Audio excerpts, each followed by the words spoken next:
Marrying Her Best Friend. Book 3 in the Seymour Siblings. By Fiona Myers. Narrated by Catherine Bilson. Chapter 1. Despite the elegant ambience in the large ballroom, an unsettled feeling remained rooted inside the pit of Elizabeth Seymour's stomach. She didn't care what people thought of her, or her brother's, the Duke of Somerset, heroic and somewhat violent attempt to ensure that her reputation was left intact. But Lizzie still heard the whispers and felt the reluctance of the people around her to have any kind of interaction with her as they glanced her way with side-eyed looks. Beyond the judgmental expressions, they were cautious to avoid conversation with her, which made little sense given the regular and not-so-secret activities of half the ton. Were they perhaps under the impression that alleged promiscuity was contagious? Or perhaps the shame of being in the company of such a light-skirted woman threatened their reputations?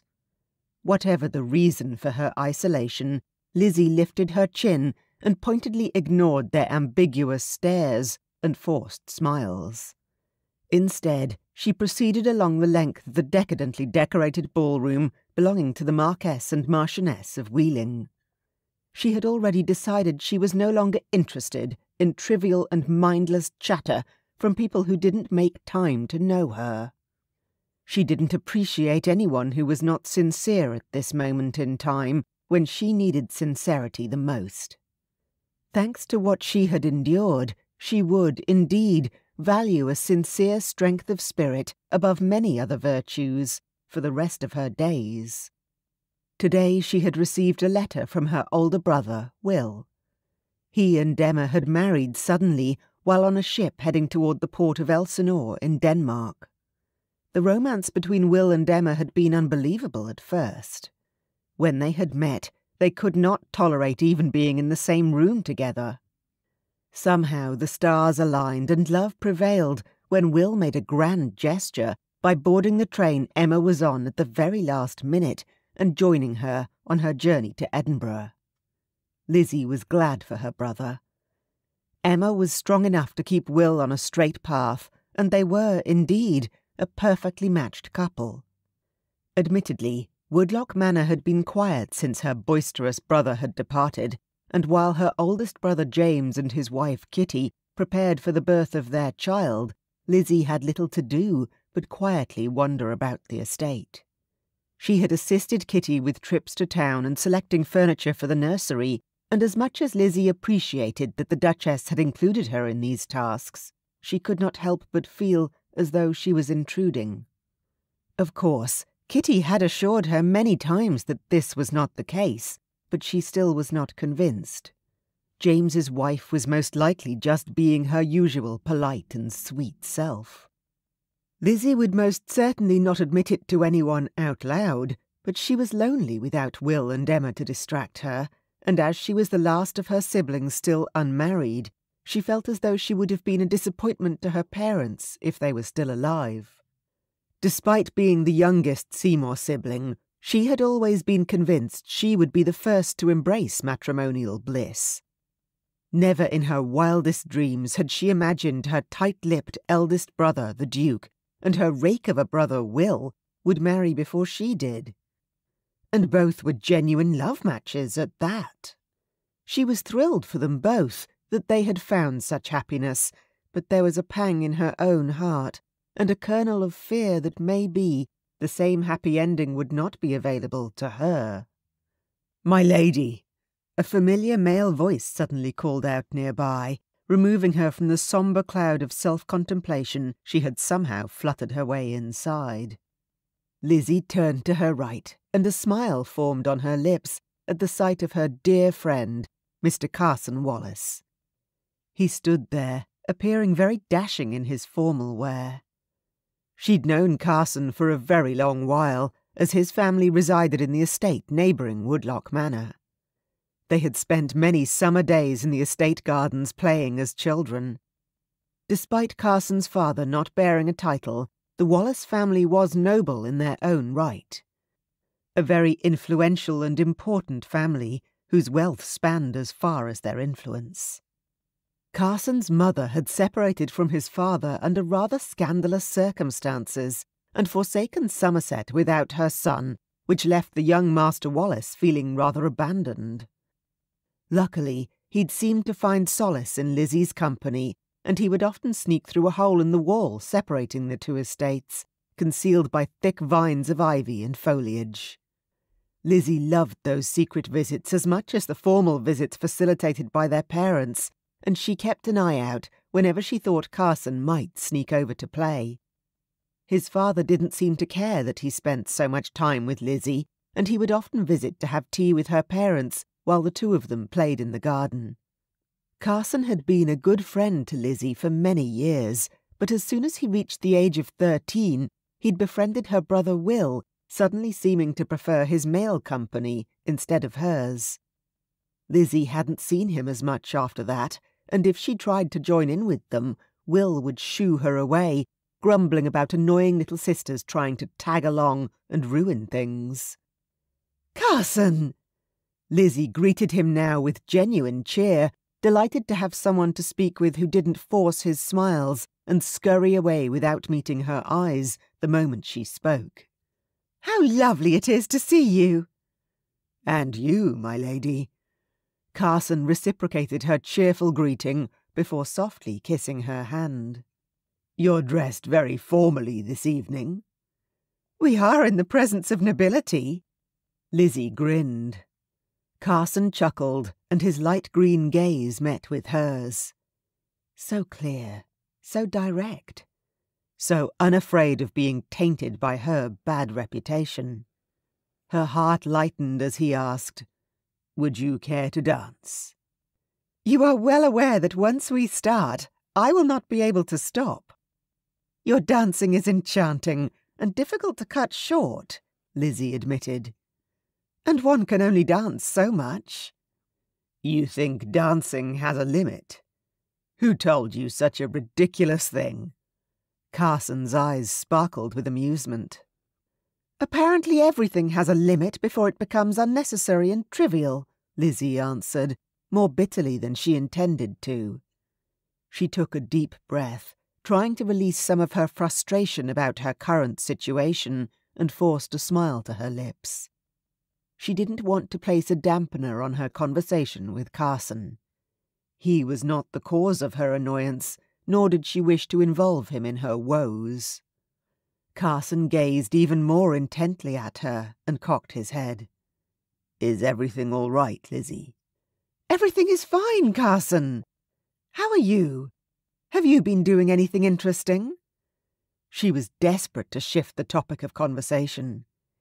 "If listening to carpenters hammering in the manor house is considered interesting, then indeed I have," Carson answered with a chuckle. "That is right.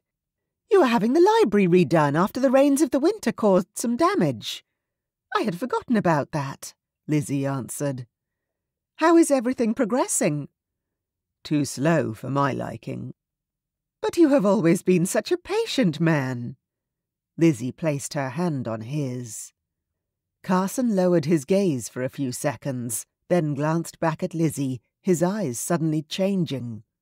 She wasn't certain what happened in that moment, but her heart began to pound in her chest as Carson's light green gaze consumed her. Her skin tingled under his touch, and she quickly removed her hand from his, her unsettled feeling now stemming from a completely different cause. "Thank you for the offer to dance, Carson," Lizzie managed to say as she caught her breath. "Perhaps in a while. I must first visit the powder room." "Very well.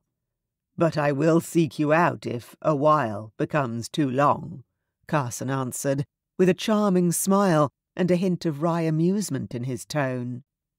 Lizzie cocked her head and glanced at him before she turned away. What had just happened between them?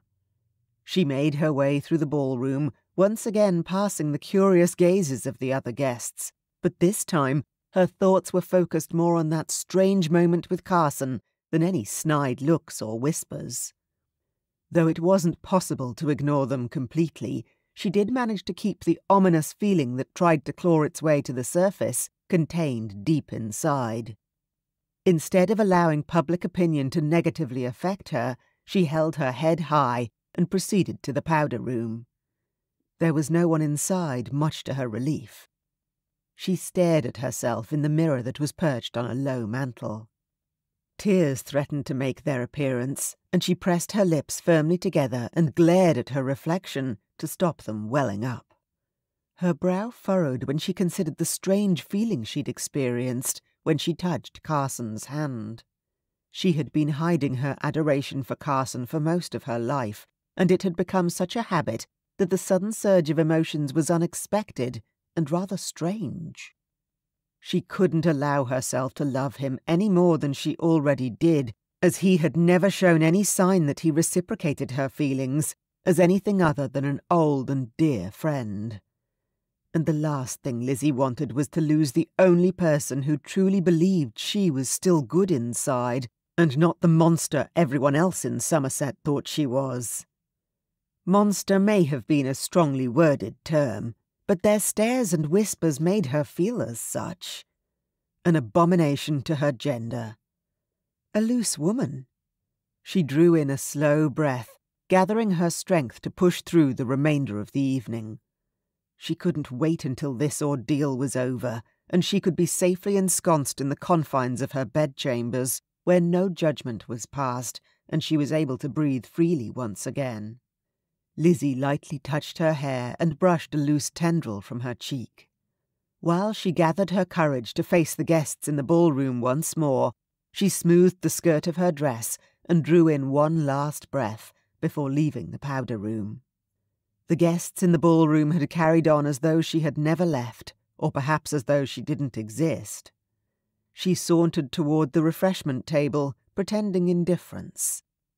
As she passed a group of women, she heard their words, which cut deeply, like swords through her flesh. "I saw her earlier with Carson, practically undressing the poor man with her eyes. Such a promiscuous woman. The only reason Lord Dorset publicly admitted the tales were untrue was because His Grace paid him to do so. Perhaps we should ask her." "Lizzie!" Lady Margaret's pitchy voice called out to her, and despite every cell in her body begging her not to respond, she slowly turned around. Lady Margaret and her group of young women were simpering directly at her. All had matching fake smiles and a nasty light in their eyes. "Yes, Lady Margaret," Lizzie inquired, forcing a smile. "Do you have a moment to spare? There is something we must ask you," Margaret answered, with no regard for correct forms of address. Margaret was the daughter of a duke, as was Lizzie, but Lady Margaret considered herself a much higher rank and class.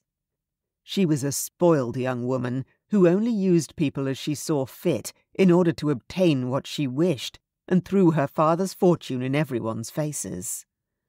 "And what might that be?" Lizzie inquired, already knowing what was coming. "How much did your brother pay Lord Dorset to inform everyone that the tales he told of you were untrue?" Margaret asked, and her group of cronies giggled behind her with their pseudo-shocked expressions.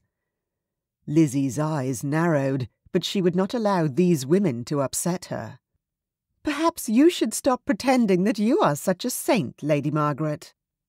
We all know what activities you and Lord Niall partake in down at the stables."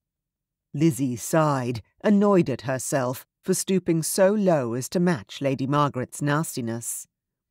Lady Margaret raised a brow and crossed her arms.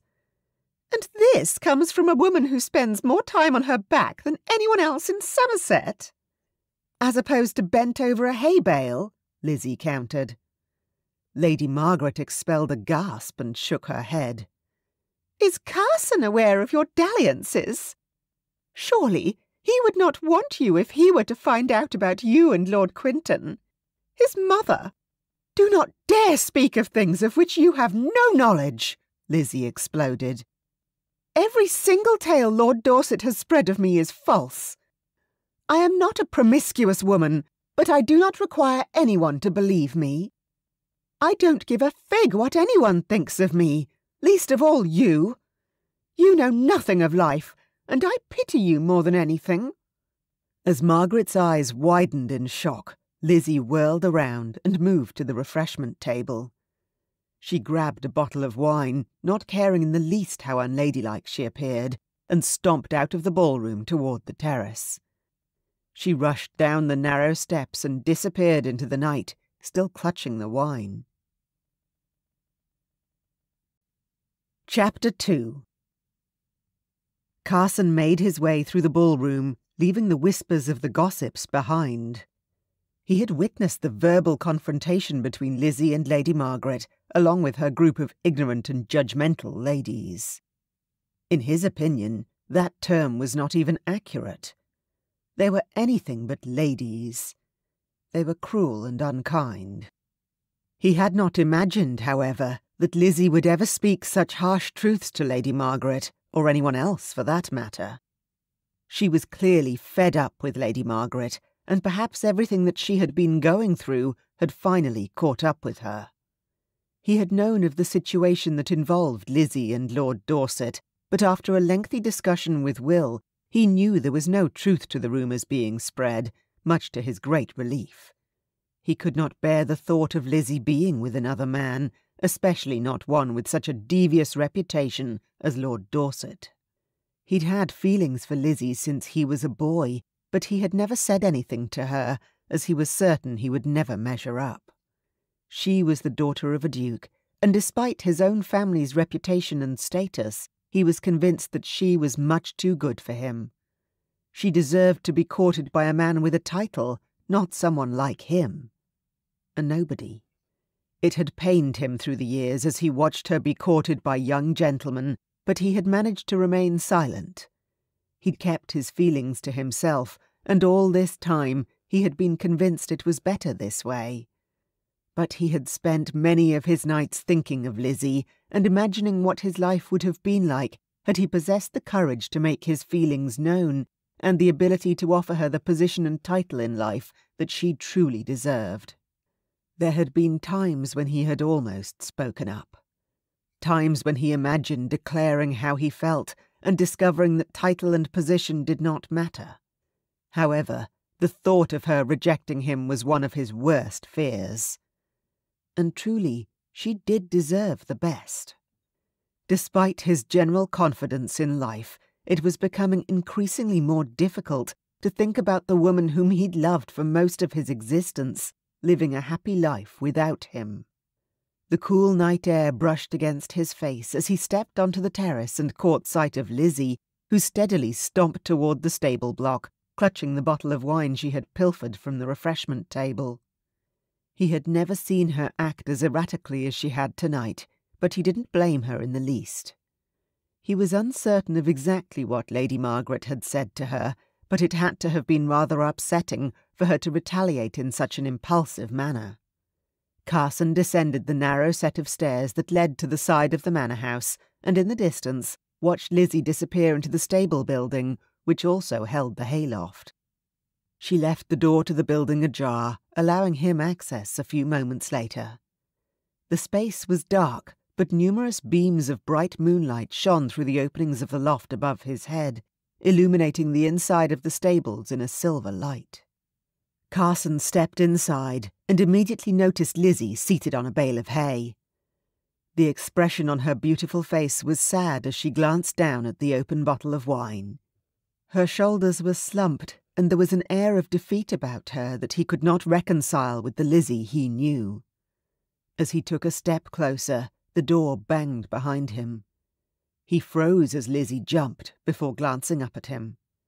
Carson held his hands up apologetically. "My apologies, my lady." "No need to apologise." Lizzie sighed. "And it's Lizzie, not my lady. You know that. What are you doing here, Carson?" "It appears formalities have left us." Carson grinned. "It is only for appearances," Lizzie said. "We passed formalities many years ago, did we not?" "I believe we left them behind as soon as you threw me in the pond," Carson pointed out. Well, what did you expect? You threw an innocent frog at me, Lizzie defended, sitting up straighter and looking less dejected. Perhaps your actions were justified then. Carson chuckled. May I join you? You went to all the trouble to follow me here, so you may as well take a seat. Lizzie shrugged and lifted the bottle to take a very unladylike swig of the wine. Carson approached the bale of hay, and as he sat down beside Lizzie, she passed the bottle to him. He took it from her and sipped from the opening, then cringed at the bitter taste of the beverage. Couldn't you have chosen a better-tasting wine? You ought to be grateful I am sharing it with you at all, Lizzie countered, and playfully slapped him on the arm as she took back her bottle. Why did you follow me? I noticed your encounter with Lady Margaret, and I wanted to see if you were all right, Carson answered. I am perfectly well. Margaret is a silly and foolish woman who doesn't know anything about anything, Lizzie answered. I am well. Carson nodded and glanced around him, not believing her for one moment. Which is why you retreated to the stables in a cloud of dust with an entire bottle of wine. You must be very well indeed. It was rather theatrical of me, was it not? Lizzie cringed. Carson smiled encouragingly at her, wanting more information. But I'm all right, Carson, really. I don't understand why people relish the idea of spreading rumours about someone, especially when they are false. It is uncouth and hurtful, and honestly, there are enough sordid truths around the ton that people don't need to resort to untruths to get their nasty enjoyment, Lizzie answered. He didn't have a good answer for that. She was correct. He could think of a dozen people of their mutual acquaintance, right off the top of his head, who would not like their dirty secrets aired in public. Margaret is a foolish woman, as you said. Lizzie sighed and shook her head. It is not only her. Lord Dorset was the one who started it all, spreading lies about the two of us. Who in their sober minds would do such a terrible thing? And why? Carson watched as Lizzie drank from the wine bottle for a few moments, then took it from her. Men such as Dorset need to tell tales to make them feel better about themselves. He feels the need to belittle and degrade others to make himself seem superior. It is ego, which is a dangerous problem to have because it can ruin lives, as you are already aware, my lady. You must always remember, when it comes to people like Dorset, you are not the problem, Lizzie. He is. Lizzie glanced at him with a hint of a smile and cocked her head. Carson, you will never truly grasp how much you mean to me. I can say the same thing of you, my lady, Carson said in response, trying to remain calm, though his pulse began to race. Lizzie glanced at him, and a smile slowly formed on her lips. I prefer you addressing me as Lizzie. As do I, Carson agreed, and took another swig of wine to fortify his courage. He swallowed hastily and grimaced. This truly is ghastly. Please do stop complaining, Lizzie scoffed, or I will be forced to take it from you and drink the lot myself. Be my guest. Carson chuckled and handed the bottle back to her. A short and strangely comfortable silence filled the stable, which was broken by Lizzie's soft sigh. Carson, may I ask you a question? Of course. You may ask me anything you wish. Do you feel out of place at times? As if everyone in the entire world is carrying on with their lives, and you are left behind? As if you have not accomplished anything meaningful in your life? Lizzie's tone was sombre, and her eyes dulled with sadness. I feel that way quite often. More often than I would care to admit. But you always seem very light-hearted and happy, Lizzie muttered with a furrowed brow. Apparently I have the tendency, and the skill, to hide my emotions from the rest of the world. Carson sighed and lowered his gaze. It is both a blessing and a curse. If only she knew how I really felt about her. It would seem we are more alike than we already thought we were, Lizzie said, as she nudged his arm with her elbow. Indeed, my lady. Here, Lizzie said with a giggle and handed him the bottle. It appears as though you need it more than I do, despite its ghastly nature. We shall share it. Equally, Carson told her, as he wrapped his fingers around the neck of the bottle. Lizzie's hand was directly below his, also wrapped around the bottle. I would love that, Lizzie whispered, and lowered her gaze. Carson, do you remember the summer's day we rode our horses to the river? Of course. That day had been one of the best of his life. He was glad Lizzie seemed to remember it, too. It had started to rain, and we took refuge under a tree. We spent the entire day there, only returning after sunset. Your parents were furious. And he'd been scolded severely by both her parents and his father. But the scolding had been worth it. Indeed they were, Lizzie chuckled. It was a wonderful day. We spoke of so many things. Sitting here with you now reminds me of that day. Luckily we are not soaked from the rain this time, Carson pointed out. Nor do I have to worry about being scolded by your parents this time. As soon as the words left his mouth, he regretted it. My sincerest apologies, Lizzie. I didn't mean to. It is fine, Carson. I know you didn't mean to hurt or upset me, Lizzie assured him. I do miss the times we shared when we were younger. You and William spend a lot of time together now, which makes me feel rather left out. Is that why you feel left behind? Carson asked. Partly, Lizzie answered, licking her lips. I was always under the impression I would be the first of my siblings to marry. I am a woman, after all. I never thought that both James and William would be wedded before me. She turned her body toward him, still holding the bottle. I am truly happy and delighted for them, but I cannot stop myself from feeling as though I will never find a man who gazes upon me the way James and William gaze at their wives. Carson's throat tightened, and he swallowed uncomfortably. Lizzie, you must be patient. Love finds us when we expect it the least. That certainly applied in James and William's cases. Perhaps it shall be in the cards for me also, Lizzie said, then met his eyes with an intent gaze. And you as well. One can only hope. Carson sighed and handed the bottle back to Lizzie. He desperately wished he possessed the courage to tell her of his feelings for her. Now was most certainly not the right time.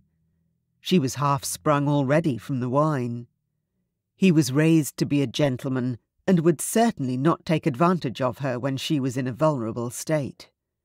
A sudden thought occurred to him, and he said jokingly, Perhaps we should marry, and give everyone in Somerset a reason to gossip.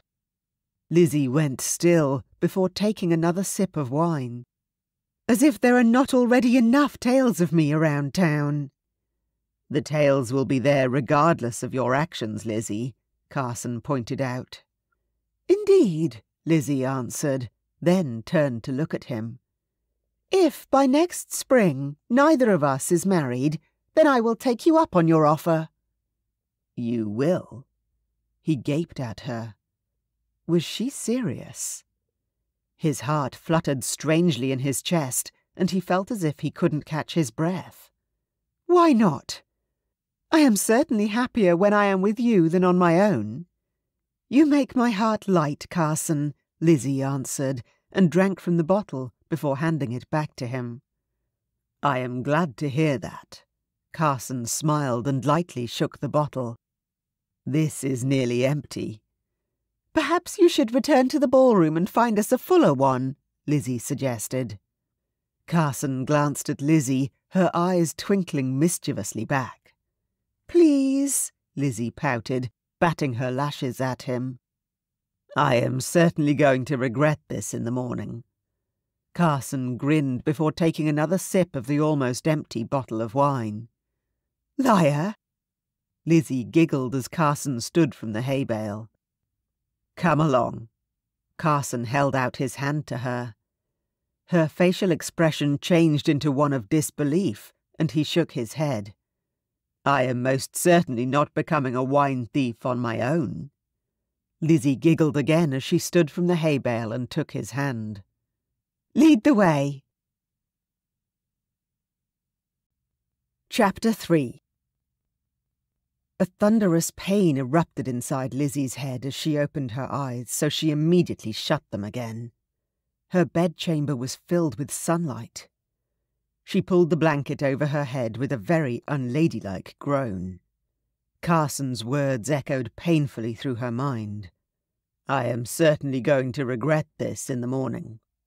Indeed, Lizzie moaned from under the blankets. A soft knock which bolted through her skull, ripping its way through, caused her to wince, and she placed her hand against her forehead. Leave me be. My lady, it is Francis.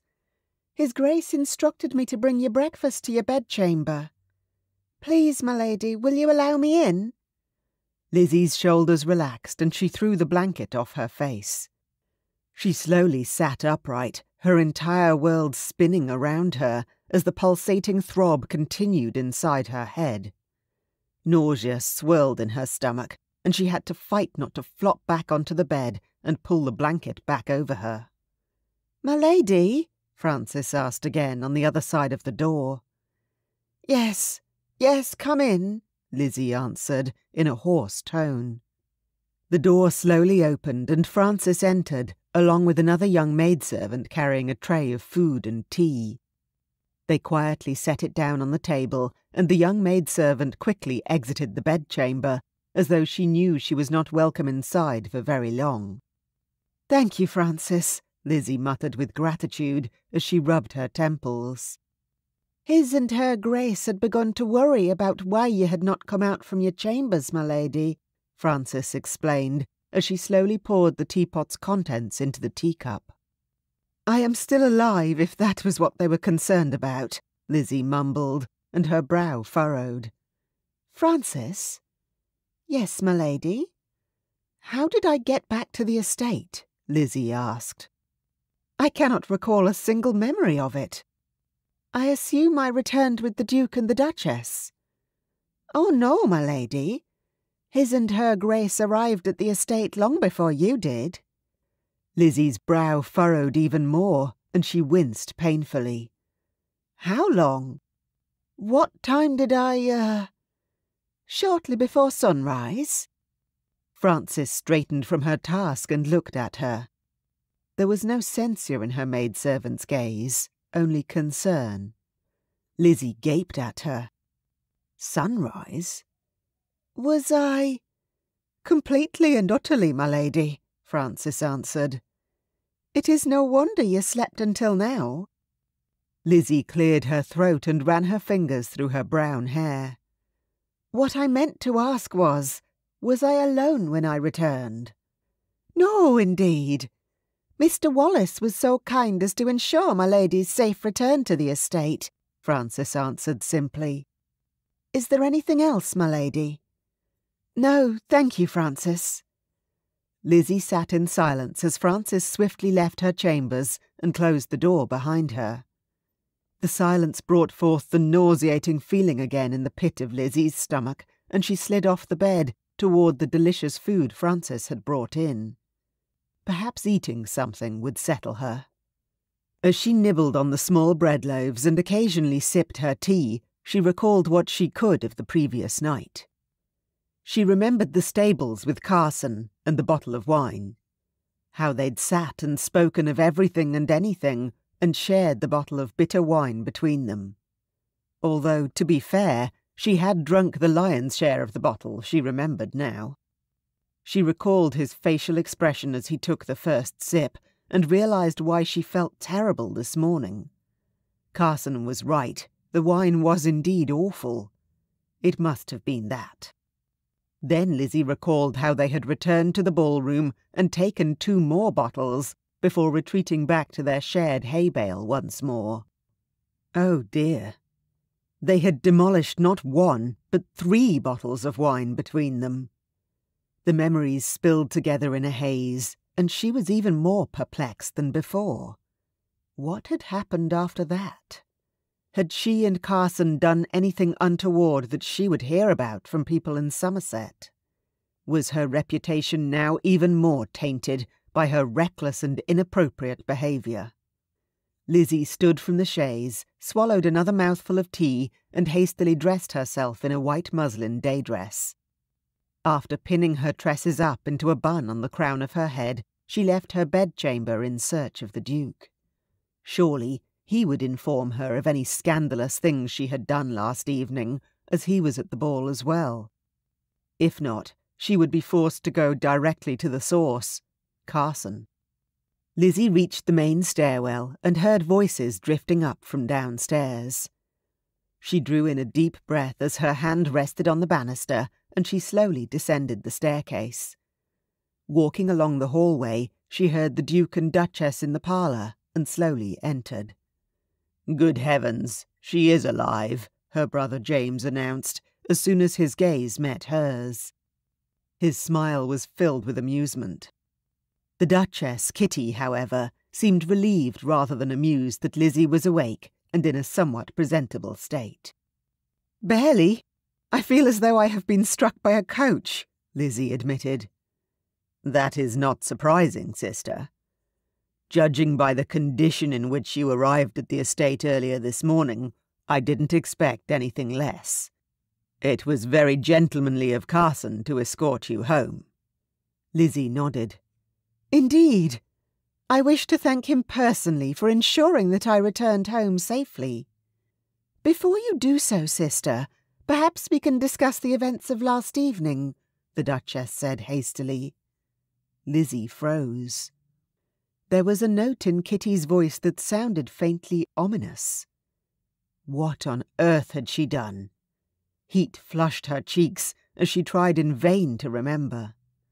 "Very well," she answered, knowing there would be no point in delaying this conversation. She must have done something she certainly should not have. Something shocking or scandalous. Her thoughts trailed back to Carson. He would not have allowed her to do anything that may have tainted her reputation, surely. Carson was a kind and understanding man whom she trusted implicitly, and he was well aware of the situation with her and Lord Dorset. Certainty filled her. Carson would not have let her behaviour go too far, she was sure of it. But that did not mean she was blameless. She spoke quickly to Kitty. "Before you say anything, Your Grace, I wish only to apologise for any of my behaviour that placed you both in a bad light. I was clearly intoxicated and had no control over what I had done. I do apologise if there was anything I have done that made you ashamed to call me your sister." "Oh no, Lizzie," the Duchess said with a reassuring smile. She approached Lizzie and patted her arm. "You didn't do anything of the sort. Although James and I did see you and Carson leave the ballroom, each with a bottle of wine in hand." Lizzie closed her eyes and hung her head in shame. "I cannot believe I did such a thing, especially with all the lies flying around about me at the present time." "I don't believe anyone else saw your little escape. It was rather skilfully done, sister," the Duke grinned. "I must commend you and Carson on that." "Thank you," Lizzie said wryly. "I think." "Do not be so serious, sister. Nothing bad happened. No one even noticed the wine bottles were missing. There is no need to fret over it. We all know Carson would also not allow you to do anything outlandish and irresponsible. He feels—" The Duchess cleared her throat, interrupting the Duke, who pursed his lips briefly. "He cares for your safety and your well-being too much to allow anything to happen to you," the Duke said, after a short pause. Lizzie narrowed her eyes. What had her brother been about to say when Kitty stopped him? But the Duchess was speaking, distracting her from her train of thought. "You are truly lucky to have a friend such as Carson," Kitty said. "Indeed. He has been my saving grace for a long time, last evening included, and I feel it is only proper to thank him for that," Lizzie said. Kitty smiled at her and nodded. "I spoke with Carson earlier last evening, before you vanished and reappeared shortly before dawn at the estate. He is a charming and wonderful young man." "Careful," the Duke warned his wife playfully. "I may start to feel envious of Carson if you continue to speak so fondly of him, my love." The Duchess rolled her eyes and chuckled at the Duke's remark. "Fear not, my dearest. You are the only man for me." Lizzie pursed her lips and raised a brow. The Duchess winked at the Duke before turning back to Lizzie. "He also spoke very fondly and kindly of you, my sister. He is a wonderful man, and I am truly grateful to have him in my life," Lizzie said with sincerity. "Even if he was the one who suggested taking the 2 bottles of wine." "I do not believe that. I am well aware of your fondness for wine," the Duke smirked. "Honestly, James, you make me sound as though I am permanently intoxicated." Lizzie groaned with exasperation. "More often than not, I would say." The Duke chuckled and glanced at the Duchess. Now, it is not proper to make fun of your sister in such a manner," the Duchess interjected. "Thank you, Your Grace," Lizzie told Kitty and glanced at her brother. "Listen to your wife. At least she does not constantly tease me." "It is my right to tease you. As your older brother, of course," the Duke proclaimed. "I am merely worried that we will not be able to marry you off because of your love of wine." "Your teasing is starting to turn rather insulting, James," Lizzie muttered, and her eyes narrowed. "I am leaving now." "Before you leave, sister," the Duke called, as Lizzie was about to turn away. "Yes?" she asked with a sigh. "We would like to share something with you," the Duchess said slowly. Lizzie noticed the expression on the Duchess's face change slightly, and her eyes instantly widened. "Is something the matter?" "No, we simply wish to discuss something with you." "Very well. Lizzie, you know that you are always welcome here at the estate, and—" Lizzie's heart skipped a beat. "Do you wish me to leave?" She stared at her brother and new sister, dumbfounded. Was she in the way of their love? Surely not. They couldn't possibly. She swallowed, unable to fathom the idea of having to go and live somewhere else. "No, we simply—" "Simply what? You no longer want me here because I did something that you both know of, but will not tell me." "What did I do last evening?" Lizzie asked, her voice breaking as her eyes filled with tears. Kitty shook her head and smiled kindly. "You didn't do a thing wrong. James and I have been discussing this for a while now, and we simply think that you should consider acting more appropriately, as it would please the masses." "Is that what you both think of me?" Lizzie demanded of her family. "Sister, you know that we love you," James said. "Do you? Yet you wish me to act unlike myself." Love was meant to be unconditional. If they wanted her to change and pretend to be something she was not, then how was that unconditional? Despite her resolve to stay in control, a tear slipped down her cheek. Then another followed. She sniffed and dashed a hand across her face, trying to stop the trickle before it became a flood.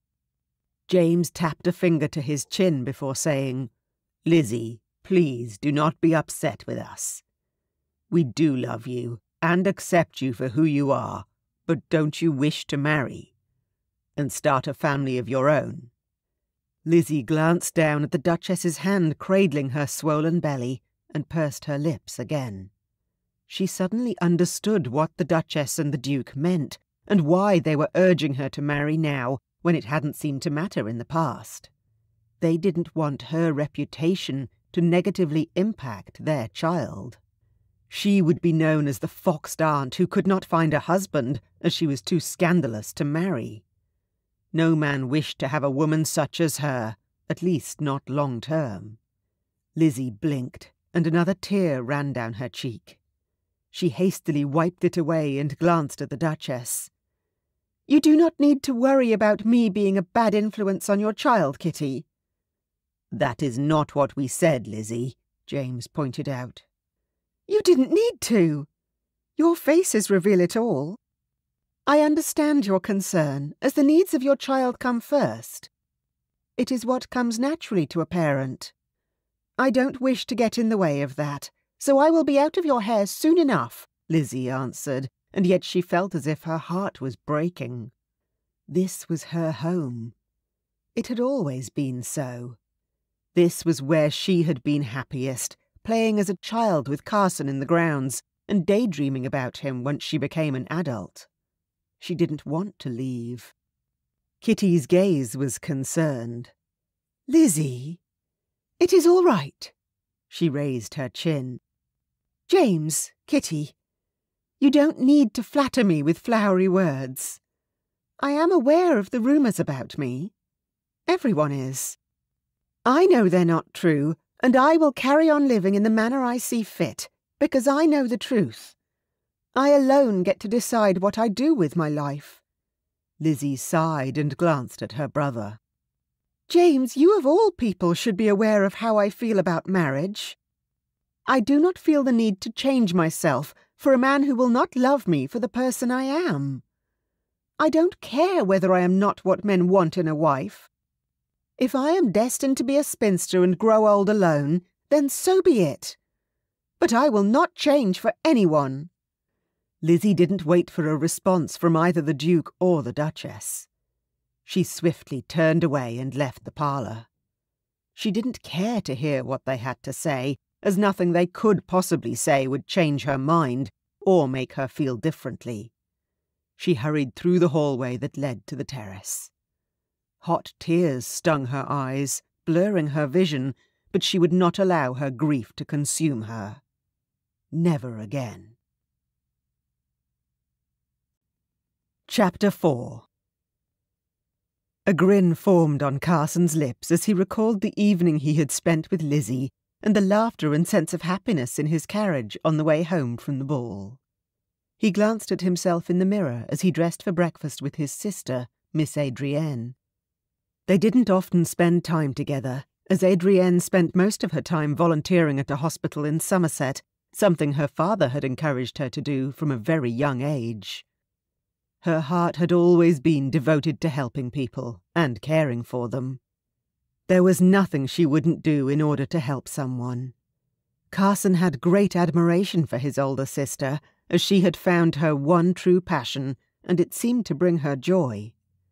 Carson flattened his waistcoat against his shirt and stepped away from the mirror. The memories of last evening flashed before his eyes, and he could practically taste the wine he and Lizzie had shared in the stable. Although he cringed at the remembrance of that terrible wine, he could not have asked for a better evening. They had spoken of so many things throughout the rest of the night, as if they were still young children without any troubles or woes, sharing laughter and giggles. They'd consumed the wine until Lizzie had started to hiccup and giggle, their shared amusement at the strange sounds coming from her even more intoxicating than the wine. Of course, Lizzie had been more foxed than Carson, rightfully so, considering her diminutive size and inexperience with liquor.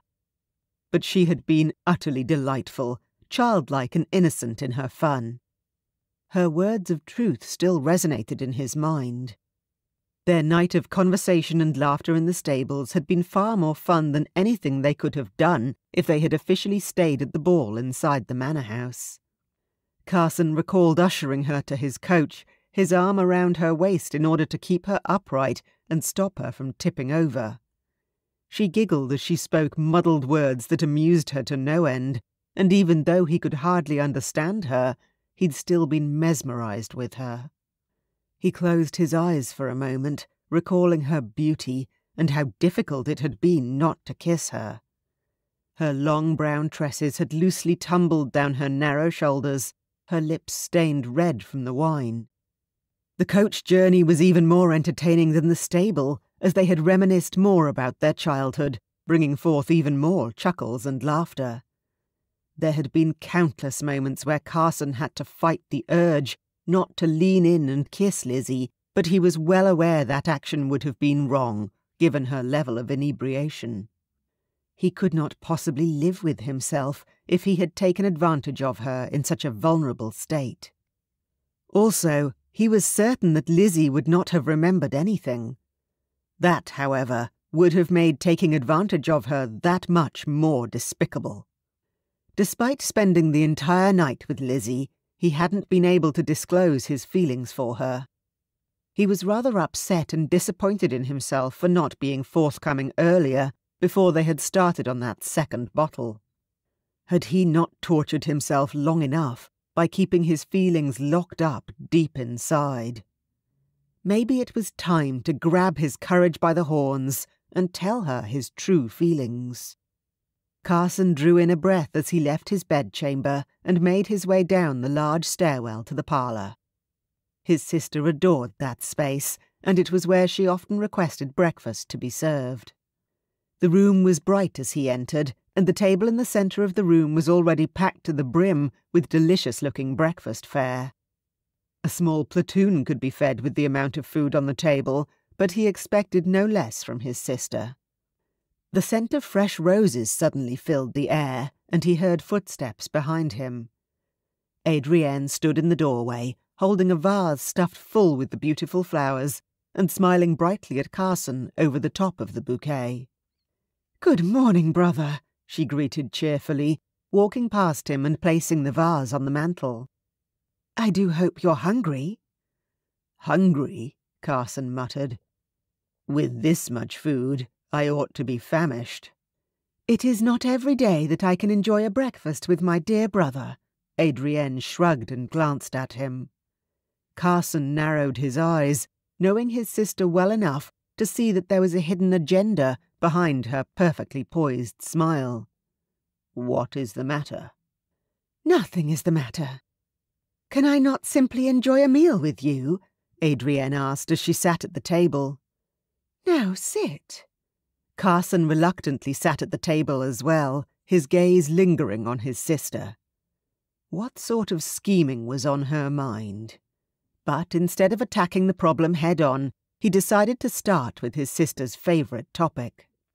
"Are you still enjoying yourself at the hospital, Adrienne?" As expected, Adrienne's eyes sparkled at the mention of the beloved hospital, and she nodded with great enthusiasm. "Indeed, Carson. If there is one place that brings me constant joy, it is the hospital. It is truly life-changing once a person finds their passion and a vocation for which they were meant. I simply cannot tire of expressing my love for what I do every day." Carson grinned, glad for her. He admired the passion Adrienne felt from helping people at the hospital, and wondered whether he'd ever have the opportunity to speak so passionately of something he loved. As Adrienne continued to share amusing tales of the patients she'd helped since the last time he had seen her, he quietly listened to her while his thoughts wandered. How would Lizzie be feeling this morning? Would she be dreadfully unwell? And would she recall all the details of the previous evening? Despite the night being long, he remembered every single moment of it. There was no better way to spend a tedious ball than with Lizzie, whether she was foxed on wine or not. If she was feeling under the weather, he hoped it would not be too bad for her. Hopefully she would not blame him, since she had been the one who had suggested taking 2 bottles of wine from the ballroom instead of 1. "Are you even listening to me, Carson?"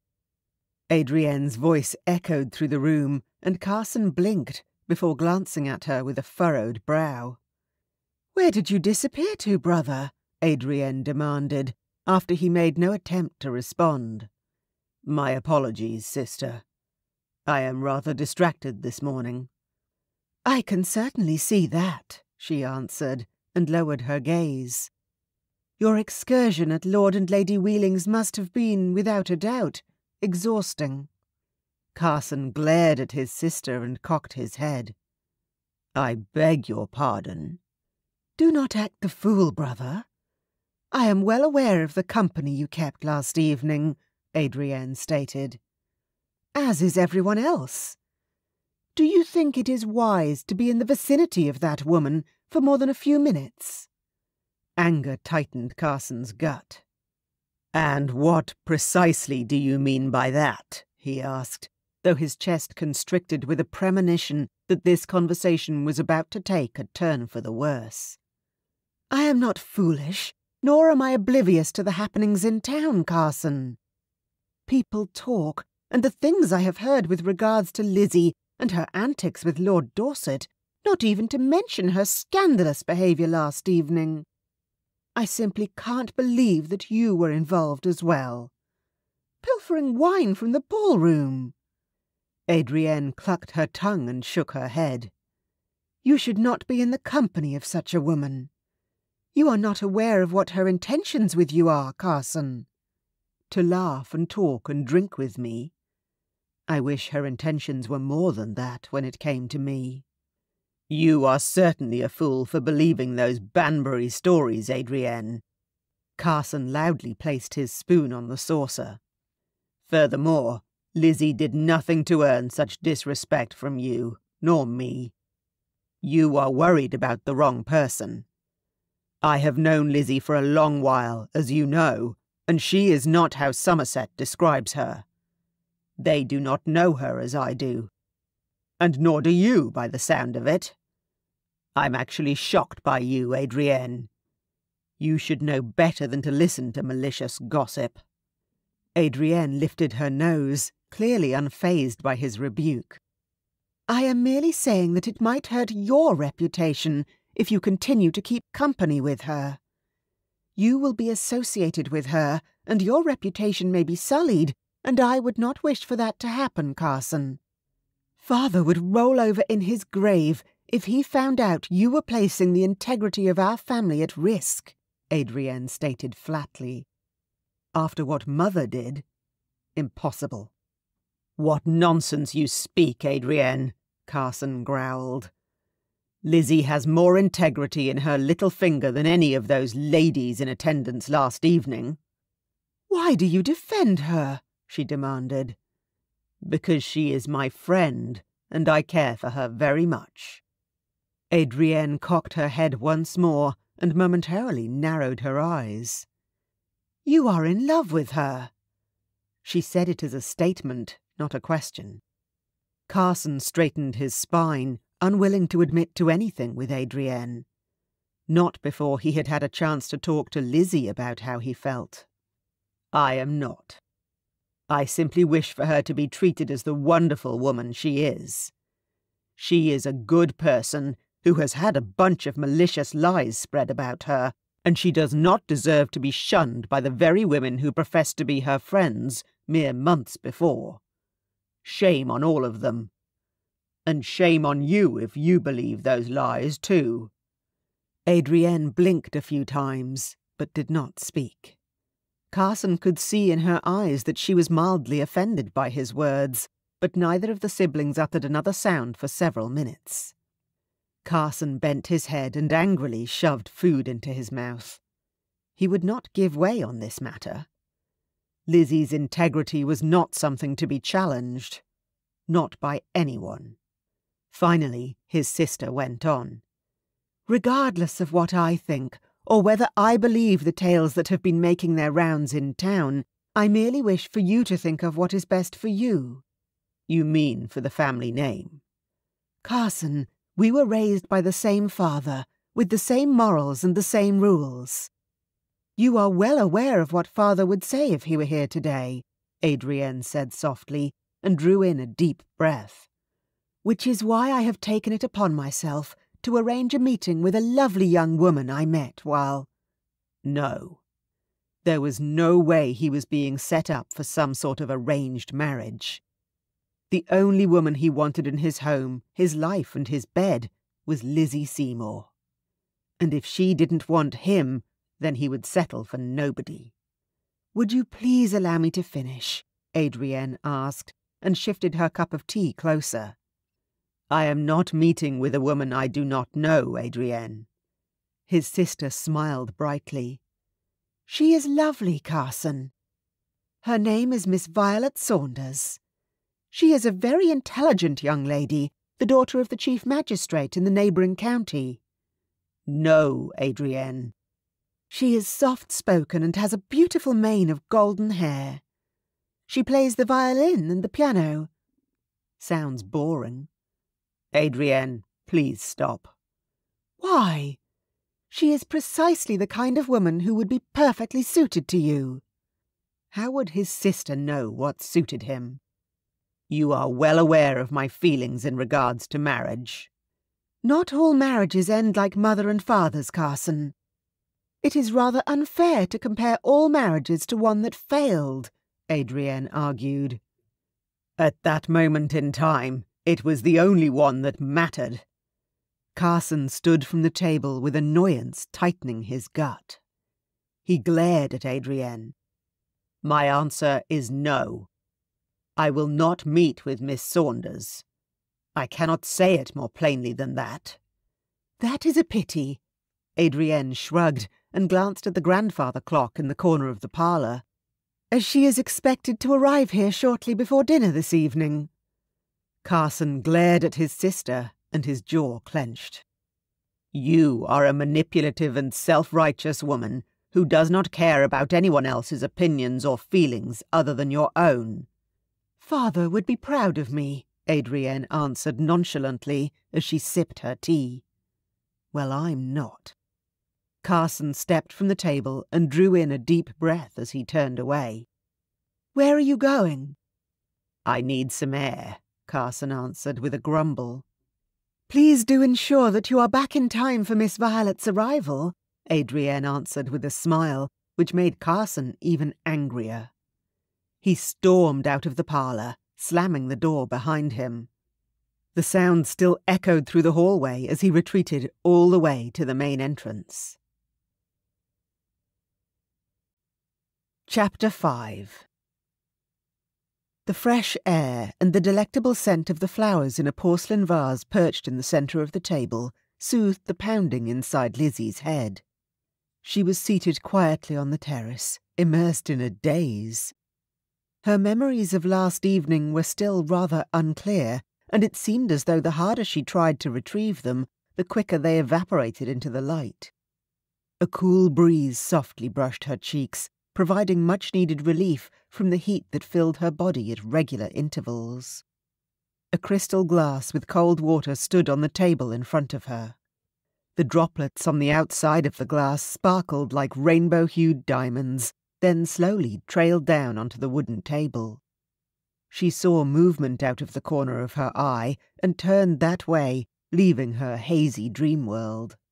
She drew in a breath, and her limbs stiffened as she noticed Carson, looking rather dashing as always, making his way across the lawn toward her. Much to her surprise, her heart pounded in her chest, and she was unable to tear her eyes away from him. What on earth is happening? But in all honesty, she had known for a very long time what was happening, and had tucked her feelings for Carson away as a foolish dream. Until now. Had something occurred last evening that caused all these ancient feelings to rise to the surface once more? Lizzie was not bold enough to simply ask Carson. Was she? "Good morning, my lady." Carson greeted her with a charming smile, but somehow the smile didn't quite reach his eyes. "How are you feeling this morning?" "Not too well, I'm afraid. It feels as though a coach rode over my head while I was asleep." Carson nodded encouragingly and approached the table. "May I join you?" "Certainly, Mr. Wallace." Carson's brow furrowed, yet an amused grin lifted his lips. "I see we have resorted back to formalities." I wasn't certain whether it would be appropriate to address you otherwise, Lizzie answered, biting her lip. She couldn't quite meet his eyes. Did she dare ask? And why would it be inappropriate? You have addressed me by my first name for many years, Carson stated. Because of last evening and early this morn, Lizzie admitted. My memory seems to fail me, and I have no recollection of what happened after we returned to the ballroom. Apparently we stole 2 more bottles of wine, and I wasn't delivered home until dawn. The wines were entirely upon your insistence, Carson chuckled and glanced at her. What is really the matter, Lizzie? I feel rather ashamed with regards to my behaviour, Carson. I didn't intend to drag you into the mess I made by acting so inappropriately. Lizzie answered her friend as truthfully as she could. You did no such thing, Carson insisted. And I must admit that I have not had such an enjoyable evening in a very long while. Truly? Lizzie asked, surprised. Truly, my dearest Lizzie, Carson answered. You cannot recall the rest of the evening at all? Not in the least, she answered. Can you? I remember everything, Carson answered, and a sudden intensity lit up his eyes. You and I, we didn't... Oh, this was impossible. Lizzie stopped stammering and swallowed hard. How did one ask such a thing? Understanding dawned in Carson's eyes. No, Lizzie, you need not worry about that, he assured her. Nothing untoward happened in relation to you and I. Partly, Lizzie was relieved that nothing intimate had happened between them, as she would have preferred to remember such an encounter. And partly she was disappointed that Carson had not thought of kissing her. Perhaps he didn't think of her in such a manner at all, which was rather disappointing to consider. Or perhaps Carson was merely saying so to avoid any awkward questions from her. Was that what you were worried about? Carson inquired. Indeed. I wished to visit you at your home, but I was not certain whether it was safe for me to do so. By now the entire county is aware of how I behaved last evening, apparently. And I am well aware that your sister did not think very highly of me, even before all these latest scandals, Lizzie sighed. Miss Adrienne had made it no secret that she was not fond of Lizzie, even from years prior. She had constantly reminded Carson that they were from different worlds, and that women such as Lizzie expected a certain kind of life that Carson would never be able to give her. Even while talking of Lizzie's status in society, Lizzie had always gotten the impression that Adrienne felt herself superior to Lizzie. There was a look in her eye that hinted Lizzie would never be good enough for her dear brother Carson. She tended to agree with Adrienne in some ways. Carson was a dear man, and he did not deserve to be lumbered with Lizzie's scandalous baggage. Despite all those things, however, he had chosen to be friends with Lizzie and spend time with her, and for that she was truly grateful. My sister does not dictate whom I can and cannot have in my life, Carson muttered. And I enjoy spending time with you. Her breath caught in her throat at the declaration. After being rebuffed so often recently by those she'd thought to be her friends, it was heartwarming to know that she could count on Carson, no matter what. And I enjoy spending time with you as well, Carson, whether I remember it or not, Lizzie chuckled. Do you recall that we made a pact that if neither one of us are married or betrothed by next spring, we would marry each other? Carson inquired. His reminder made her blush, heat flooding her cheeks. It is one of the few things I do recall, yes, Lizzie answered sheepishly. I hope you didn't find it a tad desperate. Carson waved his hand in the air. Please, stop fretting. Nothing you do could ever make me see you in a bad light. I promise you that. Lizzie's heart began to pound in her chest once more. She truly hoped that Carson would know how deeply his words affected her. How she desperately wished that he would embrace her and kiss her in the manner she had always dreamed he would. But alas, it had not happened last night, and it did not happen now. "That is certainly good to hear," Lizzie forced herself to say. "I am certain your sister does not feel the same." "I can say the same for your brothers," Carson chuckled. "His Grace and Will, although very good friends of mine, are certainly not to be counted. What makes matters worse is that you are their younger sister, and I allowed you to return home in such a state. I would expect that I am currently in their bad books on that front." "My brothers are harmless." Lizzie grinned with amusement. "Are they here, at the estate?" Carson asked, as he glanced in the direction of the long hallway that led to the great hall. Lizzie laughed once more and shook her head. "You do not need to fret over them. They are very fond of you, and very grateful that you took it upon yourself to ensure that I arrived home safely. The Duke wishes to thank you personally, but he has not had the time to do so." Sudden sadness filled her, and her lips drooped as she remembered the conversation earlier with her brother. "He and the Duchess are too busy in their efforts to evict me from Woodlock Manor." "Evict you?" Carson asked, his tone showing his disbelief. "That sounds very unlikely. Why would they wish to do such a thing?" "They don't want me here when the baby is born, which is soon. I guess I am not the kind of aunt they would prefer for their child." Lizzie sighed, her heart tugging in pain. "I think I might have to be one of those aunts who lives far away and only visits occasionally." She didn't want that at all.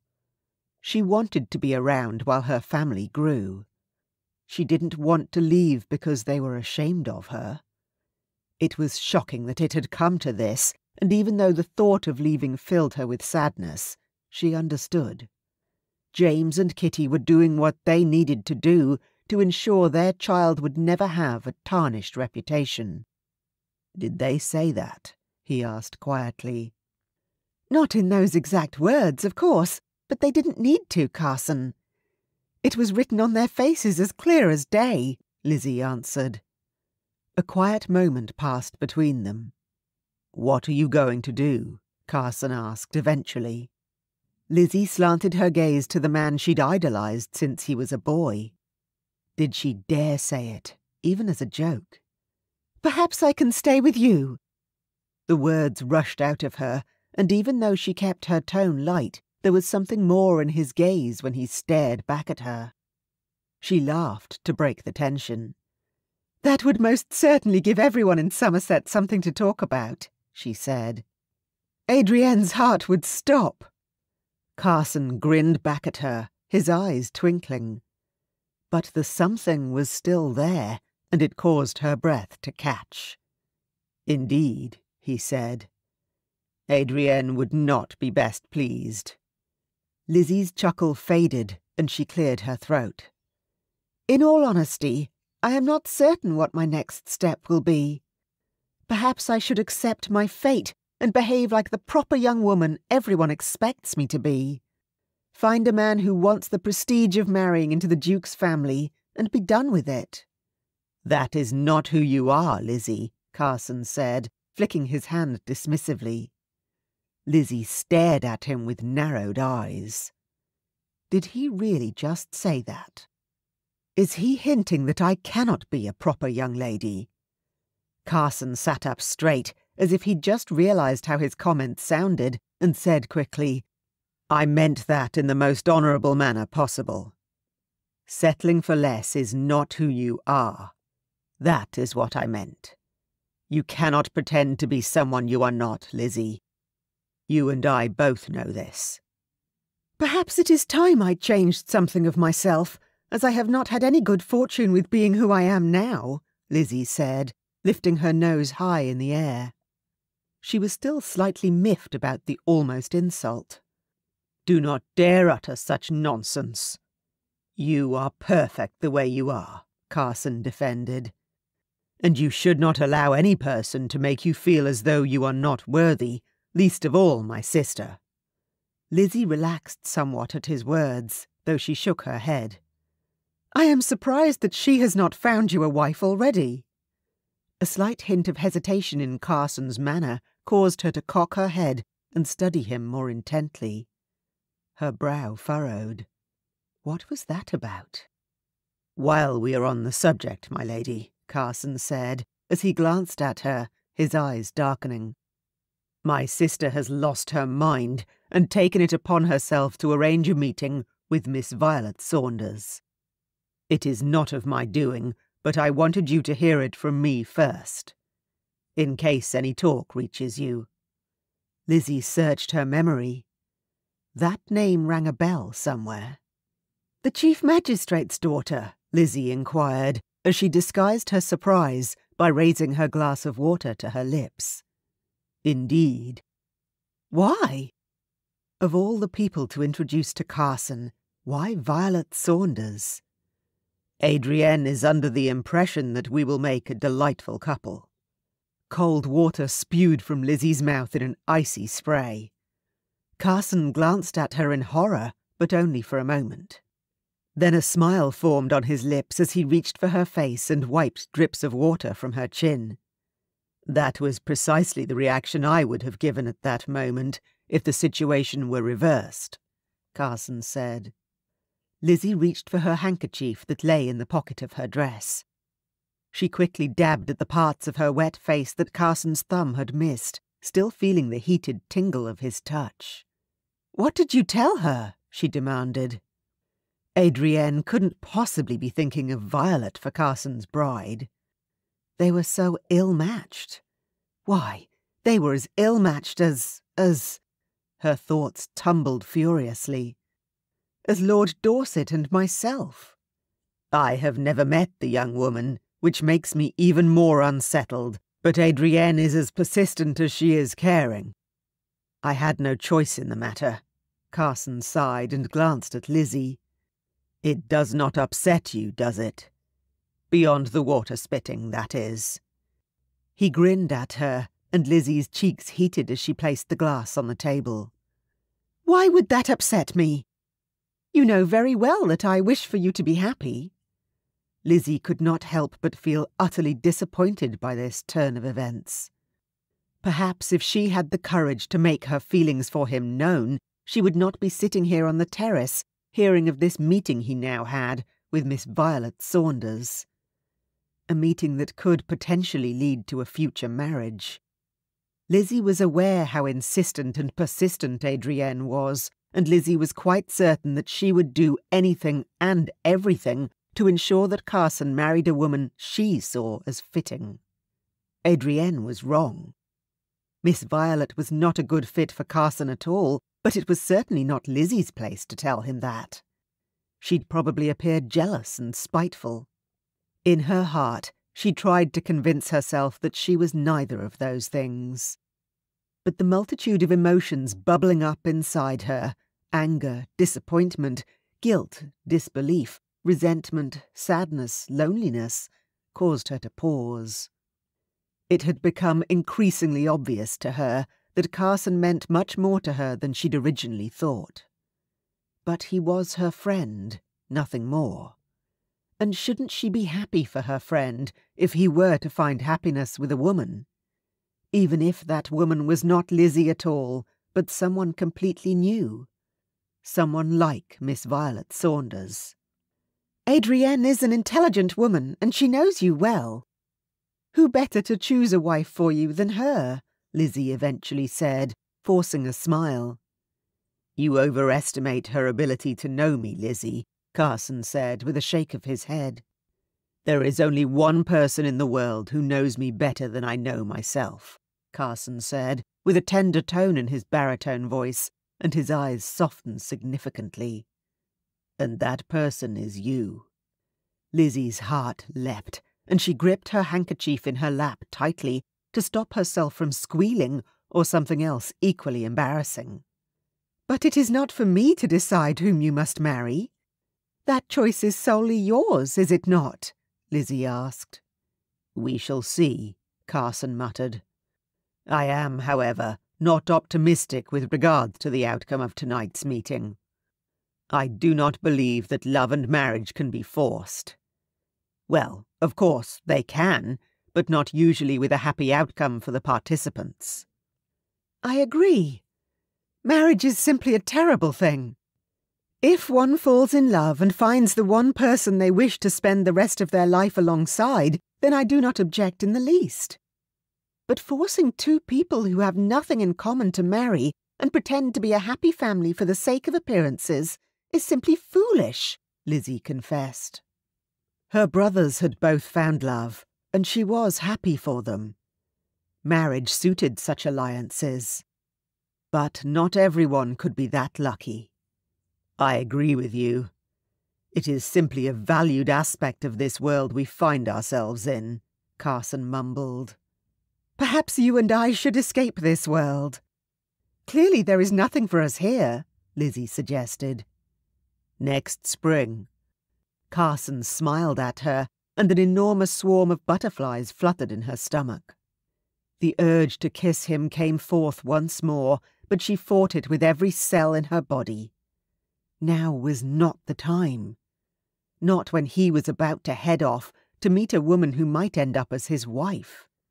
But when would it be the right time for her and Carson? Would it ever be the right time? Chapter 6. Shadows had formed outside Carson's window as he stared out at Woodlock Manor in the distance. More specifically, the window of Lizzie's bedchamber. The flames of a lit chandelier flickered inside, and he wondered what Lizzie was doing. Whether she felt as nauseated as he by the fact that he would be meeting with Miss Saunders in a short while.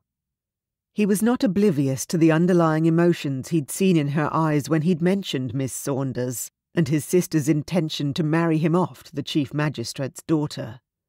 He knew Lizzie well enough to see that it had cut up her peace. In fact, the mere thought of this meeting had him feeling the same way. Carson was dressed in his formal dinner attire, with his hair perfectly parted to the side. Although he was not too enthusiastic about the planned evening, he'd still dressed respectfully. His father had enforced unshakable ethics and morals into him. Carson quietly left his chambers and made his way along the long hallway that led to the grand staircase. Downstairs, he could already hear Adrienne's voice speaking to their visitor, and Carson drew in a deep breath, preparing himself for the evening. As he reached the bottom of the stairwell, his thoughts immediately drifted to Lizzie, her beautiful smile, her infectious laughter, and her bright eyes. No one could compare to her. He entered the dining hall and found his sister and Miss Saunders standing beside the dinner table, speaking in animated tones. "Brother!" Adrienne beamed the moment she noticed him enter and turned to him. Carson smiled politely and approached the two young ladies. "Good evening, sister." "My dear brother, may I introduce the lovely Miss Violet Saunders?" Adrienne chimed. "Miss Violet, this is my dear brother, Mr. Carson Wallace." "Good evening, Miss Saunders," Carson greeted, with a polite smile. "It is a pleasure to make your acquaintance." "Yours as well, Mr. Wallace," Miss Saunders reciprocated and held out her hand to Carson. As social intervention dictated, Carson took her hand, brought it to his lips, and gently kissed her skin. She didn't react in any manner and simply nodded as she withdrew her hand from his. Carson wasn't certain whether she shared his feelings of wanting to be elsewhere, or if she was as repulsed by him as she appeared to be. Perhaps she was also in love with another, and she'd been forced by her father to be here. "Miss Adrienne could not stop talking of you, Carson. I simply had to meet the man whom she made sound so intriguing," Miss Saunders said. "I can assure you my sister was exaggerating," Carson chuckled. Miss Saunders' forced laughter unsettled him, and as he glanced at a beaming Adrienne, his smile faded. Didn't his sister see her friend's facade? She was as keen for this evening as he was, which was to say, not at all. "I am rather famished," his sister said, and clasped her hands together. "Shall we head in?" They moved into the dining area and sat at the dinner table, and it was quiet for a moment, much to Carson's relief. It was only when Miss Saunders started to speak that he shifted uneasily in his chair, her voice grating on his ears. Admittedly, she was a beautiful young woman, with dark brown eyes framed with long lashes and flawless skin. Her golden hair gave her the appearance of a goddess, but there was something about Miss Saunders that didn't appeal to Carson. He was not certain what it was, but something didn't seem quite right. "Mr. Wallace, your sister tells me that you are having the library renovated," Miss Saunders voiced. "Indeed. Luckily the carpenters only work until the sun goes down.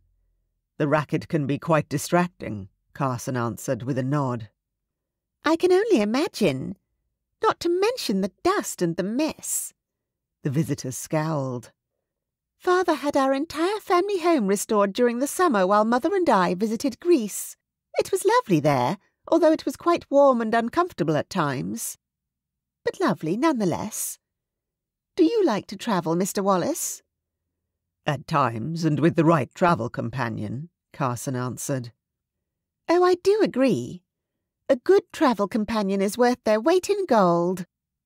Nothing places a dampener on a holiday more than someone who does not care for the same things you do," Miss Saunders answered with a nod.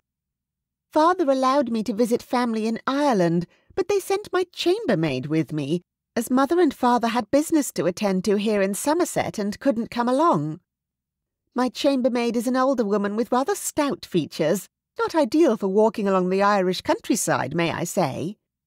She would complain so much, all the time, and it was infuriating.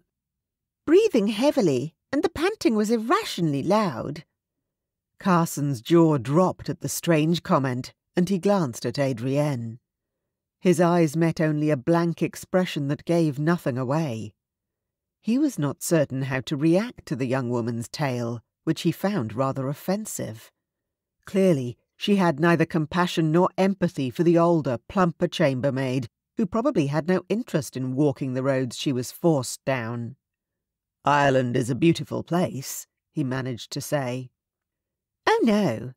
It was too cold for my liking. I could not stand to wear all those capes and coats. It is not at all flattering," Miss Saunders answered, and that was the end of that conversation. Carson sighed, and then noticed Adrienne tapping her index finger on the table. He knew that telling move, and it almost made him laugh. His sister now regretted her decision. Not only was Miss Saunders uncouth and disrespectful toward people older than her and in lower positions, she was starting to annoy both his sister and him simply by her presence. For the duration of their dinner, Miss Saunders monopolized the conversation, not truly allowing either of the Wallace siblings to speak for longer than a few moments at a time. In the end, they simply sat at the table in awe of Miss Violet's verbal capacity. Or perhaps in a daze because of it. She spoke of herself and her own experiences so much that Carson became rather desperate for the night to end and not to ever have to endure her in his home ever again. Carson's gaze was cast downward, and he was immersed in his own world, far away from Miss Saunders' prattle. To distract himself from his increasing frustration, he slowly ran his finger along the rim of his glass, wondering what Lizzie was doing at that moment. He stopped as soon as he noticed the silence around him. He looked up at their guest, who gazed at him expectantly. Had she asked him a question? Carson cleared his throat and straightened in his chair. "My sincerest apologies, Miss Saunders." "I do hate to interrupt your thoughts, Mr. Wallace. Clearly they were much more important than being present with us," Miss Saunders admonished. "Of course not, Miss Saunders," he assured her, though secretly he agreed wholeheartedly. "Miss Adrienne spoke of the gardens, and I merely inquired whether you would be kind enough to show them to me, now that we've finished dinner." Miss Saunders smiled, fluttering her lashes at him in a conspicuous manner. He tried not to cringe away. "It would be my pleasure," he answered, forcing a smile to his lips and standing finally.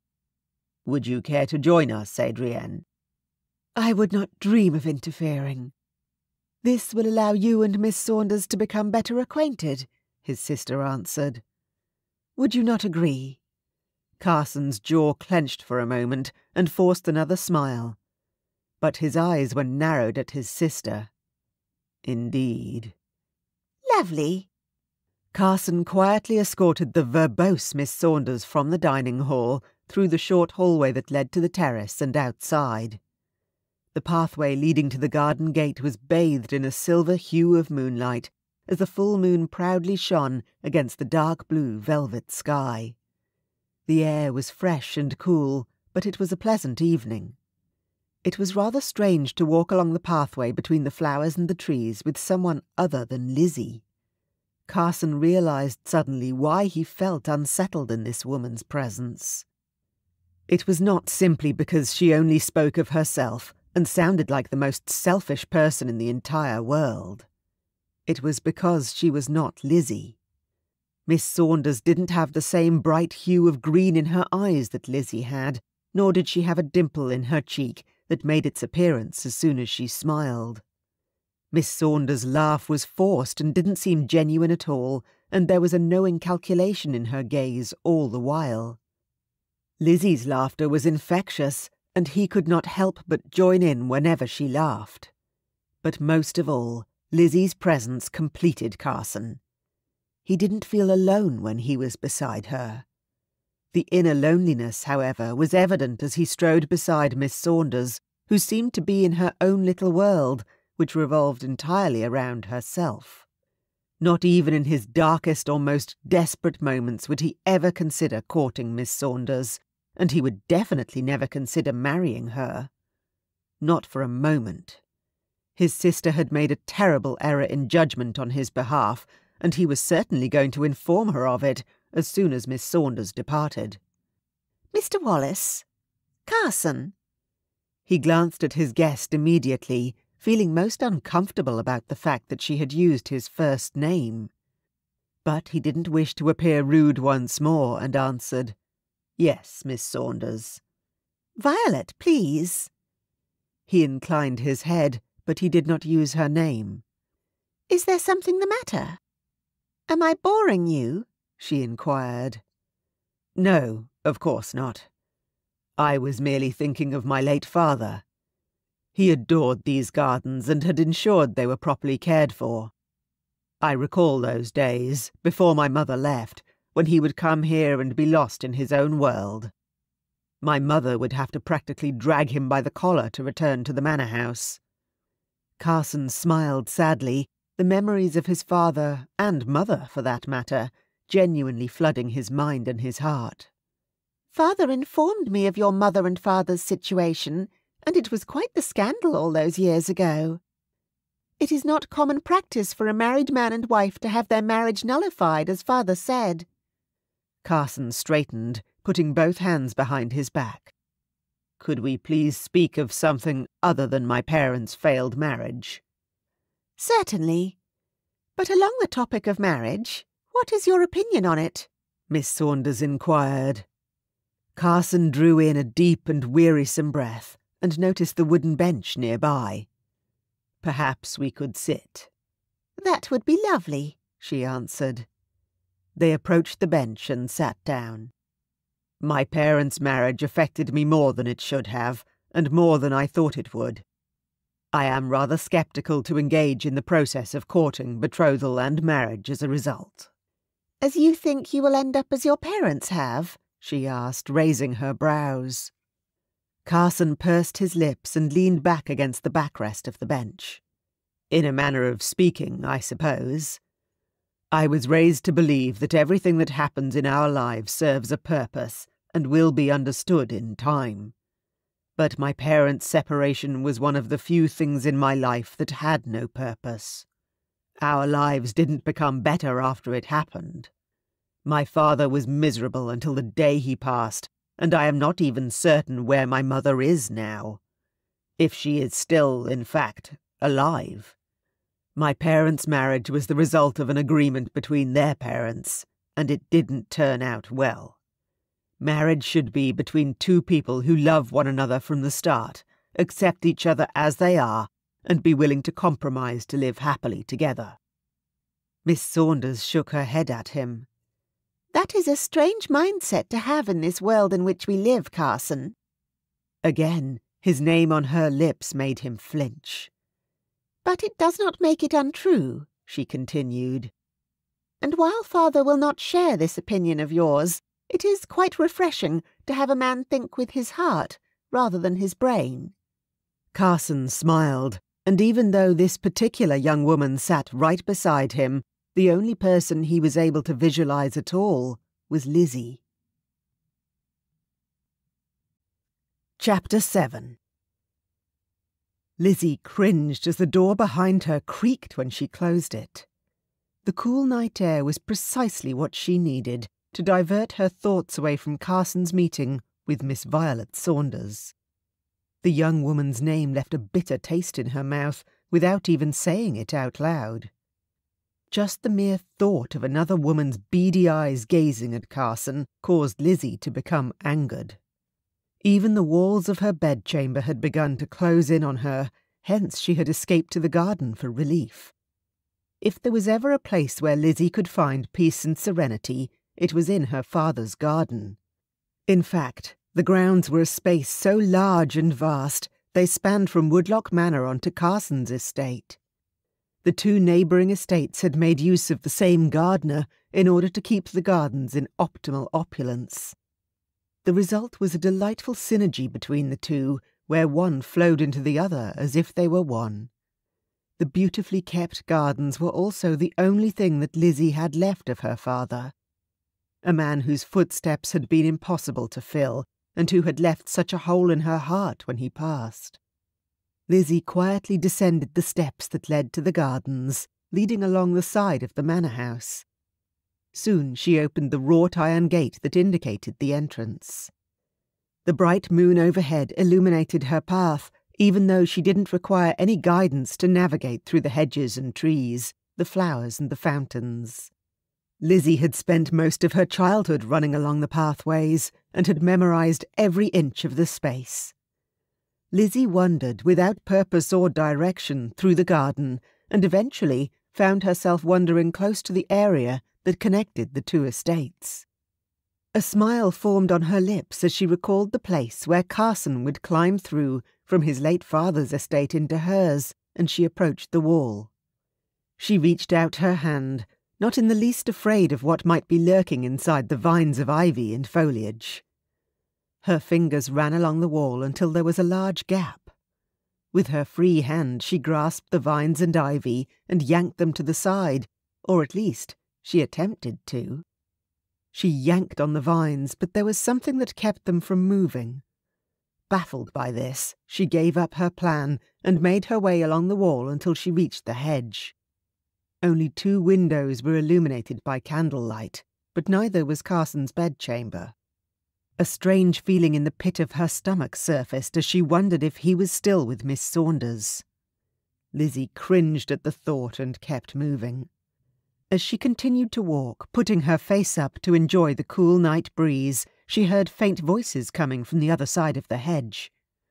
Lizzie was not planning to eavesdrop on anyone's conversation, but as she peered over, she saw something she'd feared ever since Carson had informed her of his meeting with Miss Saunders. Her stomach lurched when she saw Carson and his guest nestled cosily on a wooden bench, the same wooden bench she and Carson had spent countless afternoons seated on and conversing about life and things in general.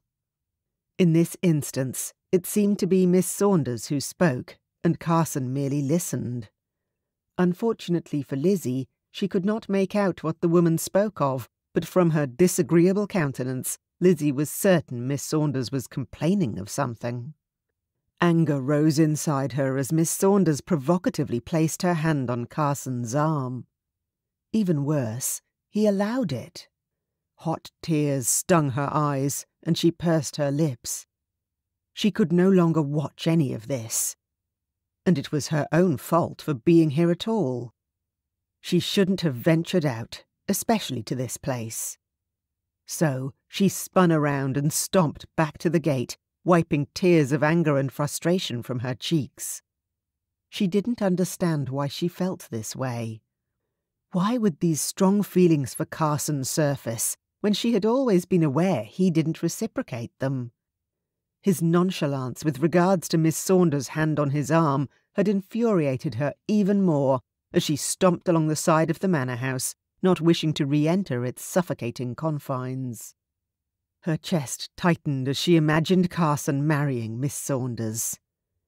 More tears spilled down her cheeks. Her knees buckled from under her, and she slumped down against the wall of the manor house, sobbing softly.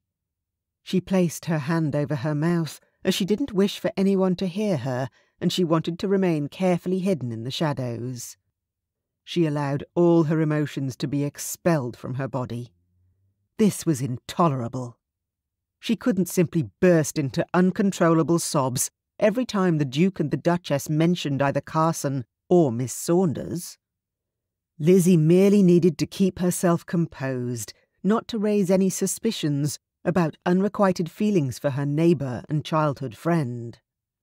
She drew in a few short breaths and wiped the tears from her cheeks. She hoisted herself into an upright position and proceeded to walk back to the door from which she had left.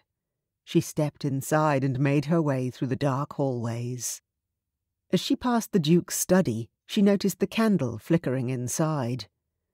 Lizzie stepped closer to the door and saw her brother sitting at his desk, intensely studying a book. Lizzie stood in the doorway and knocked on the door. The Duke immediately glanced up at her. "Sister." "What are you still doing up, James?" Lizzie asked, remaining in the doorway. "There are a few things that require my attention. Also, I am researching something I am not familiar with," the Duke answered. "Can I be of assistance?" Lizzie asked. "It is rather technical, and I am fairly certain it will not be of any interest to you," he answered. "Why are you still up at this hour?" "I couldn't sleep," Lizzie muttered, and leaned against the doorframe. "And it doesn't have anything to do with the fact that Carson has a lady visiting him at his home?" James asked with a knowing look. Her shoulders tightened. "Does the entire world know of this?" "Carson spoke with me earlier, before he left." Lizzie's shoulders relaxed and she cocked her head. So it wasn't necessarily public knowledge, yet, that Carson might be courting a lady. "He did?" "Indeed. He wished to apologize for returning you home in the foxed state you were in, but he assured me that nothing untoward happened. I was already aware of that, of course. Carson is a gentleman, and he wouldn't allow any harm to come to you, nor your reputation. Carson is most certainly a proper and honourable man. One of very few left in this world, in my opinion," her brother explained. A dreamy smile formed on Lizzie's lips, and she pressed her head against the doorframe. "Truer words have never been spoken." The Duke glanced at her, and his brow furrowed. "I was under the impression that you would be upset over the fact that Carson is meeting with another woman." Lizzie immediately straightened her shoulders and composed herself. "Why in heavens would I be upset over that piece of information?" she lied. "Because he is spending time with a woman who is not you," the Duke stated flatly. Lizzie giggled to hide her confusion and shook her head. "I couldn't care less about what Carson does. He is free to spend his time with whomever he pleases." Her brother glanced at her apprehensively, clearly not convinced Lizzie was being truthful. "Do not gaze upon me in such a manner. Truly, brother, I am not upset." "Perhaps not," the Duke shrugged. "Jealous, maybe?" Lizzie laughed bitterly and shook her head once again. "Jealous of Miss Saunders?" Please do not insult me any further. Lizzie, I have known you your entire life, and I am well aware of how you feel about Carson. It is only natural. I do not feel anything for Carson, other than friendship. You are mistaken. He is my friend, and I am very fond of him, but his choice in whom he wishes to marry is solely his own. Who spoke anything of marriage? The Duke taunted her. There is nothing wrong with being jealous, sister. I am not jealous, Lizzie uttered through gritted teeth. Not even slightly? You are the last Seymour sibling yet to marry, the Duke stated. I am well aware of that fact, James. You don't need to remind me every chance you get. I have accepted the fact that I will probably never marry and will die a lonely spinster. Why can you not do the same and just accept it? Lizzie exclaimed. The Duke stood from his chair and held his hands up in defence. There is no need to overreact, Lizzie. I apologise for teasing you when you are so clearly in pain. I am not in pain, Lizzie defended once more, but a tear defied her and ran down her cheek. James cocked his head. It seems as though you are. The only pain I am in is that of uncertainty. I am truly happy for you and her Grace on the impending birth of your child, and I am happy for William that he has found love with Emma, but when will I be happy? When is it my turn to find a man who makes all these terrible feelings of loneliness and anguish disappear? Lizzie hated the desperation in her voice, but she couldn't seem to control it. Her brother slowly approached her and opened his arms to her. She didn't hesitate, but instead ran into his embrace, one of the few places she still felt safe. As her eldest brother, James had always taken care of her, ensured that she was happy and safe. He'd even held her hand while she fell asleep at night when they were younger. Lizzie had relied on him for comfort in her darkest days, and he was a hero in her eyes. The Duke had defended her when rumours had spread about her and Lord Dorset, and he had vowed that he would continue to do so for the rest of his life. Her brother was the only man she could depend on, it seemed. Not even Carson fit that bill any longer. Carson now had Miss Saunders to care for and make happy. The thought immediately made more tears stream down her face, and she sobbed in her brother's arms. Much to her surprise and relief, he began to softly murmur the lullaby he had sung to her when she was afraid to go back to sleep after a nightmare. The sound both comforted her and made her sob even more. James's heartbeat drummed against her ear, and it soothed her aching soul and broken heart. She relished this special time with her brother. The Duke had many things on his agenda, and he barely had time for himself, not to mention spending time with his wife. He was spread thinly across all his responsibilities.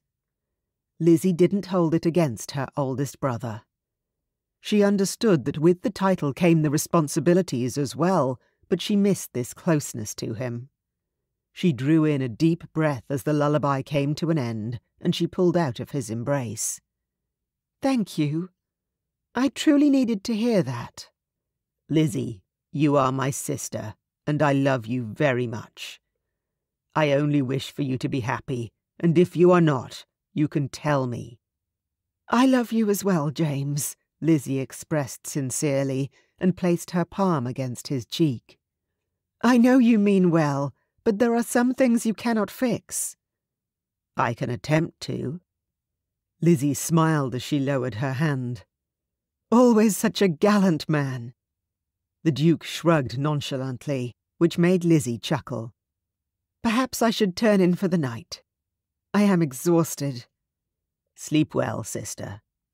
"You also, James." Lizzie turned, and as she walked to the door, the Duke spoke her full name. "Elizabeth?" "Yes." Lizzie glanced at him over her shoulder. "You are welcome to stay at the estate for as long as you need to," the Duke said. Lizzie lowered her gaze for a moment before glancing back at the Duke. "I would not want to impose." My child is blessed with a wonderful aunt in you. Having you here would mean the world to me, her brother said, sounding sincere. A smile formed on Lizzie's lips, and she nodded gratefully before leaving the study. The smile soon disappeared when she couldn't stop the tears of sadness from streaming down her cheeks once again. Chapter 8. Carson stared at the plate of food in front of him, and even though he was ravenous with hunger, he didn't have an appetite. After Miss Saunders had departed Ferngrove Manor, he had spent the rest of the evening evaluating his life, and he had decided on the choices he wished to make. He was in charge of his destiny, and he would not allow anyone to dictate to him which path he must take. The evening with Miss Saunders replayed in his mind, and his jaw clenched.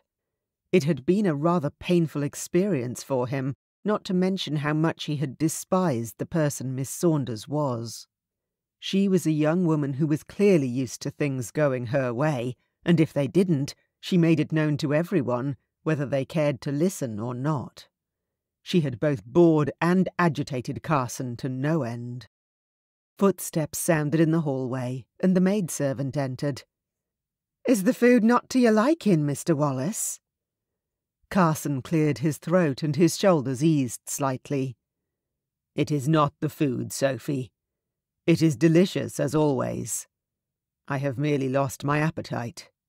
"Something serious must be wrong," Sophie expressed, and Carson simply glanced at her. Sophie had been with the Wallace family for many years, and she seemed to know Carson well, especially when he didn't eat everything on his plate. Carson, like his father, had a larger-than-usual appetite. He'd been told by Sophie before that leaving their food untouched was a clear sign for either of the men that they had much on their mind of a serious nature. "Of epic proportions, Sophie," Carson answered, and sat back for her to remove the plate from in front of him. "Please do not offend Charles and Judith. Their food is always stellar." "I will give your compliments to them and explain that you have weighty things on your mind." "I am certain they will not be offended in the least," Sophie stated. "I am available if you wish to talk about it, sir." Carson sighed heavily and ran his fingers through his hair. "I do not even know where to start, Sophie. It is much too complicated for me to even arrange my thoughts in order, let alone speak of it all." "Does it concern the young woman who visited last evening?" Sophie inquired. "If you forgive my saying so, sir, Judith thinks that woman should crawl back into the hole from which she emerged. Such a rude and uncouth young lady, with no regard for anyone but herself."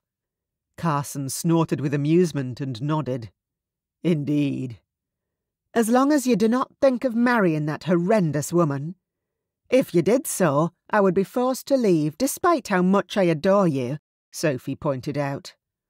It was testament to how long she had been with the family, and how much Carson knew she cared for him, that he took no offence from her words. "I would never do such a thing to you, Sophie. I assure you of that," Carson expressed, with confident reassurance. "I will gladly choose you over her any day." "That fills me with hope, Mr. Wallace," Sophie chuckled. "I hear that Lord William is returning home to Woodloch Manor today." "Truly?" Carson asked, and Sophie nodded. "Where did you hear this?" "From Charles. He knows everything." "Clearly." Carson chuckled. "I shall certainly stroll through to Woodloch Manor to welcome him home. It has been a while since I have seen Will." "Perhaps you can reopen your secret entrance through the vines," Sophie hinted. "What do you mean, reopen?" Carson asked. His brow furrowed. As far as he was aware, the passageway through from one estate to the other should still have been open and accessible. "I overheard Miss Adrienne some time ago ordering Edward to close the hole in the wall by tying the vines to the branches of the surrounding trees," Sophie answered. "It completely blocks the passage." "You didn't know, sir?" Annoyance flared in his chest. "No, I didn't." But thank you for telling me, Carson muttered, and stood from his chair. Oh, I'm sorry, Mr. Wallace. I've upset you. I didn't mean to. Do not fret, Sophie. You are not in any sort of trouble. Neither is young Edward, he added, referring to the lad who assisted around the grounds of the estate. Adrienne is the only one who deserves a scolding in this instance. Carson stepped away from the table and left the parlour. He marched through the hallway and found Adrienne in the drawing room, piles of books stacked on the floor around her.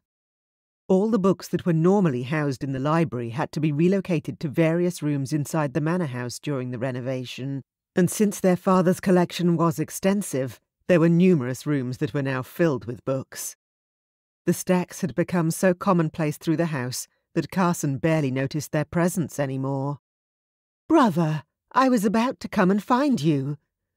"Why did you order Edward to cover the hole in the wall between our estate and Woodlock Manor?" Carson asked, interrupting his sister and shooting her a stern look. Adrienne stared at him, her mouth dropping open slightly before she cocked her head. "I beg your pardon." "Pardon me, sister. I was not aware that I spoke unclearly," Carson retorted, and Adrienne crossed her arms. "I repeat, why did you order Edward to cover that hole in the wall?" "That whole unkempt section of garden has been an eyesore for a long while, and I merely thought that since we are in the process of renovating the library, we could close the hole in the wall as well. Perhaps clean up that area and repair it to the state it should be in. The estate must be in pristine condition at all times," she answered haughtily. "Nonsense. You expect me to believe that it is merely a coincidence that you chose to have the passageway between estates closed on the very same day that you invited Miss Saunders to join us for dinner?" Carson asked. "What are you implying?" Adrienne inquired, her eyes narrowing. "If you require me to say it out loud, then you are not as intelligent as you think you are, sister," Carson stated. Adrienne exhaled slowly. "I merely wish to eliminate any distractions that may occupy you." "Lizzie is not a distraction," Carson defended, cutting to the heart of it. Of course, that's why his sister had blocked the passage. Because Adrienne wanted him to choose a partner of which she approved. And she did not approve of Lizzie. "Of course she is. She has always been a distraction for you, and she likely always will. You have spent your entire life running after her with doe eyes, doing everything for her, protecting her when she does not need it. And it is not your role to do so. The woman is scandalous and does not deserve to be in your company at all. Being with her will ruin your own reputation, and eventually, brother, it will be too late. You will be tainted, and no one will have you." "You think I care about what others think of me?" "You should. Grandfather and father spent their entire lives ensuring that the Wallace name was ranked as highly as possible, ensuring that we are well respected and well taken care of," Adrienne answered. "By defiling our family, you are disrespecting father and grandfather, and I will not allow that." Carson clenched his jaw together tightly, anger filling his gut. "Adrienne, hold your tongue. I am not disrespectful toward father, nor anyone else in our family. I have defiled nothing. I am grateful for everything they have done, but I will not stand by and allow you to run roughshod over my life. I am a grown man, and I am free to make my own decisions," Carson pronounced firmly. "Father left the estate to me, despite not being the firstborn child. I can only imagine how unjust that may feel to you, but it is fact. You slinging accusations and falsehoods around about Lizzie will not change that. It just reflects badly on you, sister." Adrienne's cheeks flushed bright pink. She was clearly upset, but Carson did not back down. He loved his sister, but when she tried to meddle in his private affairs and said untruths about Lizzie, the situation was not acceptable. "This has nothing to do with the inheritance, Carson," she said eventually. "It has to do with respecting the family name." Adrienne sighed. "I do not care that you inherited the estate instead of me, as long as you remember that this is my home as well." "I do not intend to take your home from you, sister," Carson muttered. "But you do not have the authority to order Edward to do things I am not aware of. That hole in the wall is important to me. Lizzie is a part of that. I will be informing the staff that they take their orders from me, not you, from this point on." His sister's eyebrows lowered and her glare intensified. "She will always make an appearance in any conversation, it seems." "Lizzie," he stated, putting the emphasis on her name instead of she, "will always be a part of my life, Adrienne, whether you like it or not. And while we are on the subject of women, I wish to inform you that I will not spend any more time with Miss Saunders." "Carson!" "Enough. Were my words in any way unclear?" "I heard them perfectly well. I merely do not understand why you are throwing a potentially good thing away for a woman who lifts her skirt for every man she comes across." "How dare you!" Carson's fists clenched with rage. "You will never speak of Lizzie in such a manner again. If you do, then perhaps I will rethink my position on whether you remain here at the estate or whether you move to the London townhouse instead." Adrienne's mouth fell open and she blinked a few times.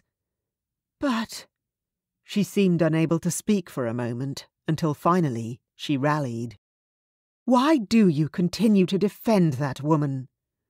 "Because the tales of Lizzie are untrue. Lizzie is nothing like the rumours describe her to be." Carson almost growled the words. He should not have to explain this to his sister. "And how do you know this? You say this as if it is fact, with such confidence." "Adrienne, I have known Lizzie for a very long time, and I know her better than anyone."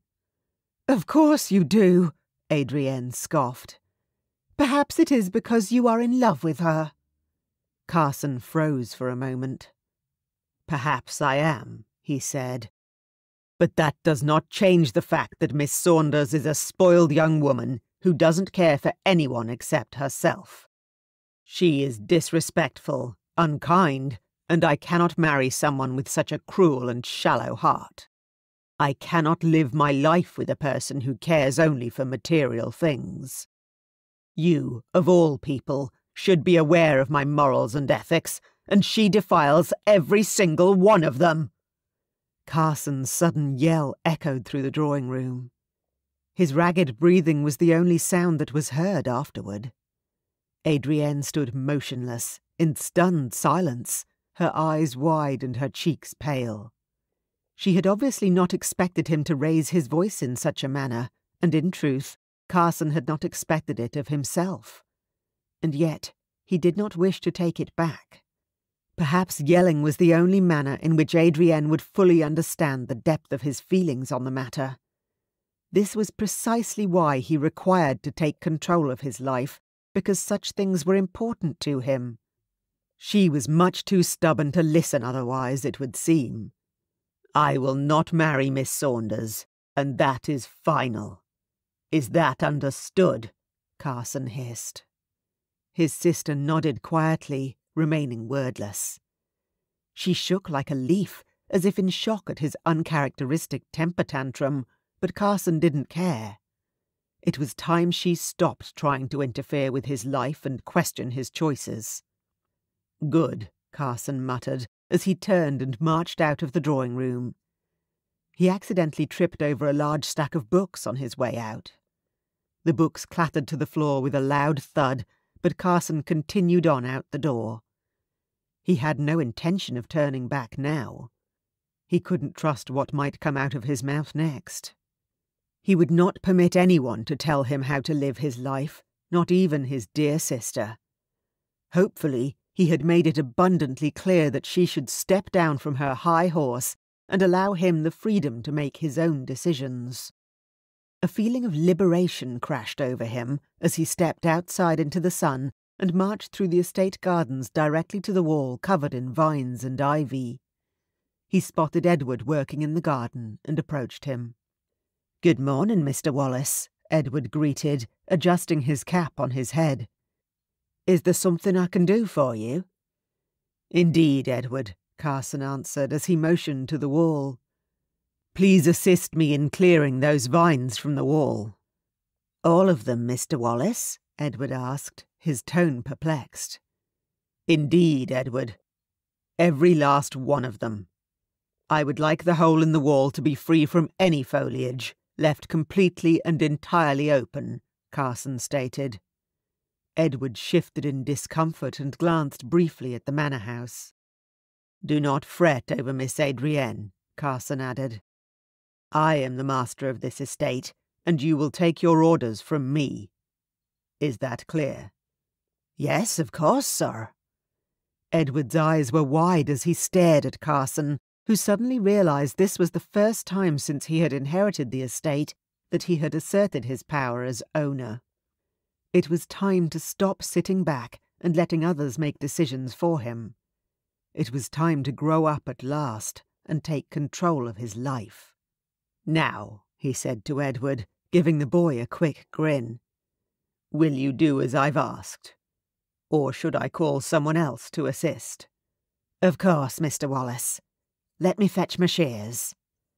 Carson nodded and approached the wall covered in vines and ivy, a smile forming on his lips. His gaze rose to Woodlock Manor, toward Lizzie's bedchamber window, and he wondered whether she was watching. He hoped so. He and Lizzie had a lot to talk about, as soon as he had opened up the way through. Chapter 9.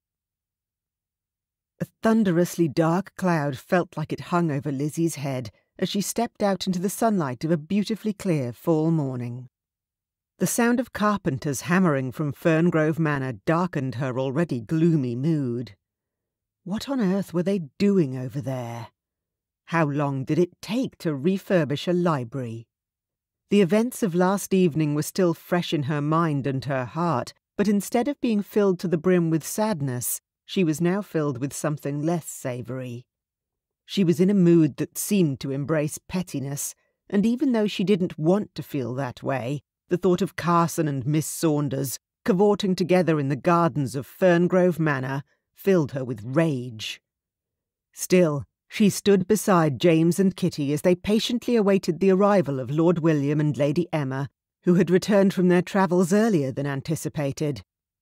Her brother Will and his new wife didn't wish to miss the birth of Kitty's child. Barely a few moments passed before Lizzie began to shift her weight, and a scowl weighed down her features. The hammering from the estate next door, as well as a strange sound that resembled a tree being chopped down with an axe, pulsated in her head and started the beginnings of a very bad headache. "What is the matter, sister?" the Duke asked, obviously noticing her pained look. "That infernal racket is cutting up my peace." "What are they doing over at Ferngrove?" Lizzie complained. "Perhaps they are preparing bedchambers for Miss Saunders," the Duke answered nonchalantly. Lizzie glared at him, her left eye twitching slightly. "That is not amusing, James." "Please do lighten up, sister. It was only a joke." Her brother chuckled, but he stopped when he noticed that she wasn't laughing, smiling, or even letting up on her scowl. "It was not a very good one, brother." "I'm sorry, Lizzie." She folded her arms across her middle and didn't answer. "What is going on with the two of you?" the Duchess asked with a furrowed brow. James opened his mouth, about to answer his wife, but Will's coach appeared at the gates of the estate at that point, and a relieved smile formed on her brother's lips. "Oh, how delightful! They are here." James stepped away from Kitty, and she raised an apprehensive brow at Lizzie. "I do hope you and your brother can be civil with one another." He informed me last evening that he had been wrong concerning your behaviour, and that you are welcome to stay with us as long as you need to. But I will not tolerate any friction between the two of you. I wish for our home to be calm. For the child." "Yes, I understand," Lizzie interjected, and turned away before Kitty could see the hurt in her expression. "You do not need to worry. Whenever I feel the need to argue with anyone, I will lock myself in my chambers until the feeling passes." "I didn't mean it in any way other than to encourage you, Lizzie," Kitty stated. "I know you didn't, and I am utterly grateful that you and my brother are allowing me to stay here as long as I need to," Lizzie said, attempting her best to not sound ungrateful. The coach came to a standstill, and the next moments happened in a blur. William and Emma climbed out of the coach, and James and Kitty stepped forward to embrace the newlywed couple. All Lizzie was able to do was stand there wordlessly. It seemed as if the world slowed down around her as Emma gushed over the Duchess's swollen belly, and James and Will immediately broke into a lively discussion of adventure and travels. As a child, she had often felt left out when the brothers got together and talked about things their little sister didn't understand. Those feelings of exclusion paled in comparison to now. Finally, it was her turn. "Sister!" Will exclaimed, approaching her with open arms. She fell into his embrace, filled with gratitude for his return. "Are you well, Lizzie?" Will inquired. "Indeed I am. It simply feels surreal to have you back home." Lizzie grinned at him. "The estate was so peaceful without you." Will's eyes sparkled with amusement, and he embraced her once more. "It is not a sin for you to simply admit that you missed me." "That is rather overreaching," Lizzie chuckled. "And I believe congratulations are in order regarding your nuptials." "Thank you, sister." Will smiled happily as Emma joined his side. "Congratulations, Emma." Lizzie studied the new bride. She looked well and happy. Clearly the state of marriage agreed with Emma. "Or may I be so bold as to address you as my sister?" "You may address me as you wish, Lizzie." Emma smiled happily and embraced Lizzie. "Though sister would be wonderful." "Then sister it is." "I wish you both all the happiness in the world," Lizzie said sincerely, tears forming in her eyes. She told herself they were happy tears. Tears of joy for everyone around her who had managed to find their forever love. But the welling emotion threatened suddenly to consume her, and she released Emma and turned away, taking a few moments to steady herself and swallow down the lump in her throat. When she had herself back under control, she spoke up. "Francis and the kitchen staff have prepared a delightful breakfast for us all on the terrace. And the weather is cooperating too. Shall we go?" "Indeed," Will nodded. "I am ravenous." "But in all fairness, you are always ravenous," James chuckled. "I cannot argue with that," Will agreed, as they made their way to the terrace. As they seated themselves at the table overlooking the gardens, Will glanced over toward Ferngrove Manor. "I wonder how Carson is doing. Perhaps we can send for him to join us. I would love to see him again after all this while."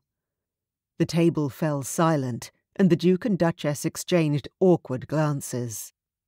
Lizzie, on the other hand, pretended that she had not heard what her brother uttered, and looked down into her tea, aimlessly stirring the brew.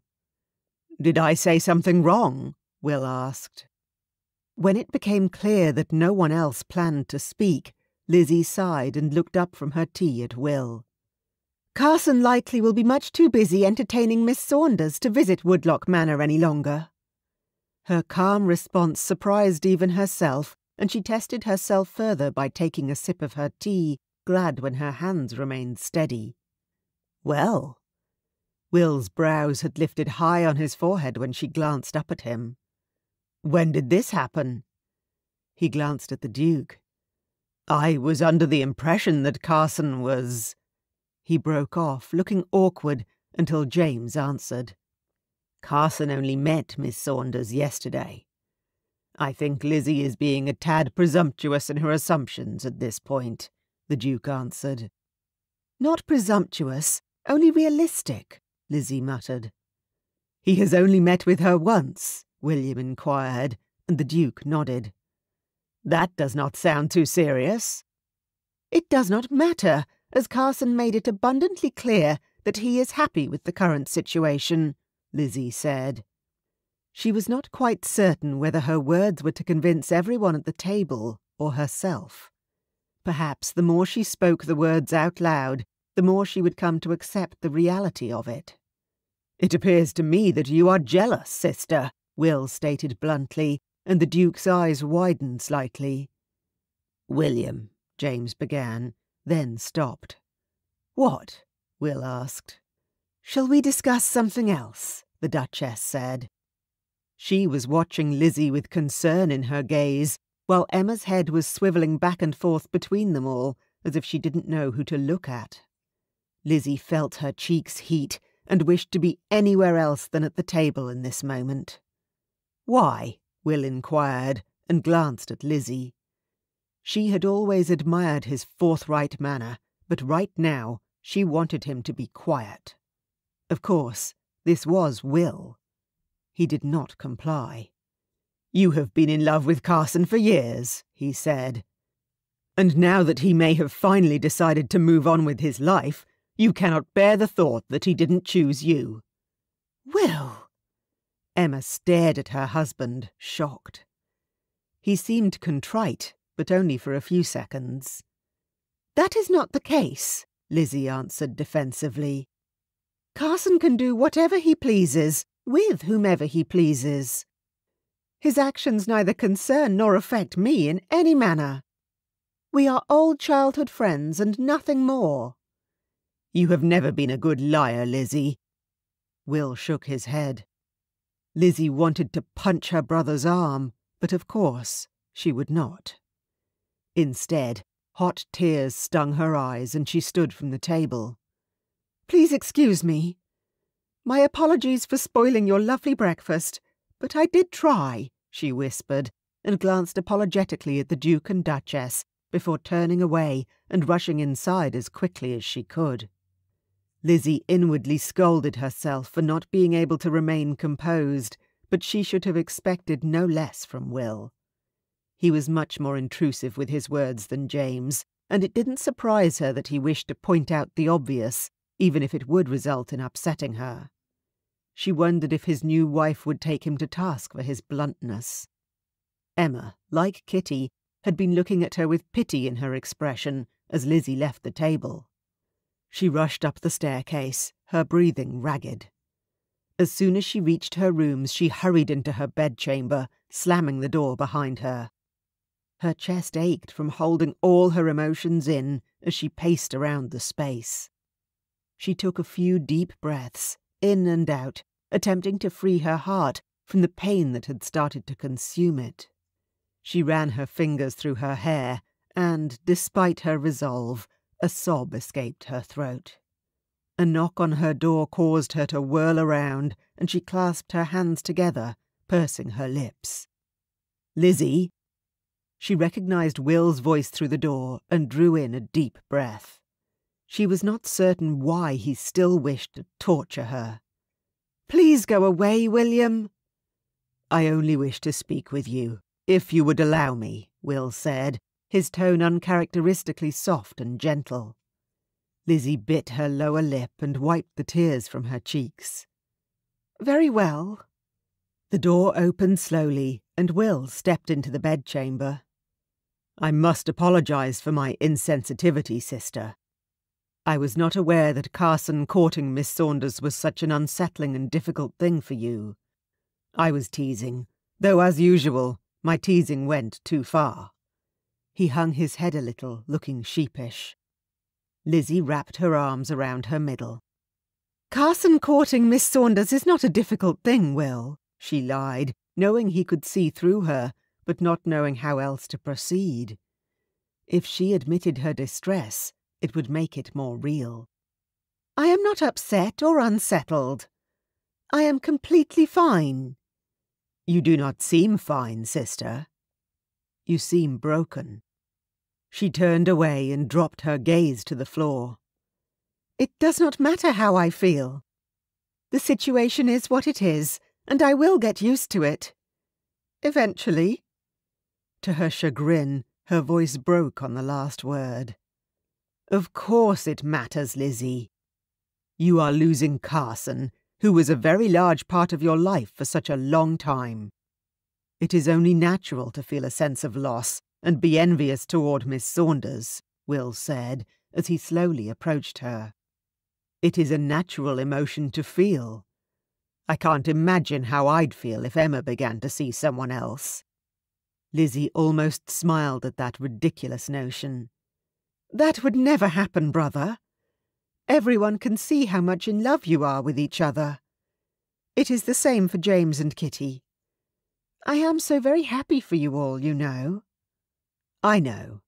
We all do. Lizzie shook her head. But I am utterly certain that Carson is making the worst mistake of his life if he marries her. But it is not my place to imply that, Will.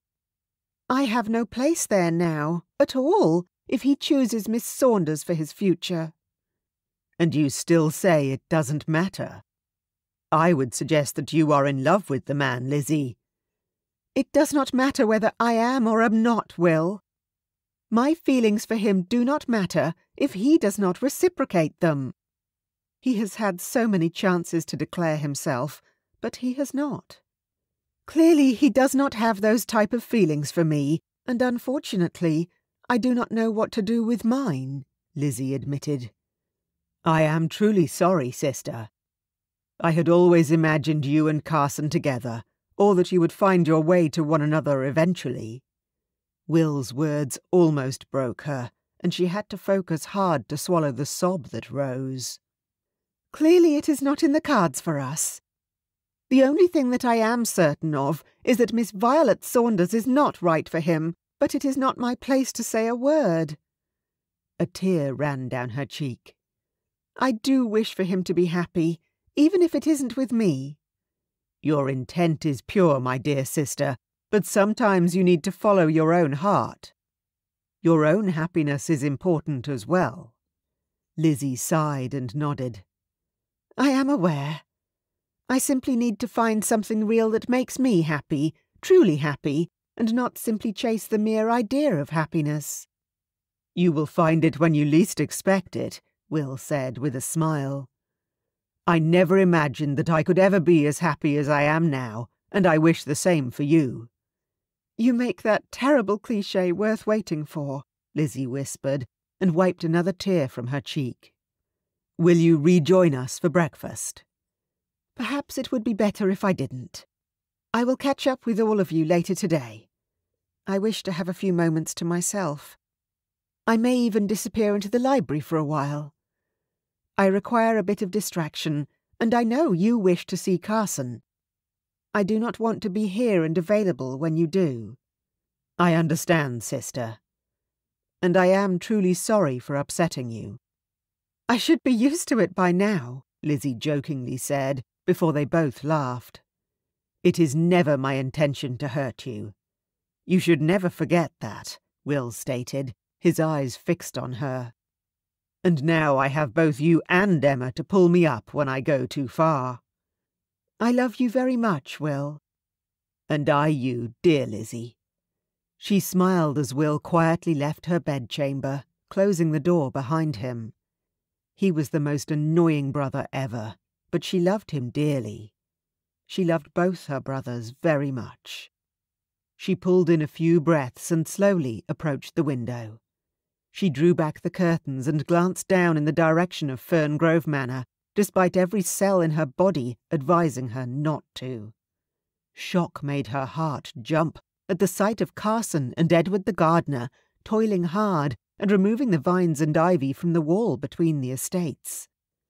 The hole in the wall that had been their secret passageway between Ferngrove and Woodlock for so many years was now exposed and open once more. Their secret passage was clearly no longer a secret, and for a moment a glimmer of hope flickered inside Lizzie's heart. Chapter 10. Nothing could prevent Carson from embracing his good friend Will. It had been far too long since they had spent time together in each other's company, and he'd been delighted to receive the invitation to visit. He'd missed his friend, since Will had climbed aboard the train to Edinburgh to follow Lady Emma in the pursuit of his heart. He had found it admirable that Will had placed so much on the line and sacrificed as much as he had while leaving everything behind, just so that he could be beside Emma as she had journeyed to Scotland.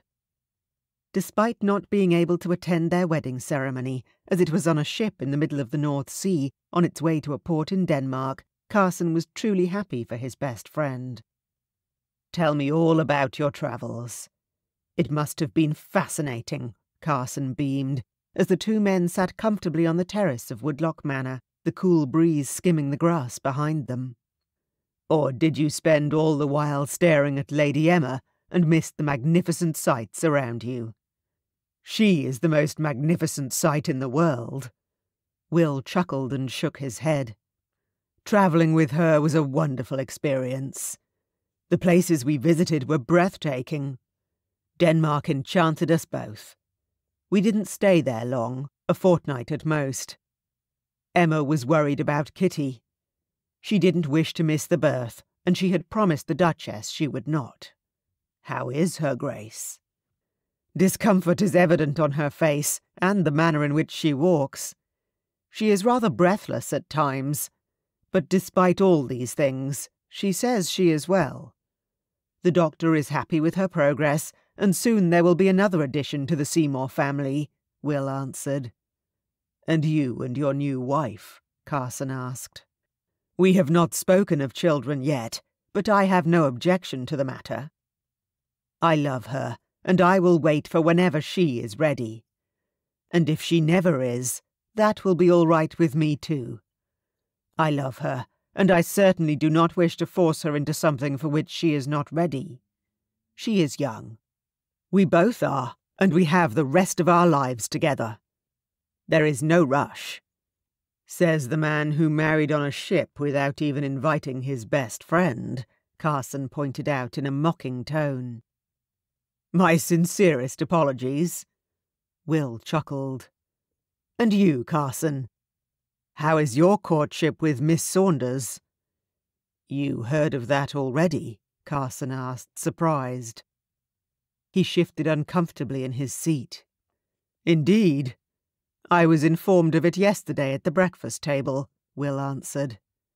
"You should not believe everything you hear," Carson said, annoyed that a single dinner with a stranger had escalated so quickly. "I would hardly call one dinner a courtship." "It is not true, then?" Will inquired. "Adrienne arranged the meeting with Miss Saunders.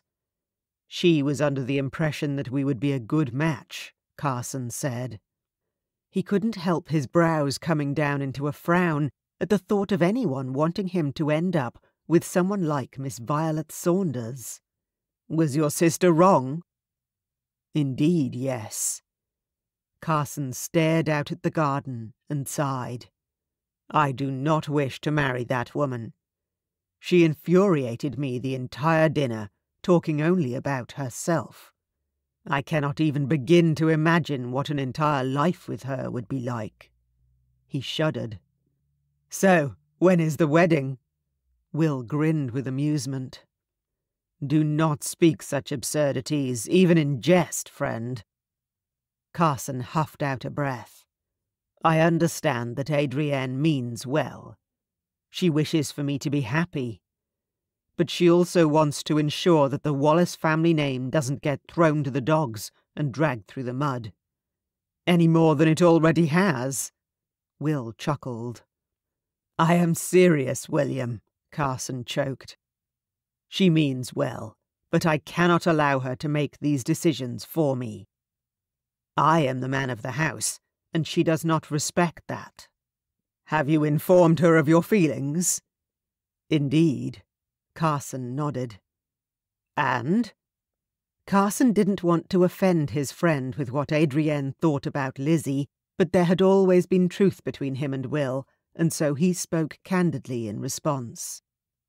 She accused me of being in love with Lizzie, and said if I spent any more time with your sister, then I would tarnish the family name and everything my father and grandfather had sacrificed to ensure we remain respected among our peers, Carson answered.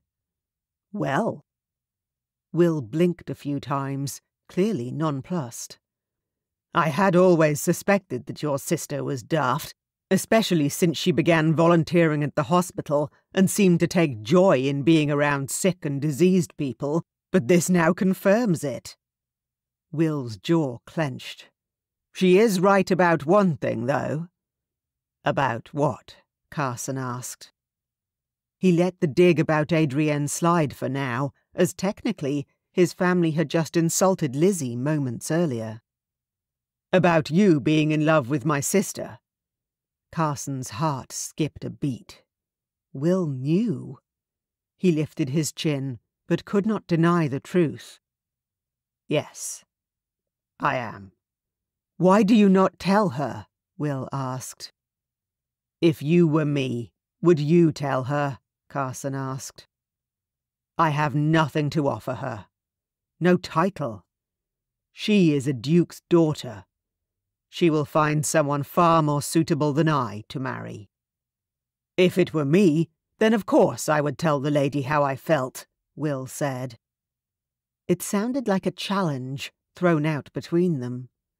Now you are the one who is daft, Carson muttered.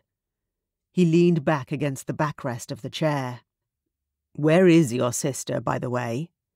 Usually she prances around the garden, soaking in the last bit of sunshine before the winter sets in. Will cocked his head and smirked. You are not even aware of how lovelorn you sound, are you? I am not discussing this with you any longer, Carson muttered, and stood from the table. Can you direct me to where I can find your sister, please? She's in the library, but I do not suggest that you go there today. And why not? She may hurl a book at your head. Carson gaped at his friend. And why would she do such a thing? Because she has been in a hostile and angry mood since she found out about your meeting with Miss Saunders, Will answered, in a seemingly nonchalant manner. He shrugged. Or perhaps it is something else that upset her. My sister remains a mystery. You, of all people, should be aware of this. Carson's jaw clenched. I shall not be long. If you have not returned by sunset, I will assume my sister clocked you with a book, and you are dearly departed. Carson narrowed his eyes. But rather than give Will the satisfaction of seeing him react further, he simply nodded at his friend and left the terrace. Will was well known for being a jokester, but Carson wasn't certain if he was serious with regards to Lizzie this time. He was unsure why she would be so angry, but perhaps if he asked, she would tell him. Carson stopped in front of the doors of the library and hesitated for a moment, Will's warning swirling in his head. She wouldn't really throw a book at him, surely. She had too much respect for books to do that. Still, he was not certain why, but he felt the need to practice extreme caution in this meeting. As he opened the door, the library was quiet. He slowly walked along the length of the large room. Where was Lizzie? What are you doing here? He suddenly heard her voice echo through the space and whirled around to see her straightening up from behind one of the couches. It looked as if she were picking up a book from the floor. She stood straight, facing him, and tucked the thick book in her hands in front of her bosom.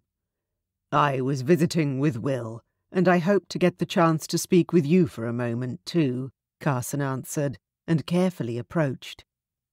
She took a tiny step backward, and he stopped. Although your brother advised me not to, Carson admitted. Will said you were in a bit of a mood. Bad enough to possibly even hurl a book at my head. Oh, is that what he said? Lizzie snapped shut her mouth after those words, though her eyes flashed with some kind of emotion he couldn't read.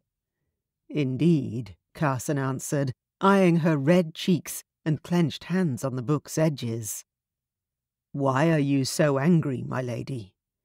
"I am not angered by anything, or anyone for that matter," Lizzie answered, and turned away from him. "That is a lie. I can see that you're upset." Being untruthful was unusual for Lizzie. She wore her heart on her sleeve and didn't usually hide her feelings from anyone. Especially not from him. He had known her forever, and she knew that he would pick up on it if she were lying. Which made today's situation more perplexing. "Lizzie, I am not certain exactly what is the matter, but if you can merely tell me—" "I do not see the point in doing such a thing, Mr. Wallace." "Mr. Wallace? Since when?" He ran his hands through his hair, exasperated. "Could you please refrain from this formality, Lizzie, and talk with me? You and I have always been able to speak to one another openly. Why can you not tell me what is the matter now?" "You will not understand," Lizzie stated simply. "Should you not leave that decision up to me?" Carson inquired. Lizzie shook her head. "I do not wish to speak about this any longer, and I certainly do not wish to keep you from things, or people, who are more important to you." "People? Lizzie, is this about Miss Saunders?" Carson stepped closer. Lizzie whirled to face him, her eyes flashing with something that seemed akin to hurt. "Don't utter that woman's name in my presence." "That certainly confirms my suspicions. You promised me that you were not upset with me meeting with Miss Saunders," Carson pointed out. "I am well aware of what I said, Carson, and I am not upset over that." "I wish you all the happiness in the world," Lizzie muttered. "Somehow, I suspect you do not mean that." Lizzie opened her mouth to speak, but hesitated. Carson could clearly see that whatever was weighing heavily on her mind, she didn't wish to say it. "Tell me what is in your heart, Lizzie. Please. I beg you." "I cannot, as my words would be cruel, and you do not deserve anything but kindness." "Lizzie, please." "Carson, perhaps you should leave. I do not wish to hurl a book at your head." Her smile was sad. Carson nodded slowly. Now was not the time to pursue the matter any further. Lizzie clearly was too upset. "Perhaps one day you will understand why I came here this afternoon to speak with you.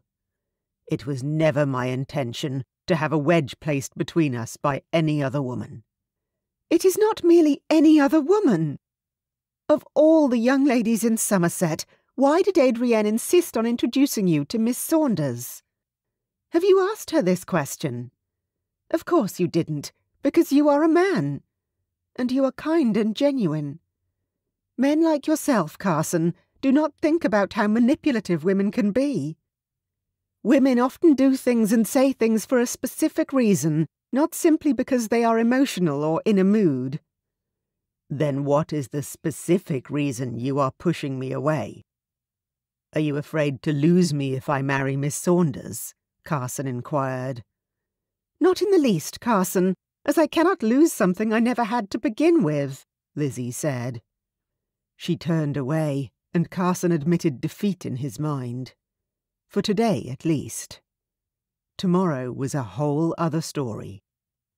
"I could say precisely the same thing," Carson muttered, before he turned on his heel and stomped out of the library. He had never truly understood women, how their minds worked or how they were ruled by their emotions. But he thought he had understood Lizzie. Now he wasn't so sure. It was obvious to him that all women were not to be fully understood, and Lizzie was now living proof of that. She had not given him a clear answer as to why she was upset, and seemed to be trying to keep him at a distance. He could make a guess, of course, but he wasn't sure that would be good for either of them. Chapter 11. Lizzie stretched her legs beneath her as she turned the page of the book she was reading, beams of sunlight shining through her window and warming her. She was comfortably nestled on a large pillow on the floor, quietly enjoying the peace, desperate to forget about her troubles with Carson. She had not seen nor heard from him in over a week. And despite her heart being shattered into a million tiny shards on that day in the library when he had turned tail and walked out, she'd convinced herself that it was for the best. She wouldn't be doing herself any favours if she kept dwelling on the past and things she'd once wished for. It was time to put the past behind her and focus on a future without Carson. She had to move on with her life and forget about the man who had stolen her heart over the many years she had known him.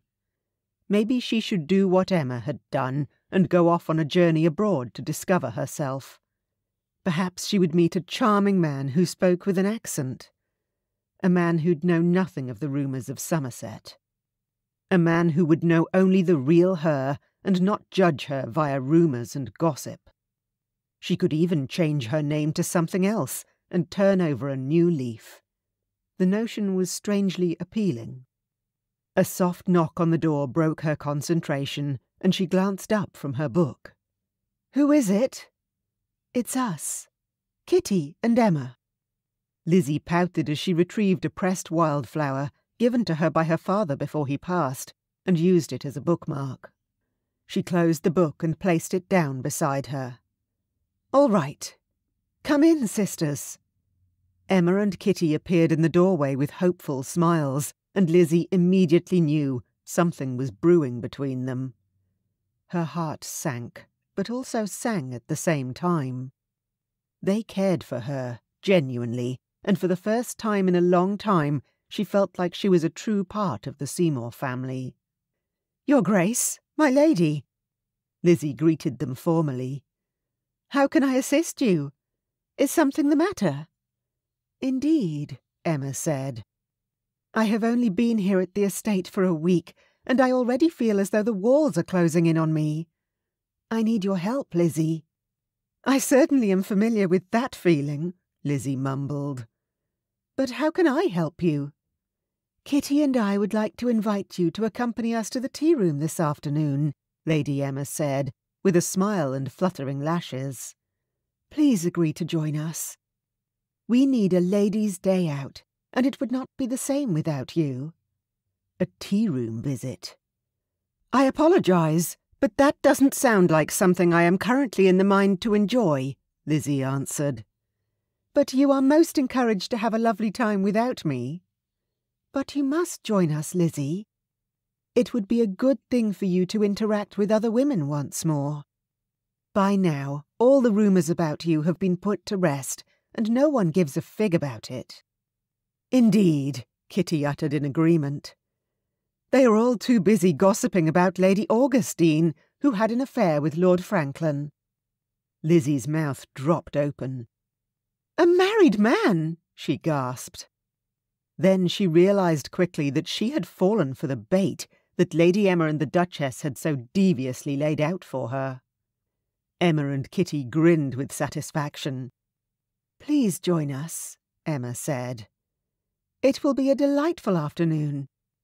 Lizzie bit her bottom lip and nodded slowly. "Very well, but I do not wish to hear a single word about Carson or Miss Saunders." "Who?" Emma asked, with mock confusion. The three women giggled, which lightened Lizzie's heart. Within the hour, Lizzie, Emma and Kitty were dressed in their best day dresses and on their way into town. The coach travelled slowly along the road toward the tea room, and a strange feeling filled the pit of Lizzie's stomach. She hadn't gone to the tea room for a very long while, even before her intoxicated evening at Lord and Lady Wheeling's ball. Once the terrible rumours concerning her and Lord Dorset began to circulate, she had withdrawn from most social events. Unfortunately, many of her true friends had shown their colours over the past months. And although she was grateful to know the truth about them, It still hurt, nonetheless. However, she was feeling anxious about being in those same women's presence once again. She'd be forced to pretend that nothing was the matter and that she had been unaffected by what had happened.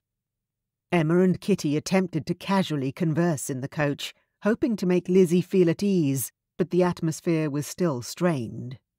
As soon as the coach came to a halt, Lizzie's heart began to pound in her chest, her body frozen. "Are you all right, Lizzie?" Emma inquired, reaching her hand out to Lizzie. She drew in a breath and nodded. "I am perfectly fine. You need not worry about me. I can take care of myself." "I agree. We are all tougher than the world thinks we are," Kitty stated, and reached for her other hand. With her hands clasped by the two women, Lizzie's heart lightened. She might feel lonely whenever she thought of Carson, but with Emma and Kitty by her side, she would never be truly alone. They released hands after a long moment, and then the three women climbed out of the coach and made their way across the street toward the tea room. The bright green paint on the door frame and the window frames was inviting, and it still appeared to look the same as the last time Lizzie had visited. As they stepped inside, Emma placed a reassuring hand on Lizzie's arm, which Lizzie appreciated more than she was able to express in words. Who knew what she would find on the inside? Stares, whispers, or would some of the other customers simply turn away when they saw her? They entered the large room with tables scattered strategically around. Women of all ages chattered happily, sipping their tea and nibbling on cakes, fruits and pastries. Lizzie exhaled slowly. It all looked very normal. She hadn't realized she'd been holding her breath for so long. She felt light-headed. Then the ladies in the room began to notice Lizzie's presence, and their voices did indeed lower into the whispers that she despised. The humming sound of the whispers intensified, but it had no effect on Emma or Kitty, who sauntered as if uncaring to an open table which had been reserved for them. It was certainly one of the benefits of being part of the Seymour family. Lizzie followed their lead and fixed an uncaring look on her own face. Once seated at the table, the proprietress of the tea-room, Miss Abigail Roslin, approached. "Good afternoon, Your Grace, my ladies. How are you all this wonderful afternoon?" "Simply marvellous, although the journey here has made us quite parched," the Duchess answered. "The usual?" "Yes, thank you." Miss Roslin nodded and hurried away from the table as hastily as she had approached it. "Your Grace and my lady," Lizzie said with a smile. "I do apologise for being rather withdrawn the past week. I had a few personal issues that took my attention. I didn't mean to be rude or not spend time with you both, but I am glad you convinced me to join you today. It is quite lovely to be out and to be here with you both. Thank you." "Indeed." Kitty grinned. "They do serve the most scrumptious cakes." She placed her hand on her swollen stomach. "At least the child will be happy and well fed." Lizzie and Emma chuckled in unison at Kitty's words. Miss Roslin and a maidservant approached, then placed large plates of delicious baked treats in the centre of the table. The maidservant quietly poured the tea and once again moved away to leave the three ladies in peace. Lizzie sipped her tea and sighed softly. "That certainly is delicious. What blend is that?" "I am not certain," Emma said. "Miss Roslin creates her own special blends in a blending room behind the tea room. This particular blend is utterly delicious, and I have inquired quite a few times, but she refuses to give away her secret formula." Emma shrugged. "Rightfully so. It is her hard work and her creation. She cannot simply give it to just anyone," Kitty said. They continued to speak of delightful things, Emma's wedding on the ship on its course to Denmark, the progress of Kitty's child's nursery, and although Lizzie only spoke sporadically, she truly enjoyed being in their company. Then the whispers started once more, and when she heard a high-pitched giggle, The hairs on the back of her neck rose. Lizzie would recognise that laugh anywhere. She drew in a deep breath and allowed her gaze to shift to her left, her eyes narrowing as she stared into the dark, beady eyes of Miss Violet Saunders. Miss Saunders glared at her before turning back to the young lady who sat beside her. Lizzie immediately heard her name being mentioned, and then titters of laughter, and her jaw clenched. "Ignore her. She is annoying and does not deserve any reaction from you," the Duchess stated. Lizzie nodded and turned away from the sight of Miss Saunders, but even for a while afterward she still heard her name whispers half directed her way. With every passing moment, Lizzie's agitation grew. "Perhaps it was not such a good idea to come here," she muttered. "Nonsense," Emma said.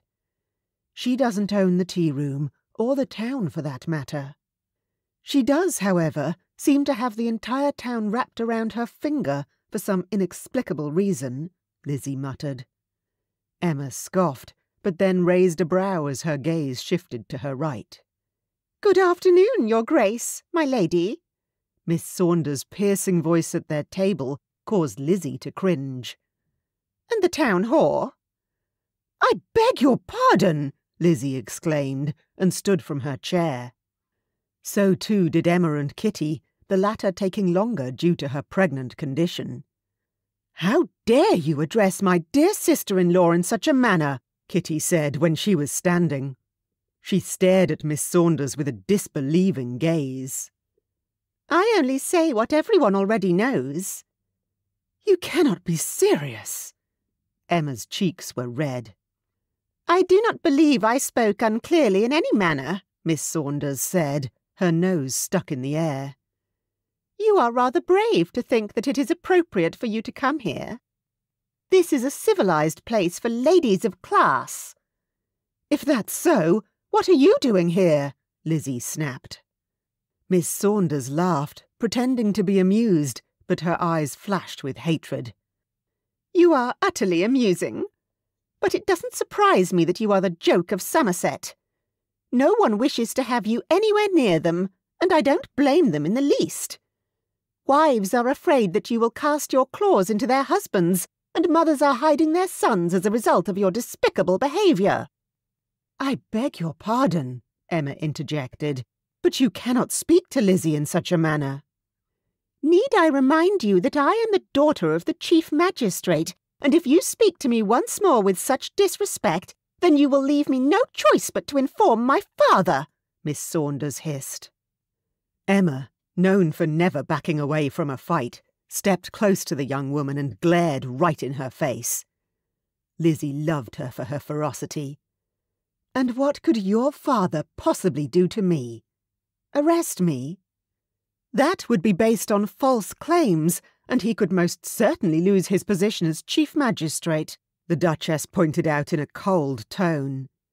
Miss Saunders narrowed her eyes and muttered, "Is that a threat, Your Grace?" "It is a fact.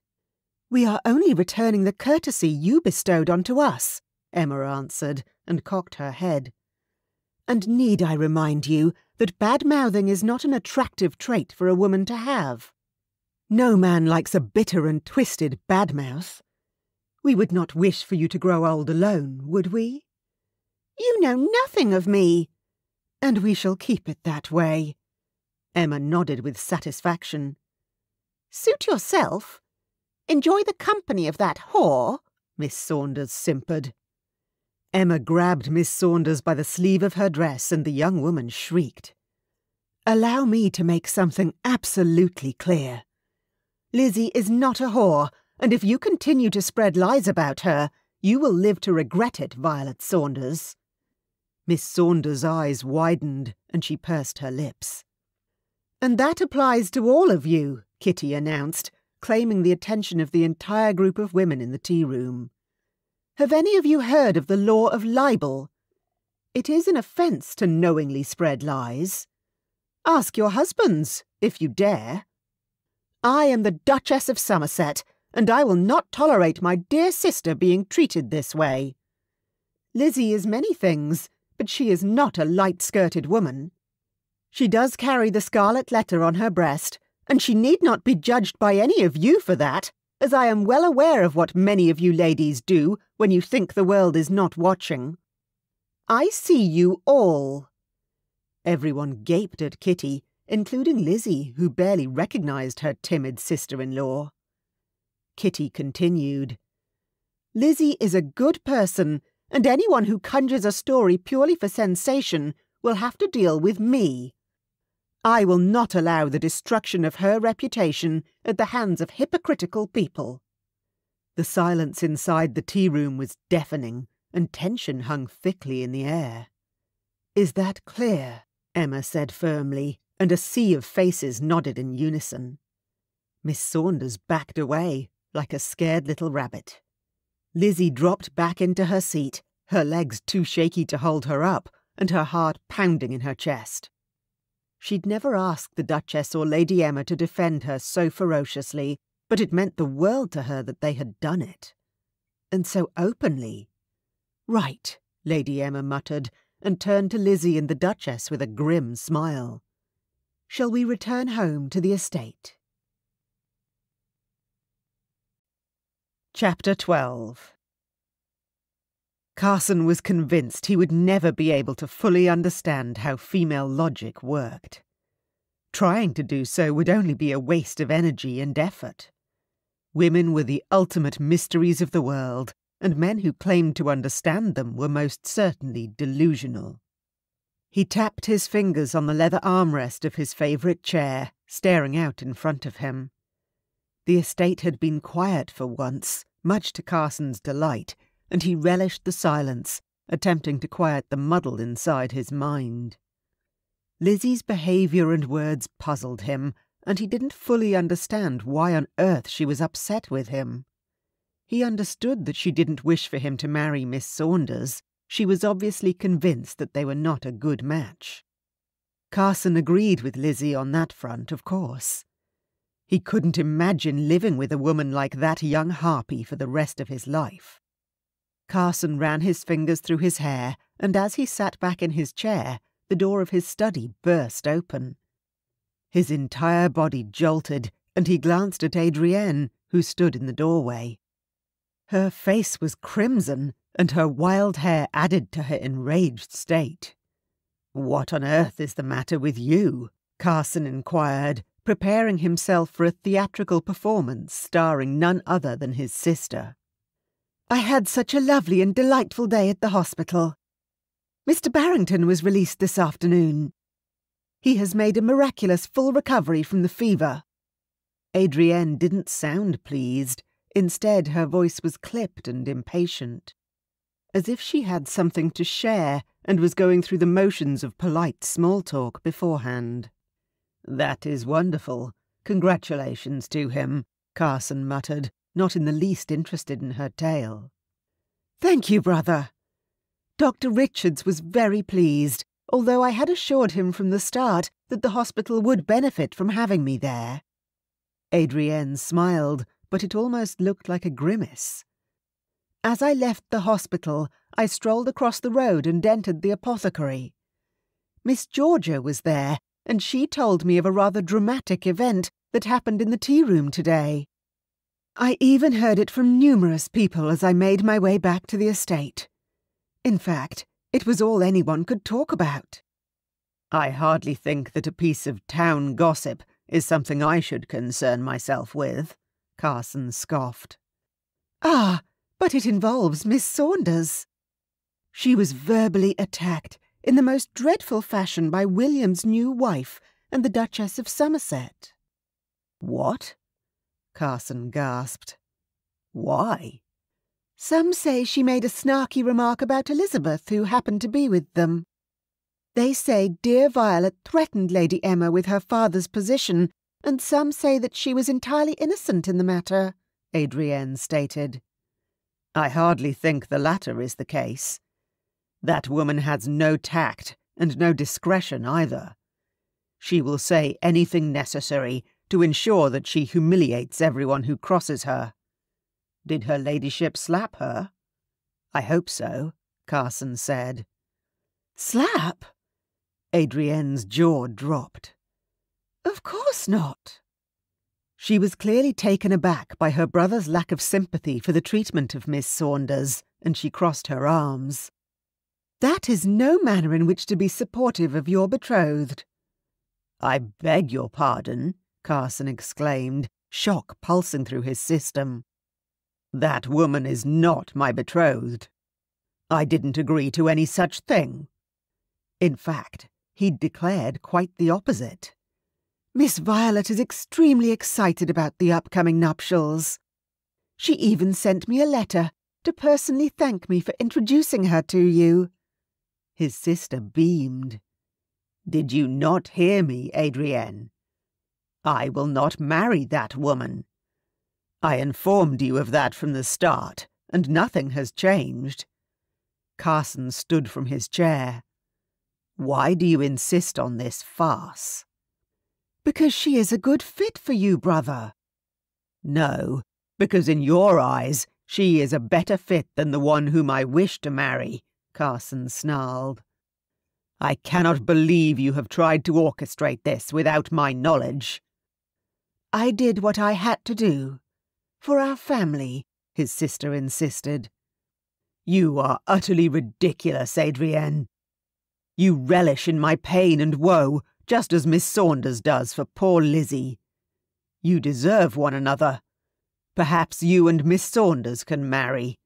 I am certain you will be very miserable together, Carson answered, and rushed past her to the door.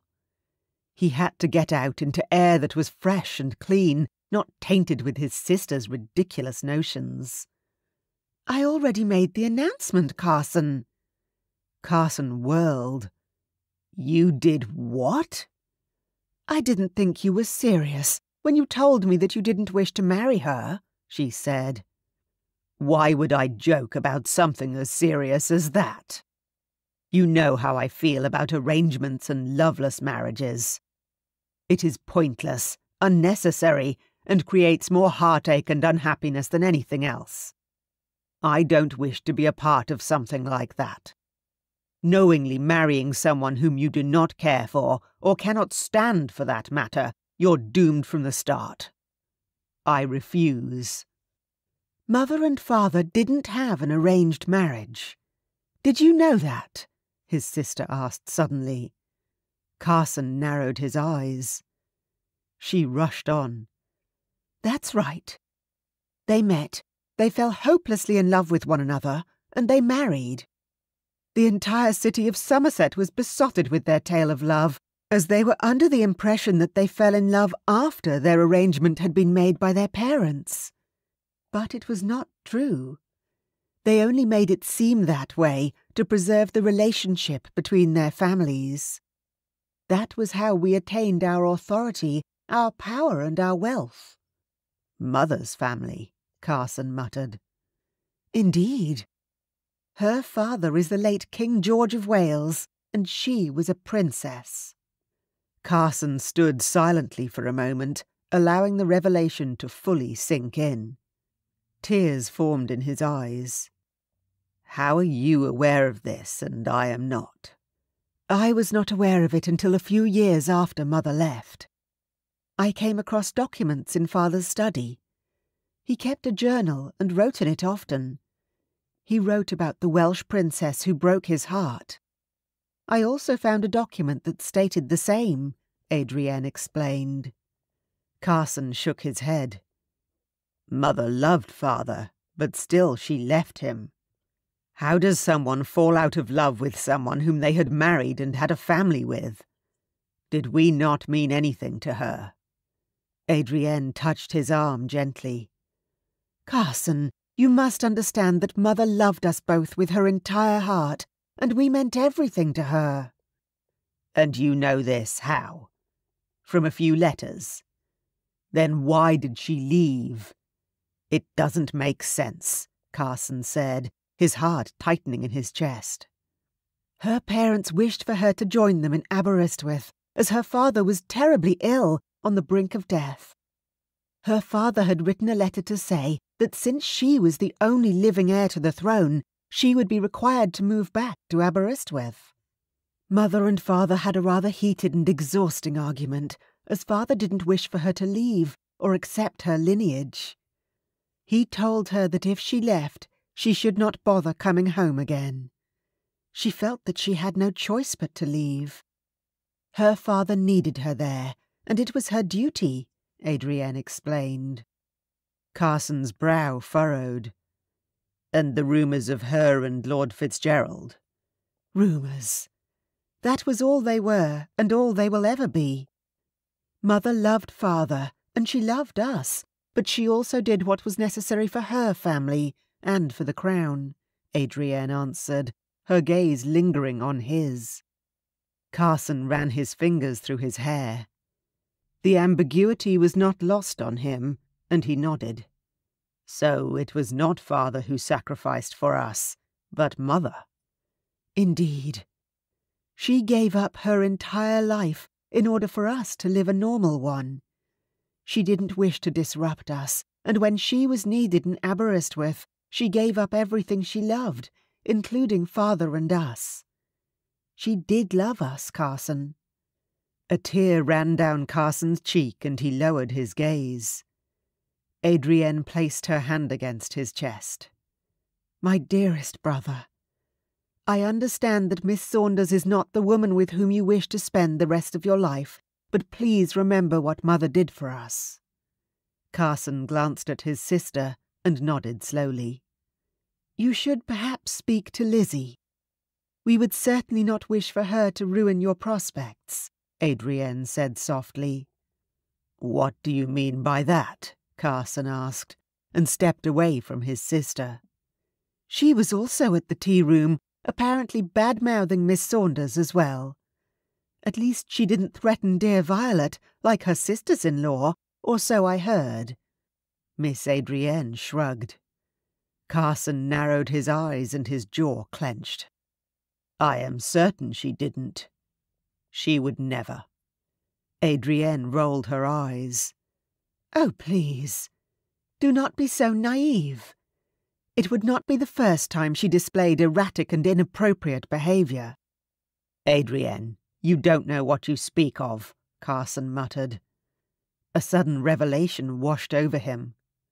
Of course. What? It is not important. Carson fobbed her off, not willing to share what had just occurred to him. Did Miss Saunders harm Lizzie in any way? You care more for Lizzie's safety than your betrothed. She is not my betrothed except in your mind. I had nothing to do with that decision, Carson muttered. I must go see if Lizzie is all right. Carson, do not dare. Or what? Carson growled at her. You are the reason Miss Saunders came into our lives, so this is your doing, not mine. Lizzie is a grown woman. She can fend for herself, Adrienne muttered and crossed her arms. That is not the point, Adrienne. Lizzie was there for me when I felt the loneliest in my life. She was there for me when I needed someone. Her mere presence provided me with the comfort and understanding I required at that time. Lizzie has never disappointed me, and it is only fair that I defend her when she is being scrutinized and gossiped about.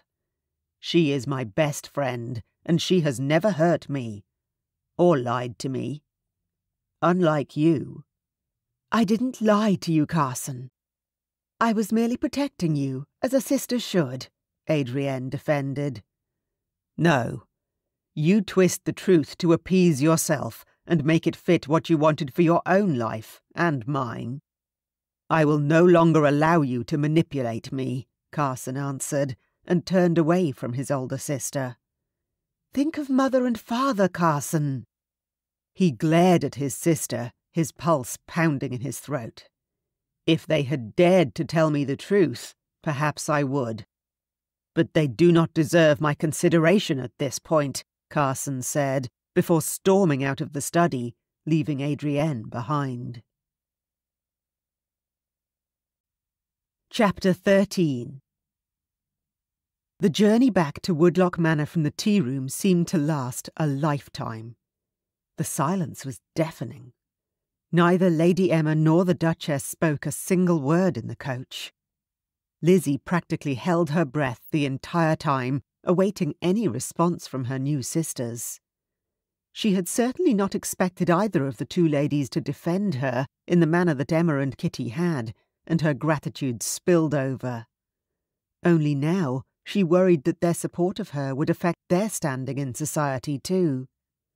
Lizzie glanced at Kitty, who gave her an encouraging smile. It reassured her slightly. Upon their arrival at home, they discovered that James and Will had planned their own excursion for the afternoon, and the Duchess requested that Frances and the maids prepare a delicious late-afternoon repast for the ladies in the parlour. Emma suddenly and completely out of nowhere began to giggle, and within a few moments the sound had evolved into peals of amused laughter. "Is everything all right, Emma?" Lizzie inquired, wondering if her new sister had lost her sanity. "I am perfectly fine." Emma chuckled and wiped a tear from under her eye. "I simply cannot believe that woman threatened us with her father's position. Please, that man would not know his left hand from his right." Lizzie cocked her head, suppressing a smile. "Precisely," Kitty said. "Violet Saunders is a spoilt, foolish woman. She is oblivious to the ways of the world, and is under the impression that her father's stature and position in the courts is a valid reason to treat people in any manner in which she wishes. But as soon as she is treated similarly in return, then it is an atrocity." Emma laughed and turned to Lizzie. "You should certainly not fret over her. She is as insignificant as a waft of grass blowing in the wind. Wafts of grass disperse seeds into the air, allowing for—" Lizzie trailed off as she studied Kitty and Emma's kind expressions. She cleared her throat and nodded. "I apologise. I understand what you meant, and I cannot tell you how grateful I am for your support today, sisters. I am lucky to have you both in my life." "As we are to have you, my dear Lizzie," Emma said. "Are you really fine, though, Lizzie?" Kitty inquired. "This cannot be easy for you at all. You and Carson have always been so very close." "We were close," Lizzie corrected. A silence fell over the parlour. Lizzie released a sigh. "My brothers are convinced that I am jealous of Miss Saunders because she is being courted by Carson." "Are you?" the Duchess asked. "It is not a simple yes or no answer," Lizzie admitted. "I want Carson to be happy, of course, as he deserves a wonderful life, but not with her. She is not the right woman for him. He merits someone so much nicer than that. I wish he would realize she is an unkind woman who will not love him in the manner in which he deserves." "That certainly is not jealousy, Lizzie. It sounds more as though you are wanting the best for Carson, and perhaps in mourning for the relationship you had with him, and that will inevitably change moving forward," the Duchess pointed out. "It feels that way, although I am not certain why," Lizzie admitted. "I have spent countless hours attempting to determine why I feel so melancholy. It feels as though I have lost the only person who understands me better than I understand myself. He had the ability to see through my forced smiles and my pretend indifference. He noticed the smallest indicators if ever I was not happy. He could dry my tears before they even welled in my eyes." As if to emphasize her point, a stray tear ran down her cheek. She didn't attempt to wipe it away. "You love him. Truly love him." Kitty's words were tender, and Lizzie nodded slowly. "Very much so," Lizzie whispered. "But it is too late now. He is betrothed to Miss Saunders." "It is not too late, Lizzie," Emma assured her. "Perhaps you should speak with Carson and tell him of your feelings for him." "I cannot do that. I would seem petty and desperate, and if he has already made his decision, then it would be cruel to do such a thing to him. I've had many opportunities to make my feelings known to him, but I didn't follow through. I've recited the words in my mind so many times I've lost count. I know precisely what I would say, but now I can never say them to his face. I am a coward, on the verge of losing the only man I've ever loved, but I have left things too late. All is not lost, Lizzie, Emma said again. I am afraid it is. He came to speak with me last week, and I almost hurled a book at him. He left in quite a temper. If it's any consolation, Lizzie, I basically did the same to Will, Emma pointed out. And we certainly are aware of what happened after that, the Duchess retorted. Lizzie rolled her shoulders to release tension. Please, I still cannot enter the study without an awkward feeling in my stomach. The Duchess chuckled and placed her hand over her swollen belly. I know about awkward feelings in the stomach. Are you all right? Emma and Lizzie inquired, almost at the same time. I am perfectly fine. The child simply lies in a very uncomfortable position. For me, not for him, the Duchess assured them both. Him? Emma smiled. You believe it's a boy? Fantastic. Another Seymour man to deal with, Lizzie muttered, but she grinned at Kitty. The Duchess chuckled and shook her head. Perhaps. I am not quite certain yet. It does feel right to refer to the child as a boy, but I cannot say for sure. As long as he or she is of sound health, I don't mind. Have you thought of names? Lizzie asked, thankful that the conversation had taken a turn and removed her from the centre pedestal. James and I have discussed it at length, but we have not come to any decision yet. But I promise, you two will be the first to know, granted you keep the news to yourself, Kitty said. Of course, Emma said. Lizzie agreed. As long as you do not name the baby Elizabeth. The three women laughed heartily together as they sipped the tea and nibbled on sandwiches delivered by one of the maidservants. If I had known what I know now, I would have hoped to wait a few months before becoming with child. The heat can be quite unbearable at times. I wish that I had been introduced to William before your wedding, Kitty.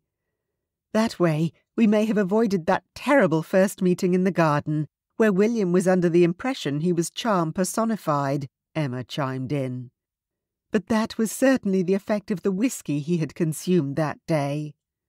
Believe it or not, he was even more obnoxious when he was sober, especially before you met him. You would not have liked him one bit, Lizzie stated. As opposed to the first time I met him, Emma chuckled, and Kitty and Lizzie joined in her laughter. Lizzie, what about you? Emma inquired. What about me? Lizzie asked.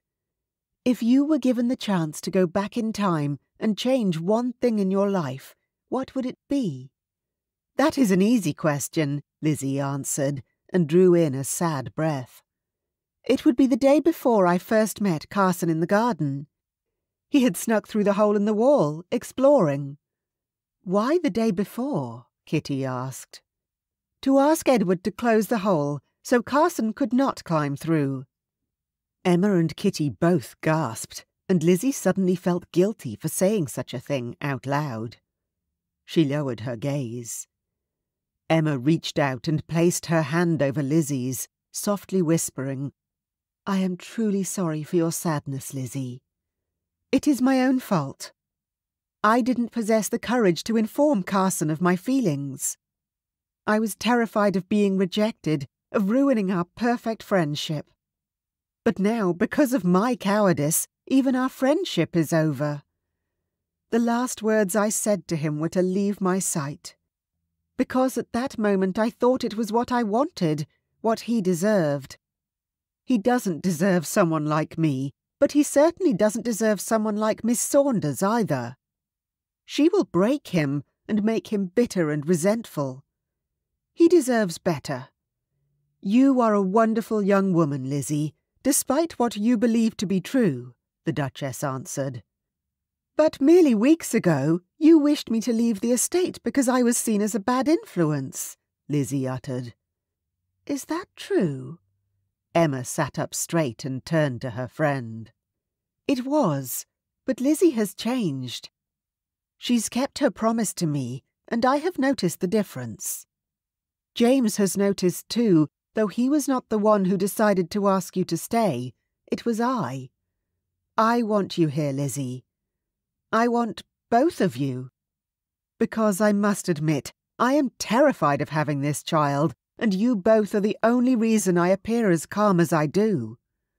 Oh, Kitty, Lizzie whispered. I had no idea. You don't have to be scared. We are here, Emma said. We won't allow anything bad to happen to you or the child, Lizzie promised, with an encouraging smile. Thank you. I am truly grateful for you both. The Duchess smiled tremulously and glanced at Lizzie. And I am deeply sorry that I made you feel anything but welcome in your own home. There is no need to apologise, Your Grace, Lizzie said. Admittedly, I was not the best guest in the world before, and my behaviour was clearly not what it should have been. We adore you just the way you are, the Duchess stated with a smile. The mere fact that you are acknowledging your wrongdoings and striving to better yourself is wonderful and admirable. Thank you, Lizzie smiled. The light-hearted atmosphere in the parlour was truly delightful from that moment onward, and it allowed Lizzie to feel at ease and forget about her woes. And about Carson, even if only for a short while. Chapter 14. The moment Carson's coach came to a standstill, he jumped out and stepped onto the dusty cobblestone path that led to the lavish townhouse across the street.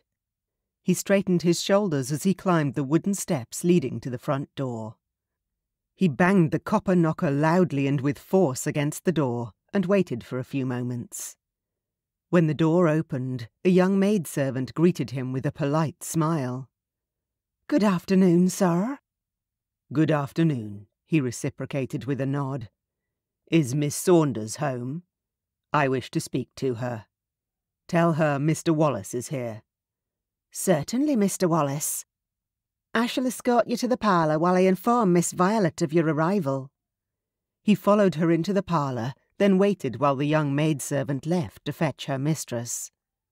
Carson ran his fingers through his hair and drew in a deep breath before slowly exhaling. Footsteps sounded in the hallway, and as he turned, Miss Saunders appeared in the doorway. "Carson," she smiled happily. "How good of you to come to visit me. I am terribly sorry that you must see me in such a state, but I was not aware you would be calling."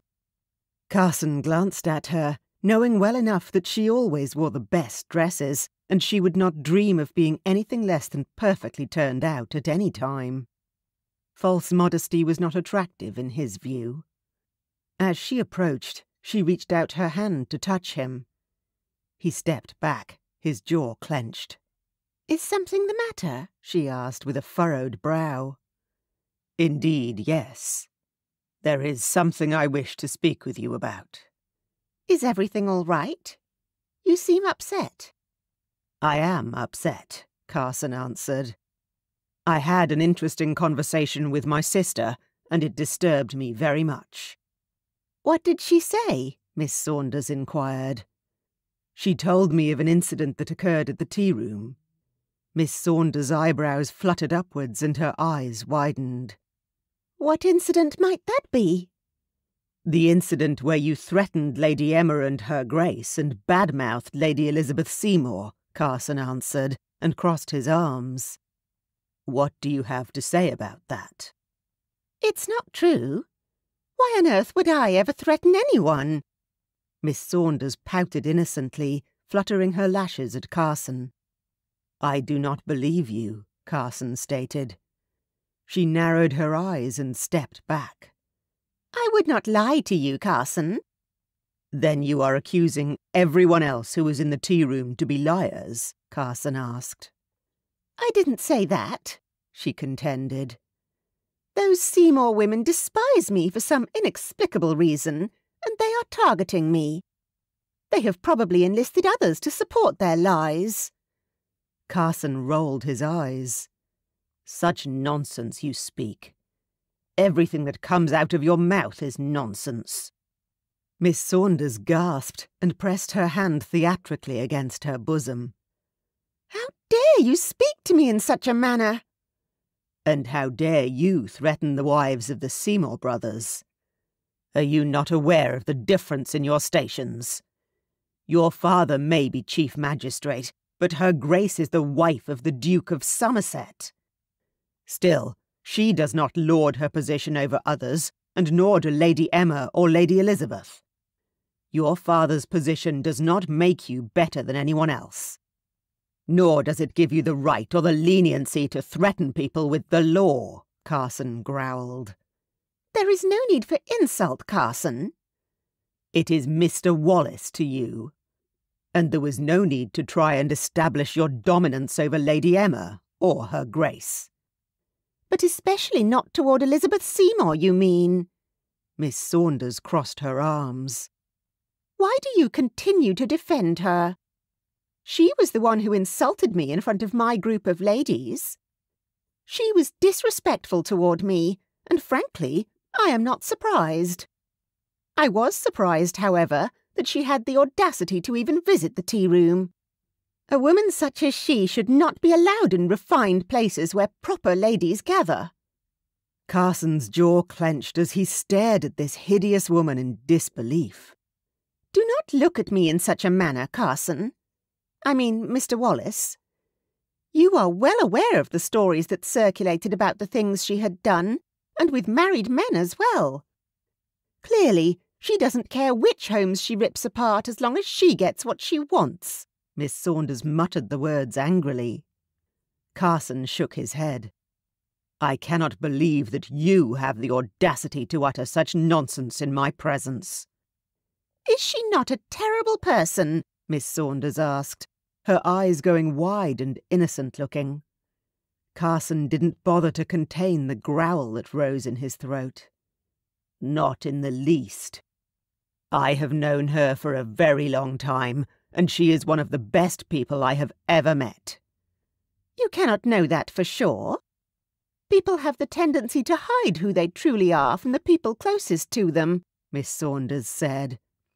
"Or those whom they wish to fool into marrying them." She narrowed her dark eyes and glared accusingly at Carson. "And what precisely are you insinuating?" "I am not insinuating anything. I am telling you. You are a vile, uncouth and insensitive woman. You do not see the good in people, and other women only entertain your company so they can be associated with the Saunders name, which has, in all fairness, lost its appeal ever since your mother passed, bless her soul." Miss Saunders' jaw dropped, and her face began to change colour, her cheeks and neck reddening. Carson, however, was completely and utterly unaffected by the sight. "You are rude, and you gossip. You spread lies that are both hurtful and inappropriate, and you possess no conscience with regards to your wrongdoings. You blame others for your own mistakes, and cannot bear the thought of seeing others happier than you are." She stared at Carson, her breathing ragged and her mouth turned into a scowl. "You are a mean man. How dare you speak to me in such a manner?" "I have remained silent for too long. I have allowed people to make my choices for me, thinking they know what is best for me. I permitted them to do so, as I didn't wish to insult them or seem ungrateful. My sister was the one who arranged our meeting. I agreed, as I believed my sister would not introduce me to someone whom I could not stand. After all, she knows me." Carson shrugged and dropped his hands to his sides. "But I made the mistake of trusting her. I trusted her with an important decision regarding my future, and I should not have done so." "I am a mistake to you?" she asked, her eyebrows flying up. "The biggest, but I am to blame for it, as I allowed this to drag on for much too long," Carson muttered. "I will not marry you, Miss Saunders. In fact, I had no intention of ever marrying you, and I am here now to make that very clear." "It is because of Lizzie, is it not?" she asked bitterly. "I do not like you, Miss Saunders. That is enough reason not to marry." "You don't need to admit it. It is written all over your face," Miss Saunders pointed out. "You wish to hear an honest word come from my mouth, yet you stand there and not only lie to me, but lie to yourself as well. You are in love with that woman, Lizzie, a whore, and you—" "You will not use that derogatory term in my presence," Carson warned, raising his hand in the air. "You do not have the right to justify yourself by diminishing Lizzie." "Leave," Miss Saunders whispered, her face becoming pale instead of red.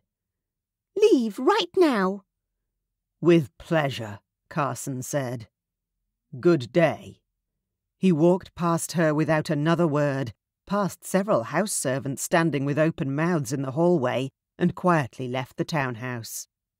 There was a happy feeling inside his heart, a feeling he had not experienced in a very long time. Time to put things right. Chapter 15. Emma and Lizzie sat on either side of the chess table in the drawing-room, quietly playing a casual game. Lizzie cocked her head as she watched Emma shift her rook forward, pursing her lips as she did so. "I cannot believe it took us so long to play a game of chess together," Emma expressed, and glanced at Lizzie. "You are much more skilled than I initially imagined," Lizzie admitted. "I will graciously accept that compliment." Emma grinned.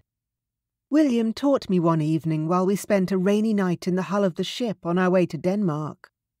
It was a terrifying storm, and William tried to distract me. I was growing rather hysterical, I have to admit." "I can only imagine," Lizzie answered. "But Will always had a gift of making one feel at ease in even the worst situation. James as well.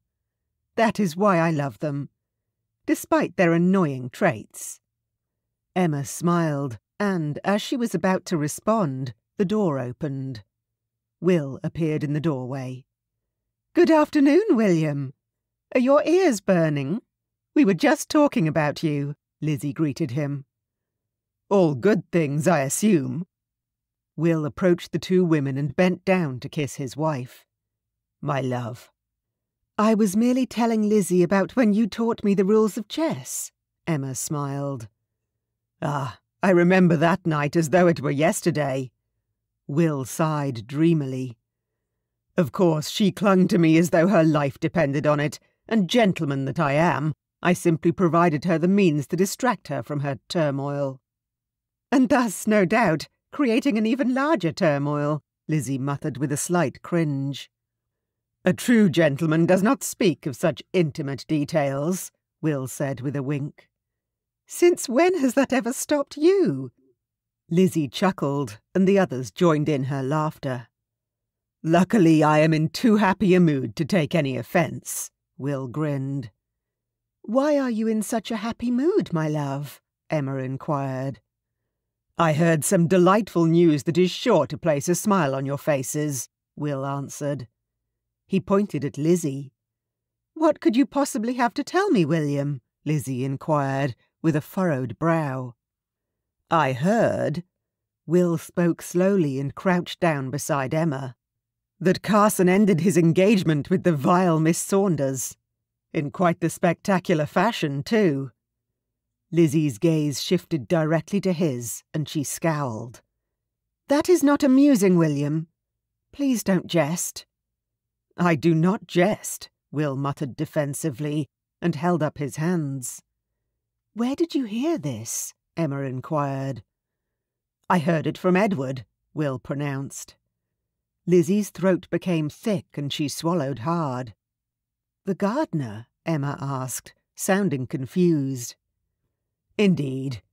He heard it from the Margate's head stable boy, who heard it from one of the footmen in the Saunders household, who is seeing one of the housemaids, who apparently witnessed a shouting match in the parlour."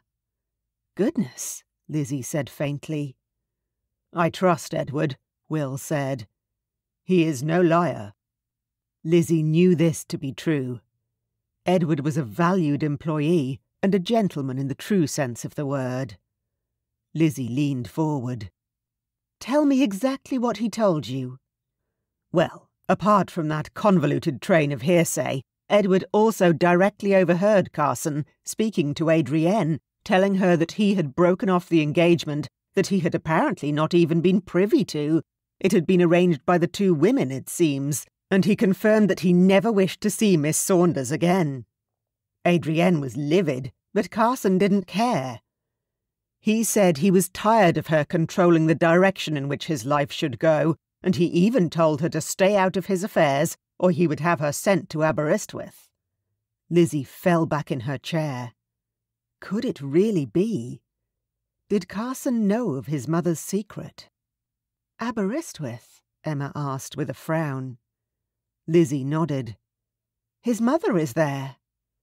Will glanced at her in disbelief and stuttered a reply. How on earth do you know that? I know everything about Carson and his family. He is my best friend, after all. Lizzie shrugged nonchalantly. Wait a moment. Is Carson aware of you knowing? Will asked. Lizzie shook her head. No, of course not. Don't be daft, brother. He wouldn't speak to me again if he knew. Why is that, dear sister? Will asked with a smug grin. I didn't precisely find out the information by Carson telling me himself, Lizzie answered with a cringe. Will's mouth dropped open, then he got to his feet once again. I cannot believe you, Lizzie. You were going through his father's things. Again, don't be daft. Lizzie rolled her eyes. Carson asked me to assist him in sorting through the items in his father's study after he passed away. I came across a box with letters addressed to the late Mr. Wallace, Carson's father. They were from his mother. What did they say? Emma asked, her eyes sparkling with intrigue. Lizzie sat up a little straighter, her stomach tugging with discomfort at revealing the intimate knowledge. But since Will had already obtained some of the facts, she had to assume she could trust her family with the information. Carson's mother was the daughter of the late King of Wales. She left Somerset after her father had been taken ill, as he had left the title of Princess of Wales to her, if she wanted it. Carson's father was upset and gave her an ultimatum to choose between him or her old family. But she left anyway. She had to fulfill her family legacy. The letters were to Carson's father, informing him that she would be staying in Aberystwyth permanently, and she wished for Carson, Adrienne and Mr. Wallace to join her, but his father refused. He didn't wish to uproot his children. His mother is a Welsh princess, Emma gasped with wide eyes. Is he aware? I didn't think so, though if he's mentioned Aberystwyth, I didn't utter a word as it wasn't my place to do so. I removed the box from the study and buried it in our garden, near the hole in the wall, Lizzie answered, though she still wondered if she'd done the right thing that day. What does that make him? Emma asked, her eyes wide. A duke or a prince, I am not too sure. If his father didn't possess a title, then he may never have been given one either, Will explained. An influential businessman who married a princess and hid the knowledge from his children in order to protect them, Emma summarized.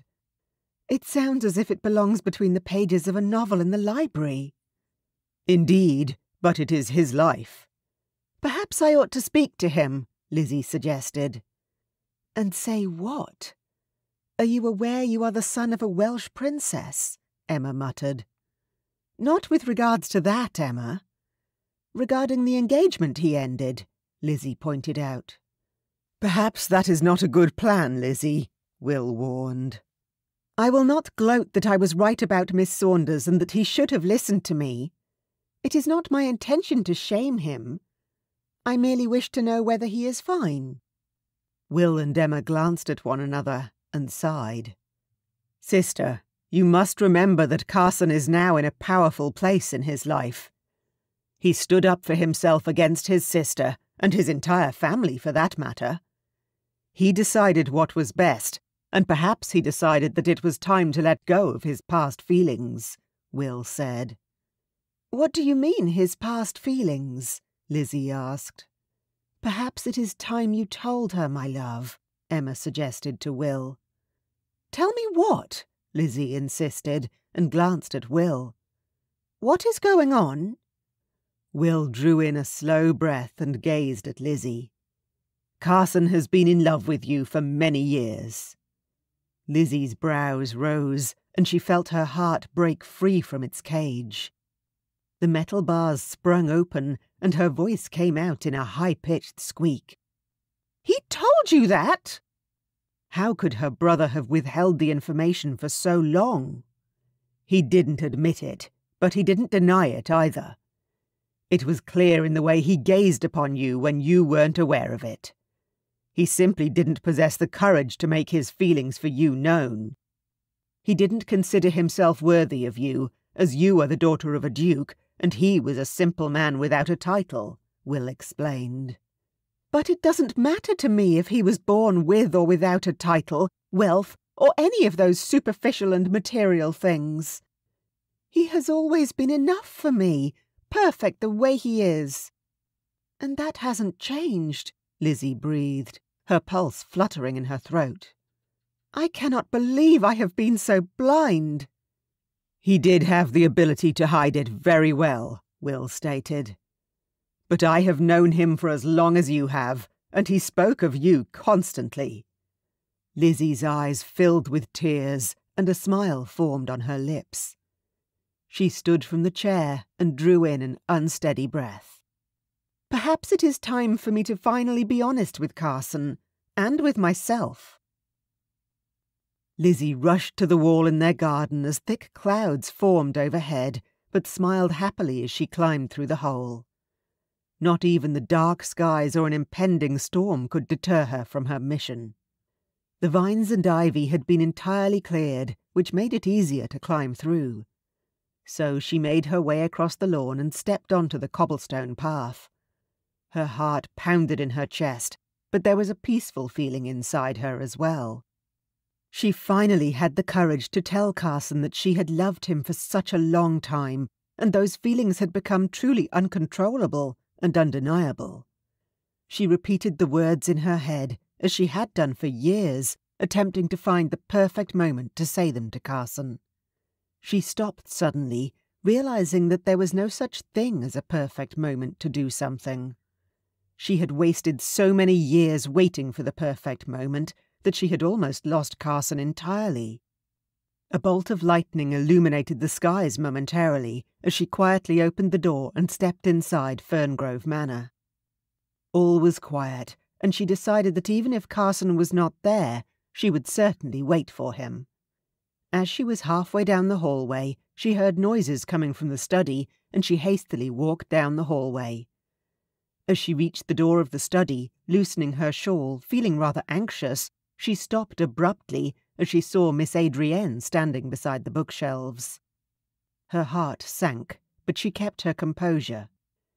"Miss Adrienne," Lizzie greeted. "Lizzie," Miss Adrienne answered stiffly. "What are you doing here?" "I came to speak with Carson. Is he here?" "No, he is not." "And I suggest that you leave before he returns," Miss Adrienne answered, with a malicious tone. "Why is that?" Lizzie asked, as she placed her shawl over the backrest of Carson's favourite leather chair. She wasn't leaving just because Adrienne told her to. "He does not wish to see you or have you visit the estate ever again. You have ruined his life more than once, and neither he nor I will allow you to do it again," Miss Adrienne spat at her. Lizzie narrowed her eyes at the older woman. "What do you mean? I only wish the best for him." "So you say, my lady," Miss Adrienne uttered, and stepped away from the bookshelves. "I have seen my brother heartbroken over you too many times, seeing you being courted by other men, throwing it in his face. The affair with Lord Dorset was the final nail in the coffin for him. He tried to remain stoic and keep to himself, but you insisted upon seeing him, calling upon him for assistance, using him as you saw fit, only to benefit yourself. Even when he was betrothed to Miss Saunders, you sought out a way to alienate their relationship, knowing that you had the power to influence him without his knowledge. "No, that was not my intention," Lizzie defended, and placed her hand against her chest. "I care very much for your brother, Miss Adrienne, and I would never intentionally hurt him, or cause him any pain. If you truly cared for him, you would leave him be. He deserves better," Miss Adrienne stated firmly. A tear ran down Lizzie's cheek, and she lowered her gaze. She turned away, but Adrienne hadn't finished. "You are ruining him, Lizzie, and any chance of him finding happiness. You have him in a stranglehold, and you do it so eloquently that he does not even realize it. He will do anything to please you, to ensure your safety and happiness, even if it is at the risk of his own." "I didn't realize that was what I was doing," Lizzie answered sadly, as she turned back around, another tear running down her cheek. "Love can make us do foolish and selfish things, my lady," Miss Adrienne muttered, and slowly approached her. "But it is sometimes necessary for us to rectify those mistakes, even if it means letting that person go." Lizzie nodded slowly.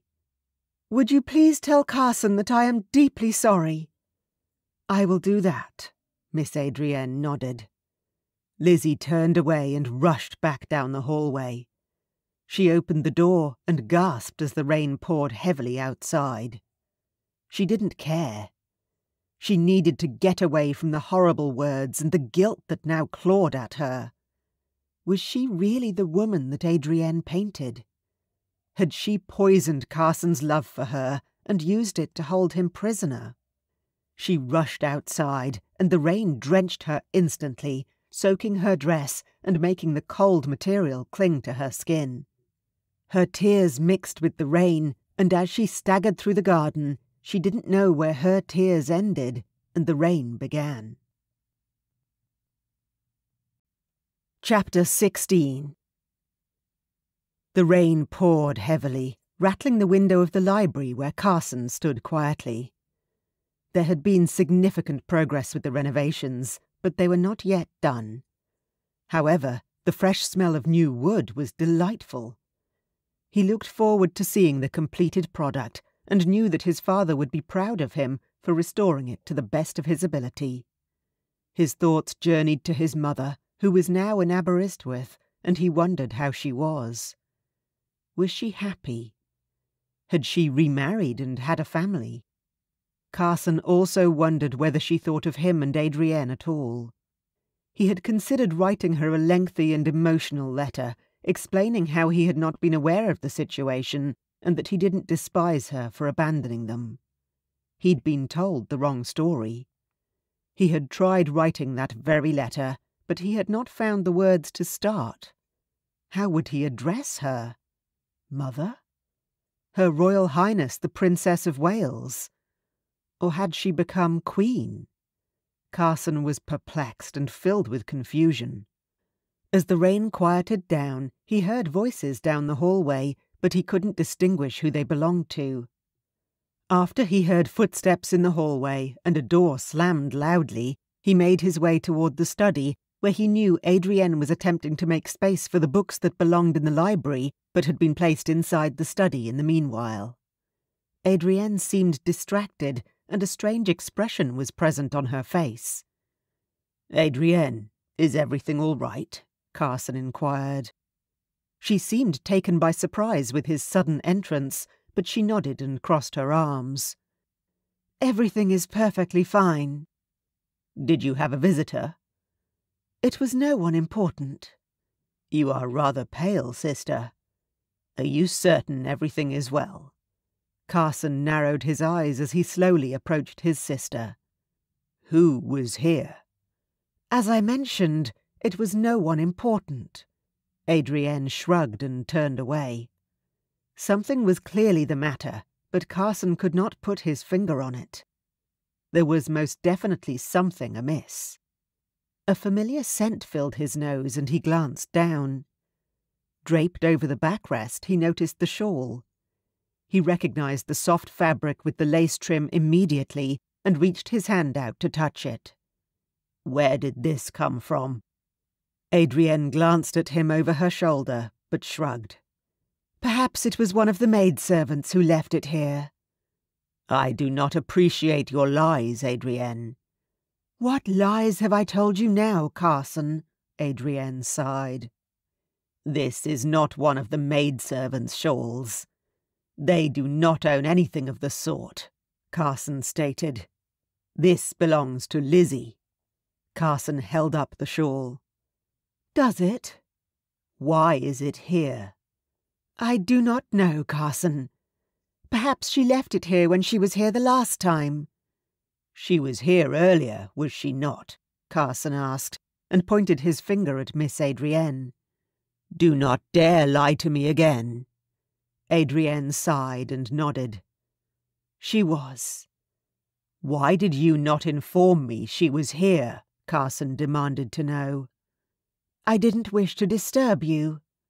"Stop lying to me, Adrienne," he yelled, frustration tearing at him now. His sister obviously hadn't learned anything from their previous conversations. "You know exactly why I didn't wish for her to speak with you.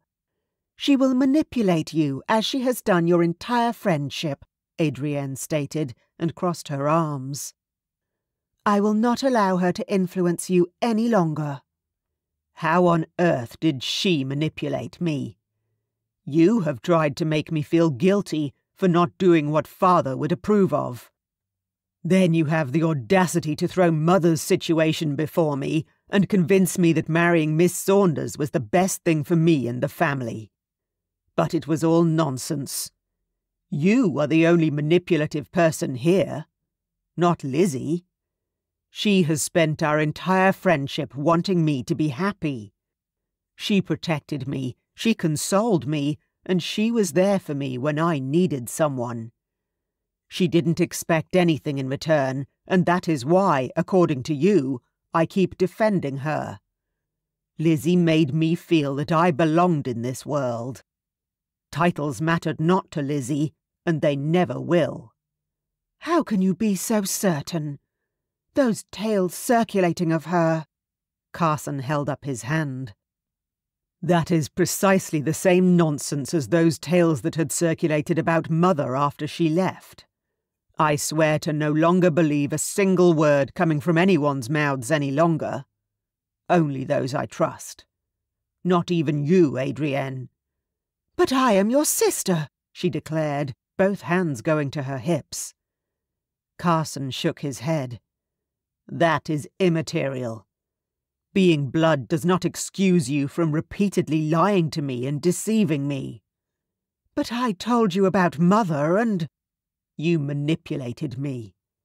That is the point, Adrienne. You broke my trust the moment you lied to me.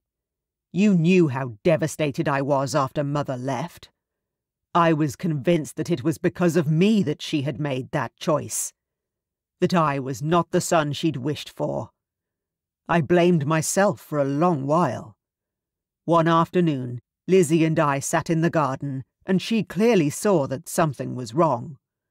I told her what was weighing on my heart, and she told me that people will come and go in a person's life, but it is their prerogative if they leave. It has nothing to do with the people whom they leave behind, and that I should not allow it to affect me. I was not the person at fault. She was right. She has always been right," Carson explained. "When the tales started with regards to Lizzie and Lord Dorset, I didn't believe them, as I knew she was not that kind of woman. She has too much self-respect to allow a man such as Lord Dorset to defile her." Adrienne narrowed her eyes at him. "You do not honestly believe that she is still pure and untouched, Carson?" "The only thing that matters to me is that her heart is pure, and her mind untouched. I am not pure and untouched, and neither are you, sister dear. But you would not think of yourself as a whore, or me as a rake, would you? No, but— Exactly, sister. You judge people before you even allow yourself to know them, or know their circumstances. You have never truly liked Lizzie. Why is that? Carson asked. Adrienne hesitated for a moment and drew in a breath. Tell me now, Carson demanded. Mother truly adored her, and she had told me this many times while she watched you and Lizzie together. She believed that you two would marry, to which she willingly gave her blessing. She even said that she would make a fine princess one day, if that were to happen. I hated that she considered Lizzie important enough to be named as a princess, and didn't once refer to me as being worthy. She considered some other girl more important than her own daughter, Adrienne said bitterly. From that day, I despised Lizzie, and I've done everything in my power to prevent Mother's wish from coming true. Carson's stomach dropped, and part of his heart broke at the same time.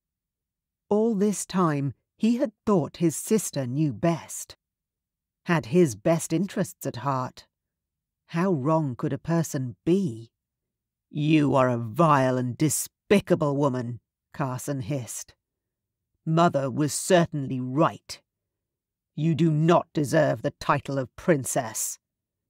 Adrienne's eyes filled with tears and she lowered her gaze. I am sorry, Carson. I don't believe you, and I don't wish to hear your apologies, Adrienne. You made me lose the one person who meant the absolute world to me. The one person whom I would do anything for. You are in love with her? Yes, I am, Carson answered with confidence. I am in love with Lizzie, and nothing on this earth can change my feelings for her. Of course, I would not expect you to understand how it feels to truly love someone. The only person you have ever truly loved was yourself. Adrienne bit her quivering bottom lip. Your words hurt me, Carson. Good. They were meant to, Carson retorted, and whirled around, hastily leaving the study. Carson rushed to the front door, and as he opened it, the rain poured down hard outside. His eye caught movement to his left, and he noticed Lizzie in the far distance, making her way back toward Woodlock Manor. Lizzie, he called out, running after her, but the heavy rain drowned out his voice. Carson continued to run after her, his hair sticking to his face. When he reached the hole in the wall, he climbed through it easily. Thank goodness he and Edward had cleared the ivy and vines away. It was much easier to get through now. As he stepped onto the grass lawn of Woodlock Manor, he saw Lizzie had changed directions and was now running toward the stables. Lizzie, he called out again, and continued to run. He followed her and rushed inside the stables. A shiver ran down his spine. He was completely drenched. Lizzie, he called out to her, gently this time. After a few moments of silence, Lizzie appeared from the shadows, also drenched to the bone. Her eyes were red, and her breathing was ragged. "What are you doing here?" Lizzie whispered. "I came to speak to you." "Why?" "To ask me to stay away from you and never to set foot at Ferngrove Manor again," Lizzie answered, her voice breaking from the sadness obvious in her tone. "Why would I wish for you to stay away from me?" Carson asked. Lizzie wiped her cheek with her sleeve, although it didn't dry her skin in the least, and shrugged her shoulders. "Adrienne informed me that was what you wanted." "Please, Lizzie, you must not believe a single word my sister said," Carson said. He approached Lizzie. "I cannot imagine wanting you to never come near me. You are much too important to me." She lifted her head and met his gaze directly. "I am?" "Of course," Carson answered, and took both her hands in his.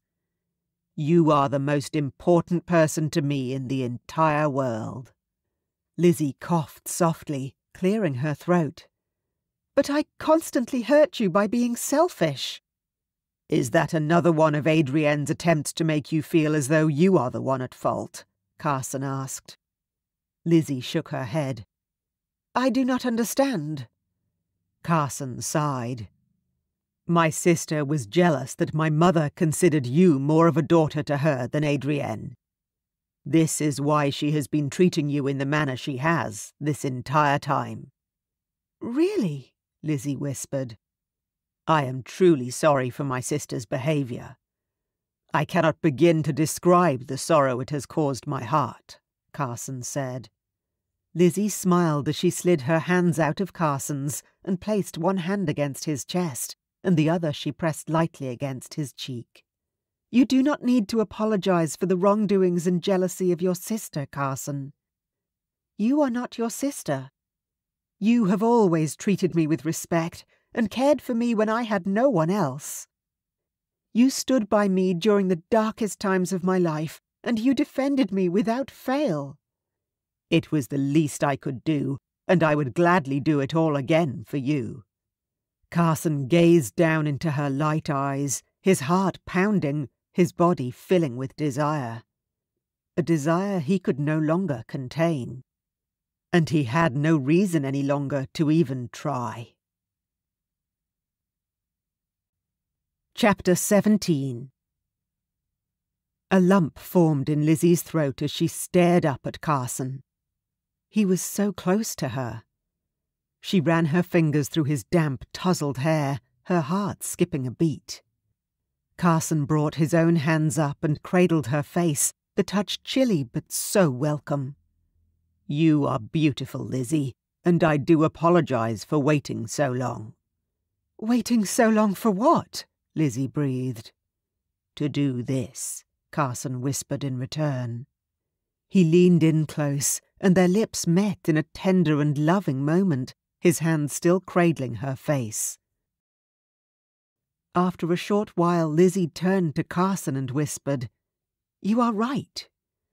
Carson's brow furrowed and he glanced at her. "Regarding what?"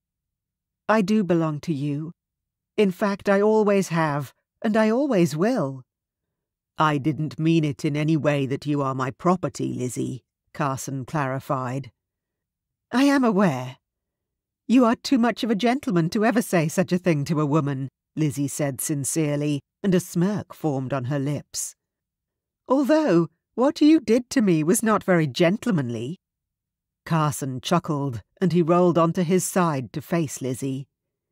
"If you wish, I can do it again, in a more gentlemanly manner." "I would like that very much." Lizzie chuckled as well. The rain continued to pour down as the sun was replaced by the moon, but even though she wanted to ignore time, Lizzie was well aware that she had been gone from the manor house for a long while. She didn't wish for her brothers to worry over her. "We must go. We would not want Will and James to fret about me, or worse, assemble a search party to look for me," Lizzie whispered, as she ran her fingers down Carson's naked chest. "Please, I wish only to hold you for a while longer," Carson murmured beside her, and wrapped his arms lovingly around her. A warm and welcoming feeling exploded in her heart as she melted into Carson, drifting off into a deep and peaceful slumber, having everything she had ever wanted in her arms. Chapter 18. Carson was awoken by the sound of violent coughing, and he opened his eyes.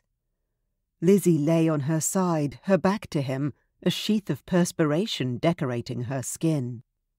"Lizzie, are you all right?" he whispered, as he turned her to face him. The moment he touched her skin, he realized there was something very wrong. Her skin was hot to the touch, and as she weakly turned her head toward him, he noticed how dark the skin under her eyes had become. "Are you feeling ill, my dear?" "I feel very warm, and not in a good way," Lizzie answered. "I shall take you back to the manor now. I have kept you out here in the cold stables for long enough." It took Carson a few moments to ensure both Lizzie and he were adequately dressed before he scooped her up into his arms and left the stables. Her body was hot against his chest as he proceeded to hurry back to Woodlock Manor. He banged on the door with his foot, and within moments the door was opened by a manservant. "Call his Grace and Will to the drawing-room immediately," Carson barked, and the manservant quickly obeyed. Carson continued down the hallway until he reached the drawing-room. He entered and gently lay Lizzie on the long chaise. She weakly grabbed his hand, and he clutched it tightly. "I am here, my love." Within moments, both James and Will rushed into the room. "Carson, what is the matter?" the Duke asked, but as he noticed a very pale Lizzie lying on the chaise, his eyes widened. "Lizzie?" Lizzie opened her eyes weakly and attempted a reassuring smile. James's jaw clenched as he ran his fingers through Lizzie's damp hair. "She has a fever," the Duke pointed out as he pressed his palm against her forehead. "She is burning to the touch." "What happened?" Will inquired, and glanced at Carson. "We were caught in the rain and took refuge in the stables." "The entire day, and half the night?" Will asked apprehensively. Carson lowered his gaze for a moment and said, "We didn't realize how much time had passed. We both fell asleep, and I awoke to her violent coughs. She was covered in a sheath of perspiration and feverish. William, call Hamilton to take the coach and fetch Dr. Ferguson. He must come at once," James ordered, and William nodded, leaving immediately. James turned to him. "Carson, would you be able to carry Lizzie upstairs to her bedchamber?" "Of course," Carson nodded. "Good. I will call upon Francis to see to her until the physician arrives. Do not leave her side," the Duke ordered. "I do not intend to," Carson stated, and rose to his feet. He scooped Lizzie up in his arms once again and whispered, "We will ensure you are taken care of." Carson held her tightly against his chest, her body curled up against him and shivering violently. He swiftly ascended the stairs and walked directly to Lizzie's bedchamber. Francis and 2 maidservants joined him. Francis hurried out in front and opened the door for him. He stepped inside her chambers, the maidservants following closely behind him. A maid on their side of the bed peeled the blankets away, and Carson placed Lizzie gently on the mattress. He stepped away for a moment, allowing the maidservants to cover her with rags drenched in cool water. His heart broke as he watched her on the bed, her face pale and her body shivering. A short while later, Will entered with Dr. Ferguson, the physician, and Carson was asked to leave the chambers in order for the physician to examine Lizzie, in the presence of Francis, of course.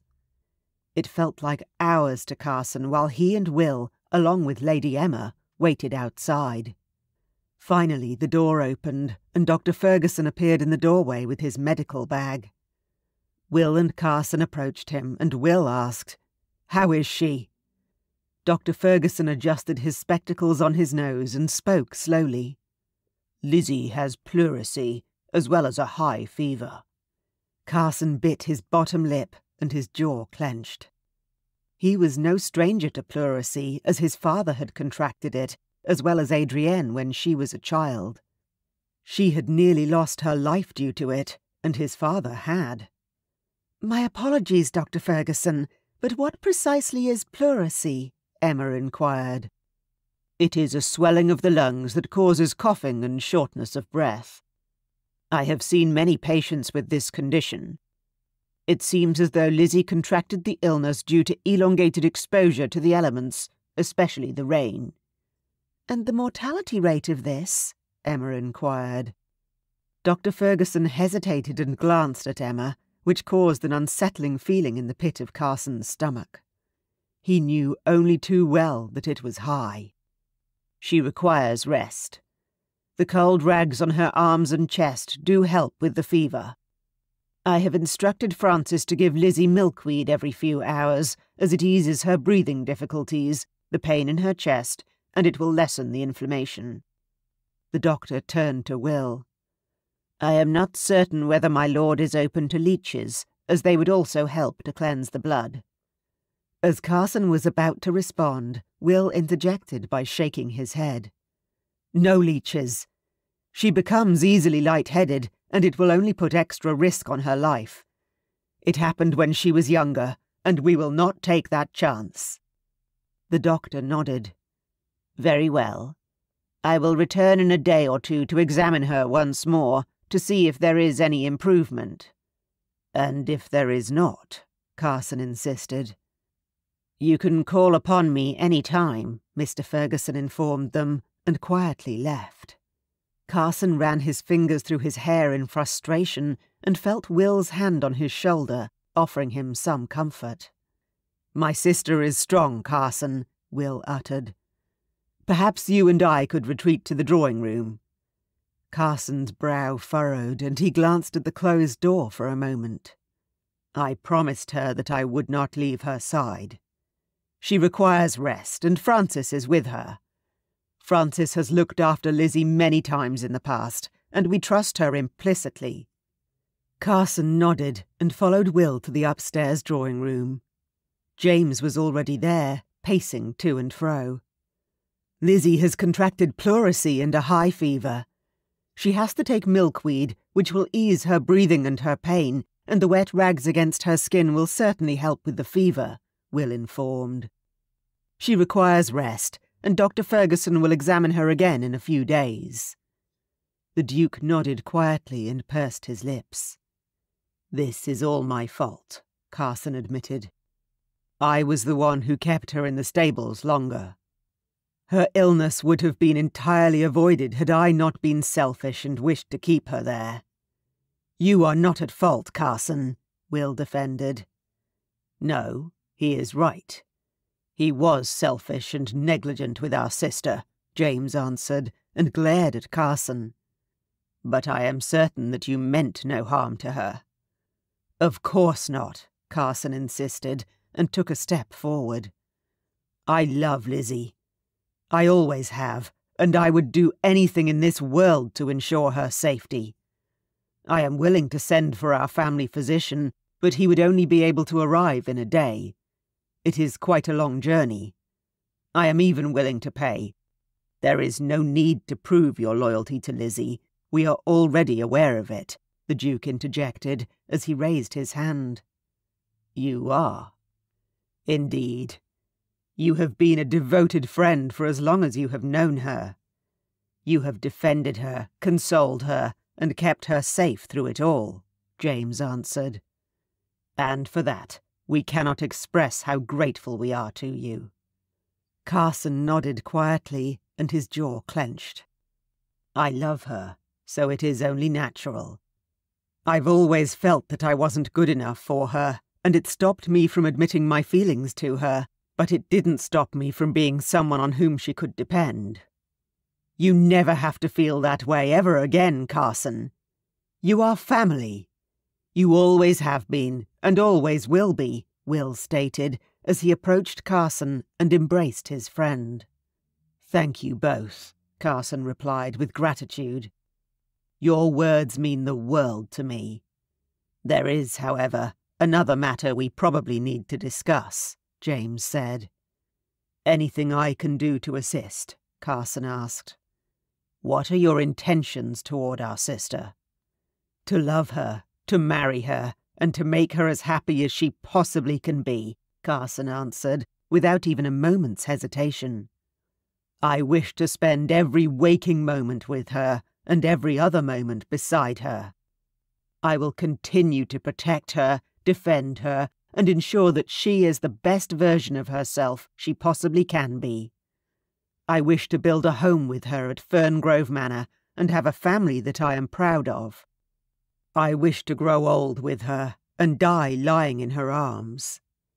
Will and James exchanged satisfied glances, and the Duke uttered, "Spoken like a true royal." Carson frowned and glanced at Will. How long have you known? A few years, but it doesn't change a thing, let me assure you. You will always remain the man you are, Will said with a shrug.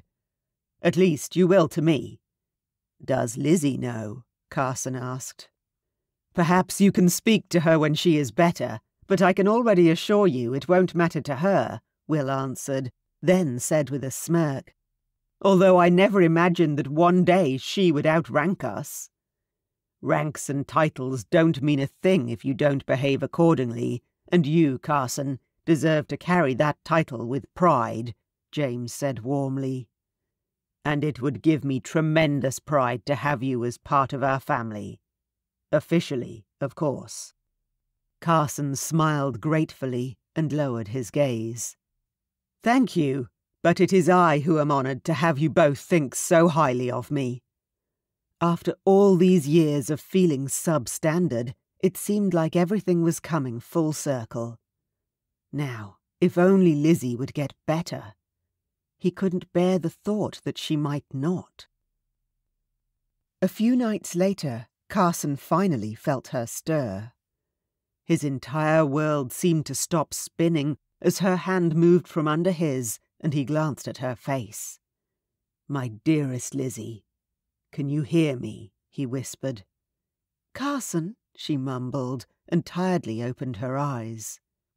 Carson shifted closer to her, and a relieved smile formed on his lips. I am here. It is cold in here, she mumbled. Can you light the hearth? Perhaps I can offer a better solution, he suggested. Carson slowly climbed in beside her in bed and held her close to him, as he had in the stables. Only this time he was very careful how he was holding her. Her skin still burned under his touch, despite her words insisting she was cold. Her scalp was damp, causing small tendrils of her hair to stick against her hairline. Her cheeks were still pale as he kissed her forehead and rested his head against the pillow. This is my fault. I should have taken you home when you told me to. I only wished to have you to myself for a while longer. If something were to happen to you, it would be the end of me, he whispered, but Lizzie didn't respond. Carson glanced down and noticed she had fallen asleep once more, as she had been doing for a few days now. She slipped in and out of consciousness often, and when she did respond, her words were slurred and incoherent at times. Carson feared for the worst as her body became limp, but her laboured breathing indicated that she was still alive. And so did, of course, her heart beating steadily in her chest. It may not be spring yet, my lady, but I will gladly marry you, Carson whispered as he stroked her hand. All I ask of you is to get better. A loud breath expelled from Lizzie's lips, and a quiet whisper filled the air. Simple words that carried the weight of Carson's entire world. Simple words that filled him with a lifetime of hope. For you, anything. Chapter 19. After nearly a fortnight of being bedridden, her maidservants entering with cold rags to place upon her body, and many nightmares that plagued her fragile mind, Lizzie's fever started to subside. Episodes of delirium had occurred quite often, and she only wished for it to end. Luckily, it did. Lizzie opened her eyes, uncertain of which day it was, and glanced at the beams of sunlight that broke through the small gaps in the two curtains. Her head still ached, and she recalled numerous instances where Emma and William had visited her, as well as James. She had not recalled seeing Kitty, but if she had not visited, Lizzie would certainly not hold it against her. The Duchess was heavy with child, and she didn't wish to spread her illness to the Duchess and cause any harm to the unborn child. She also recalled Carson being there most times, and that he had held onto her hand, speaking in a low voice. His words had soothed her mind and soul, and in a manner it had helped her through the worst of her illness. Lizzie turned her head, and a smile formed on her lips as she noticed Carson sitting beside her bed, peacefully asleep in the chair, his hand still over hers. She moved her hand slowly away, and his gripped hers tightly. "Carson," she whispered in a hoarse voice, her chest aching slightly from all the coughing. Her throat felt raw, so she swallowed hard and spoke once more. "Carson?" Carson's eyes opened, and as soon as their gazes met, he straightened up and leaned closer to her. "Good morning," she whispered, but her brow furrowed immediately after. "It is morning, is it not?" "It is," Carson answered with a smile. "How are you feeling?" "As though I have slept for a lifetime," Lizzie answered. "Has anything exciting happened?" Carson chuckled and kissed the top of her hand. "Nothing at all." A short silence filled the bedchamber, and Carson's expression turned rather grim. "What is the matter?" Lizzie asked. "I am truly sorry that I didn't listen to you, my lady." "What do you speak of?" Lizzie asked, and shifted closer toward Carson. "You told me that it was time to go before your brothers became worried, but I wanted you to stay with me longer. Because of that, I caused your illness," Carson explained. "Don't be absurd. It was not your fault. Rain is not ideal for me to frolic around in even at the best of times. I have a weakness in my chest, caused by illnesses as a child." "But I should have been aware of that." Carson sighed. "Look at me," Lizzie said, with a hint of firmness in her tone, and Carson complied. "It is not your fault, and please do not blame yourself for this. You have done so much for me, and I do not possess the words to express how grateful I am for you." The corners of Carson's lips finally lifted. "I love you very much, Lizzie." "And I love you, Carson. You are the only person whom I wish to have by my bedside, watching over me," Lizzie said, with the utmost sincerity. "I would prefer to not see you in such an ill manner," Carson said with a smile. "But there is no other place I would rather be." Lizzie squeezed his hand. "There is something I wish to show you if you would accompany me." "Accompany you? To where?" "To the garden. There is something I wish to show you," Lizzie muttered and sat upright. "No, I cannot allow you to do that. You must rest." "Have I not rested enough?" Lizzie protested. "I have been in this bed for—" "Over a fortnight," Carson completed her sentence. "Over a fortnight? Good gracious! It is most certainly time for me to breathe some fresh air," Lizzie exclaimed. "My lady, you cannot." Lizzie threw the blanket off herself and glanced at Carson. "I feel fine, truly. But if it will make you feel any better, I shall wear a coat and a hood." "If your brothers were to find out that I allowed this to happen—" "I will place all the responsibility upon myself. They are aware of how stubborn I am, and they will not give it a moment's thought that you had anything to do with it," Lizzie said. Carson exhaled slowly and nodded. "Very well." Within a few minutes, Lizzie was wrapped in a thick coat and made her way through the halls beside Carson, who seemed to watch her every move, her every breath, to ensure that she was not putting her health in jeopardy. "Please stop fretting so much, Carson." "I told you, I am fine," Lizzie whispered as she lightly squeezed his hand. They made their way down the stairwell and reached the terrace.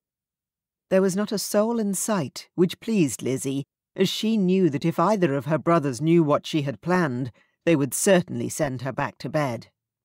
"Lizzie, I truly do not understand why you wish to go to the garden at this particular moment," Carson pointed out.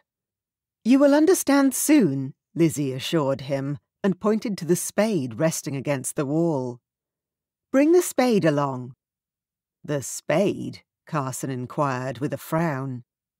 She simply kept walking, and Carson grabbed the implement, following closely behind her. Lizzie walked slowly to ensure that she didn't tire herself out. She came to a stop a short distance from the hole in the wall and glanced at Carson. "Before I speak, need I remind you that I love you no matter what, and that you have made my life perfect from the moment I met you?" Carson's brow furrowed once more, and he glanced at her quizzically. "Your words are both comforting and unsettling at the same time." Lizzie chuckled and shook her head, the hood of her cape shifting off her head. "I buried something here, and I would like you to retrieve it for me." "It is not something that had been alive at one point, is it?" Carson cringed. Lizzie chuckled once more, but her laughter soon caused her to cough, and Carson shook his head. "I insist that we go back inside," he stated. "Please allow me to do this. I beg you. Then I promise we can go back." "Very well. Where would you wish for me to dig?" Carson asked. "Exactly there." Lizzie pointed to a very specific area on the ground.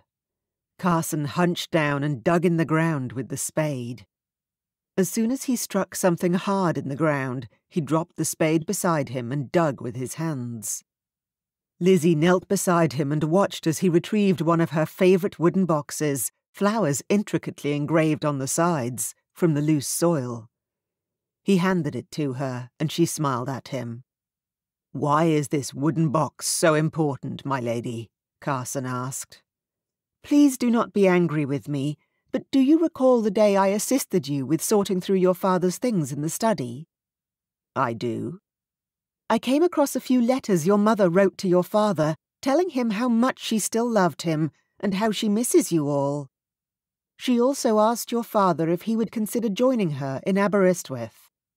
She said they belonged together, and she didn't wish to be apart from you all any longer."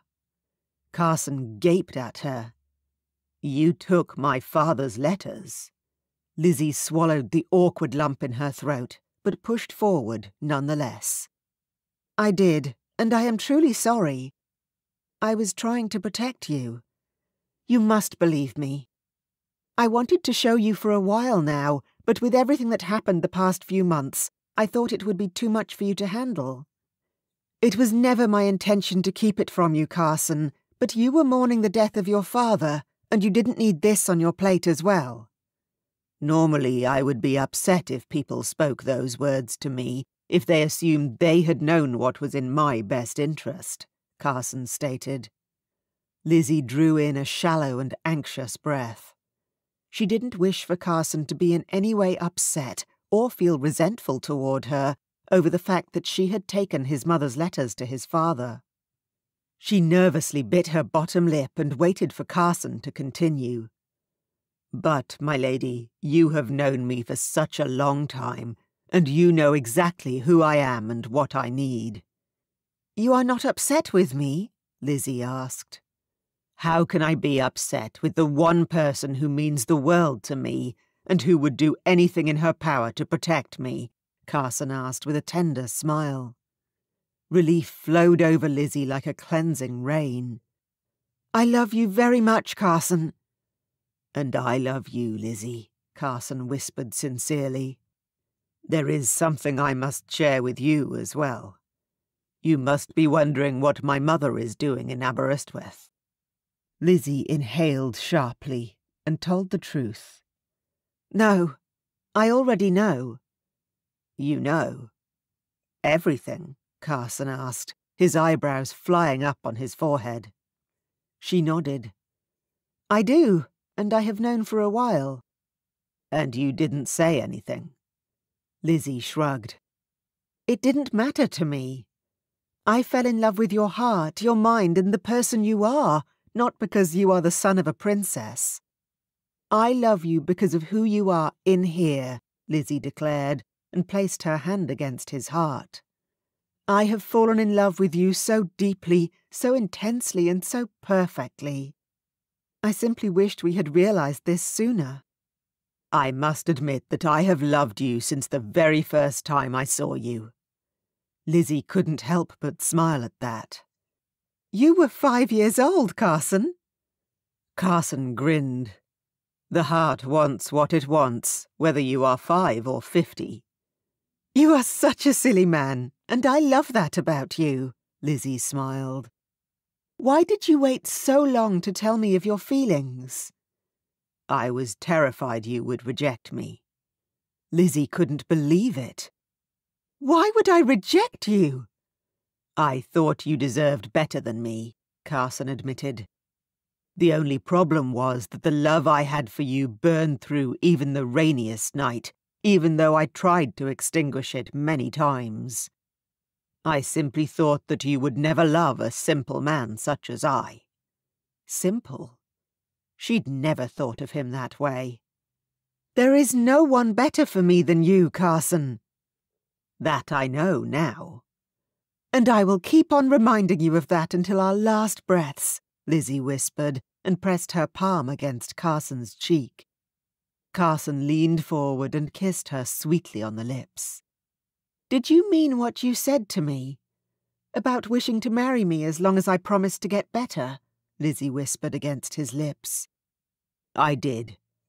I love you, and I wish to spend the rest of my life beside you.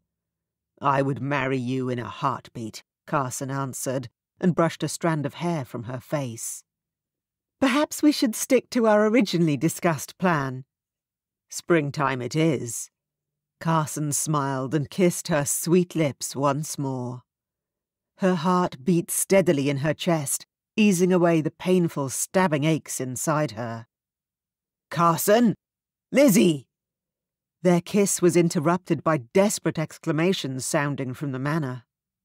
Did I not say your brother is going to be rather dissatisfied that I allowed you outside in your state? I am not in a state. Lizzie rolled her eyes.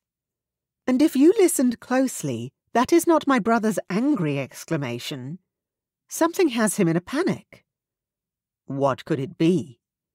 Lizzie and Carson turned as they heard the terrace doors fly open, and Will stepped into the sunlight. Carson! Lizzie! There you are. What is the matter, William? Come quickly, Will called out to them. The Duchess has gone into labour. Lizzie and Carson glanced at one another, and excitement filled both their faces. Come along, my dear. Carson reached out his hand to Lizzie, and she placed her hand in his without a moment's hesitation. Epilogue. 4 years later. Lizzie, known now as Mrs. Wallace, glanced down at her beloved baby daughter, who had celebrated her first birthday a week ago, and a smile formed on her lips. The young child was wrapped in a muslin blanket, light brown locks escaping from underneath the bonnet, and her green eyes shining up at Lizzie. Eyes that resembled Carson's perfectly. Are you ready, my dearest Rebecca? Lizzie asked her daughter, and the young child giggled happily. Come along, then. Your father is downstairs. Let us not keep him waiting any longer. Lizzie scooped her daughter up in her arms and held her close. She left the nursery and made her way down the stairwell. The bouquets of roses in the vases that were strategically placed around the foot of the stairwell filled the manor with a decadent and welcoming aroma that Lizzie adored. For the past 4 years, she had been the happiest she'd ever been in her entire life. She had married Carson in the spring, as they had agreed on that night in the stable at Lord and Lady Wheeling's estate. She had married her best friend, the man who understood her better than she even understood herself. She had vowed to love Carson until the day she let out her very last breath, although she didn't require vows to know that would be true. They were joined in matrimony in the gardens of Ferngrove Manor, under the clear blue skies and lush green grass, with only a handful of guests. Only those people who truly shared in their happiness. True to his word, Carson had told Adrienne to leave the estate, as he would not have her disrespecting the woman he loved, and she had agreed. Perhaps she truly wished for him to be happy, but she simply was not sure how to show it. Nevertheless, she had written to him a few times, but they ultimately seemed to lose touch, when she was offered a position at the Royal London Hospital, which she accepted without a moment's hesitation, nor a backward glance. Both Carson and Lizzie were delighted for her, but they didn't keep in contact much. It was perhaps better that way. Lizzie believed that everything in life worked out as it should. As Lizzie reached the great hall, the front doors opened and Carson approached her, greeting his wife and child with a happy smile. "The two most important and most beautiful women in my life," Carson beamed, and he kissed both Lizzie and Rebecca on their cheeks. "Are you ready?" "Indeed, my love, but I do not understand why it was necessary to prepare a coach when we can simply climb through the hole in the wall, as we would always do in the past." "Why must your mother always question everything I do, my dear Rebecca?" Carson asked his daughter, and the young child tapped her small hands against Carson's face. "You will not question everything I do one day, will you?" Lizzie scoffed with amusement and shook her head. "Of course she will. She is a woman, after all." "Indeed. Clearly, I am outnumbered." Carson chuckled. Carson and Lizzie climbed into the coach. They had barely settled in their seats when the coach began to move. "I cannot believe that Emmett is 4 years old already. Time has certainly flown by," Lizzie said, as she glanced at Carson with Rebecca on his lap. "I cannot believe that it has been 4 years since the day you made me dig up that old box with letters from my mother." "It feels like just the other day, to be truthful." "Indeed," Carson said quietly, and smiled at her. "And from that day on, it has been the best 4 years of my entire life." "Mine as well, my love," Lizzie replied with a smile. The coach came to a stop in front of the entrance to Woodlock Manor, and Carson was the first to climb out, with little Rebecca in his arms. Of course, Emma was the first to take Rebecca from him, and she cuddled her niece lovingly. Shortly after Emmett was born, Emma had received news from the physician that she would not be able to bear children. It had certainly saddened both Emma and Will, but it didn't stop her from adoring Emmett and Rebecca. Carson helped Lizzie out of the coach and greeted James and Kitty and Emma and William with happy embraces and cheerful chatter. Kitty's parents, Lord and Lady Montague, were there as well, to join in the celebration. After they all exchanged pleasantries, they congregated in the garden, where tables and chairs were arranged in a crescent. The tables were stacked with delicious food, cakes, pastries, fruit and meats of all sorts. Flowers adorned the chairs, and ribbons were weaved into the hedges and the trees. When everyone was seated, James stood, glanced at his family and smiled. "I only wish to speak for a short while, and I promise not to bore anyone with my words," he stated, and glanced briefly at Will with a snicker. "I simply wish to say that I am sincerely grateful to each one of you who is here this afternoon, celebrating Emmett's 4th year of life. We are not only blessed to have such a delightful and remarkable child, but we are also blessed to have you all in our lives. We are grateful for you all, and we love you very much." "And," Kitty stated, as she stood holding a glass of water, "we would simply wish to say thank you for being here. You mean the world to us." Will stood and raised his glass to James and Kitty. "To the Duke and Duchess and their wonderful son, Emmett." The other guests raised their glasses as well and murmured, "Hear, hear." The clatter of horse hooves sounded through the air, and Will glanced over his shoulder to the entrance of the estate. A coach of dark wood appeared at the furthest end of the path that led into the estate, where the path met the country road. "Are you expecting someone else, James?" Will asked, as he motioned to the coach, which approached rather quickly. The 2 black horses harnessed to the coach were eye-catching, large and brawny, their manes perfectly braided and their coats sparkling in the sun. Emma glanced at Will, who stood beside her, inexplicably quiet and seemingly perplexed. "The horses are magnificent. I have not seen horseflesh like that since our visit to Denmark." Will glanced at her, and as soon as his memory was triggered by her words, his mouth dropped open. "Royal horses," he whispered, and his eyes widened. Will glanced at Lizzie, who had overheard their exchange, but she didn't utter a word. Instead, she gave them a secret, serene smile. "Carson," Will called him over. "Do you mind if we have a word in private?" "Now?" Carson asked. "Indeed. It simply cannot wait." Carson nodded and handed Rebecca to Lizzie. "I will not be long. My apologies, my love." "No need to apologize. It must be important if he wishes to speak to you and cannot wait until later," Lizzie assured him. Carson kissed her on the cheek and lightly touched Rebecca's head before he stepped away from the table. He joined Will, who was already halfway across the lawn, and seemed to notice the coach approaching them only then. Lizzie smiled. She knew who was visiting. Finally. "What is it, William?" Carson asked Will. "Do you see that coach heading this way?" Will asked, and Carson glanced at the vehicle. "I am most certainly not blind. Those are warm-blood stallions. Notice how much larger they are than even the finest horses we own."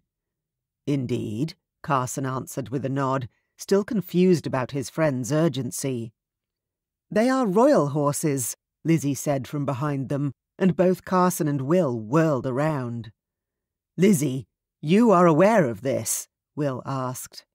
He still could not quite believe his sister had something to do with this visit. Before Lizzie was able to respond, the coach came to a stop, and the metal steps were released, creating a stepping surface for the passengers. "Remind me to have one of those made for our coach," Will muttered. Lizzie silenced Will by playfully smacking him against the arm, but Carson paid them no notice. He slowly and carefully approached the fine vehicle, and as soon as the door opened, he came to an abrupt stop. His heart pounded so hard in his chest he wondered if he might faint as a woman climbed out of the coach. As soon as she removed her hood, her face came into view. Her dark brown hair glimmered in the sunlight. A pair of light green eyes, the same as his own, stared back at him. Carson had never expected to gaze upon her face ever again, and a giant wave of emotion crashed over him. Mother. His mother, the Princess of Wales, stood in front of him, more than 10 years older than he remembered, but still the same beautiful woman. The sadness of the day she left echoed in his heart, but now that he was aware of the circumstances that had forced her to leave, he was not filled with anger as well. She had not simply abandoned her family to live with another man. A man she had supposedly had an affair with. She had left to honour her father and fulfil her duties to her family, which Carson understood entirely. He now had his own family, and there was nothing he would not do for them. "Carson, my handsome son," Her Royal Highness, the Princess of Wales, said. "What are you doing here, Mother?" Carson asked, his hoarse voice testament to the fact that he was still in a state of shock. "Or how do I correctly address you?" "Mother will do fine, my dear Carson," she answered. "I sent a letter to your lovely wife, informing her that I would be visiting." Carson glanced over his shoulder at Lizzie, who smiled at him apologetically, then back at his mother. "It seems as though she failed to mention it." "Do not be upset with her, Carson.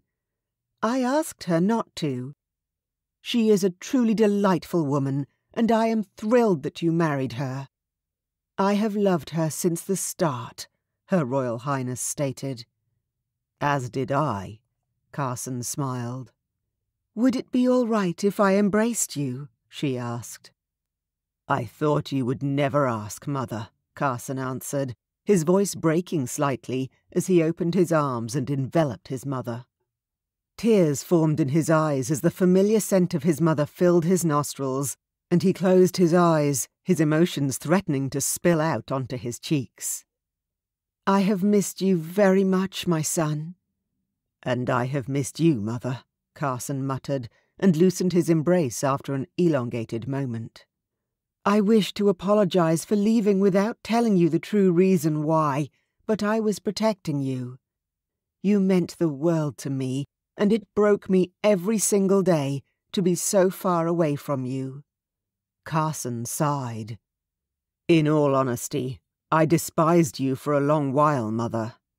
I blamed myself, that I was not the son you wanted, and convinced myself that was why you left." "No, my dear. That was not the case. Not at all." "I am aware of everything now. Lizzie informed me of the letters you wrote Father. He had kept them until the day he died, which meant he never truly stopped loving you," Carson said. "And I never stopped loving him, Carson. So much so that I never remarried. I could not betray your father like that." "He would have appreciated that," Carson said softly. Carson lowered his gaze and suddenly felt Lizzie's hand on his shoulder. He glanced at her and smiled. "I believe you have already met my mother." "Indeed I have," Lizzie smiled happily. "Many years ago, but we have been corresponding with letters for a few months. And do not dare be dissatisfied with Lizzie. I asked her not to tell you. I wished for it to be a surprise," Her Royal Highness announced. "I am not upset, though I am certainly surprised," Carson said. "Would you care to join us? I am certain everyone would delight in your presence after all these years." "Only if it will not inconvenience any of you." "Of course not," Carson answered. "It would be a delight. Plus, I would love to introduce you to your granddaughter, Rebecca." "I would love that also, my dear son." Carson took Lizzie's hand, and together they walked with his mother toward the celebration of Emmett's birthday. A feeling of lightness filled his heart, and, even though he had always considered himself an ordinary man from an ordinary family, at this moment, and with Lizzie by his side, he felt like a king.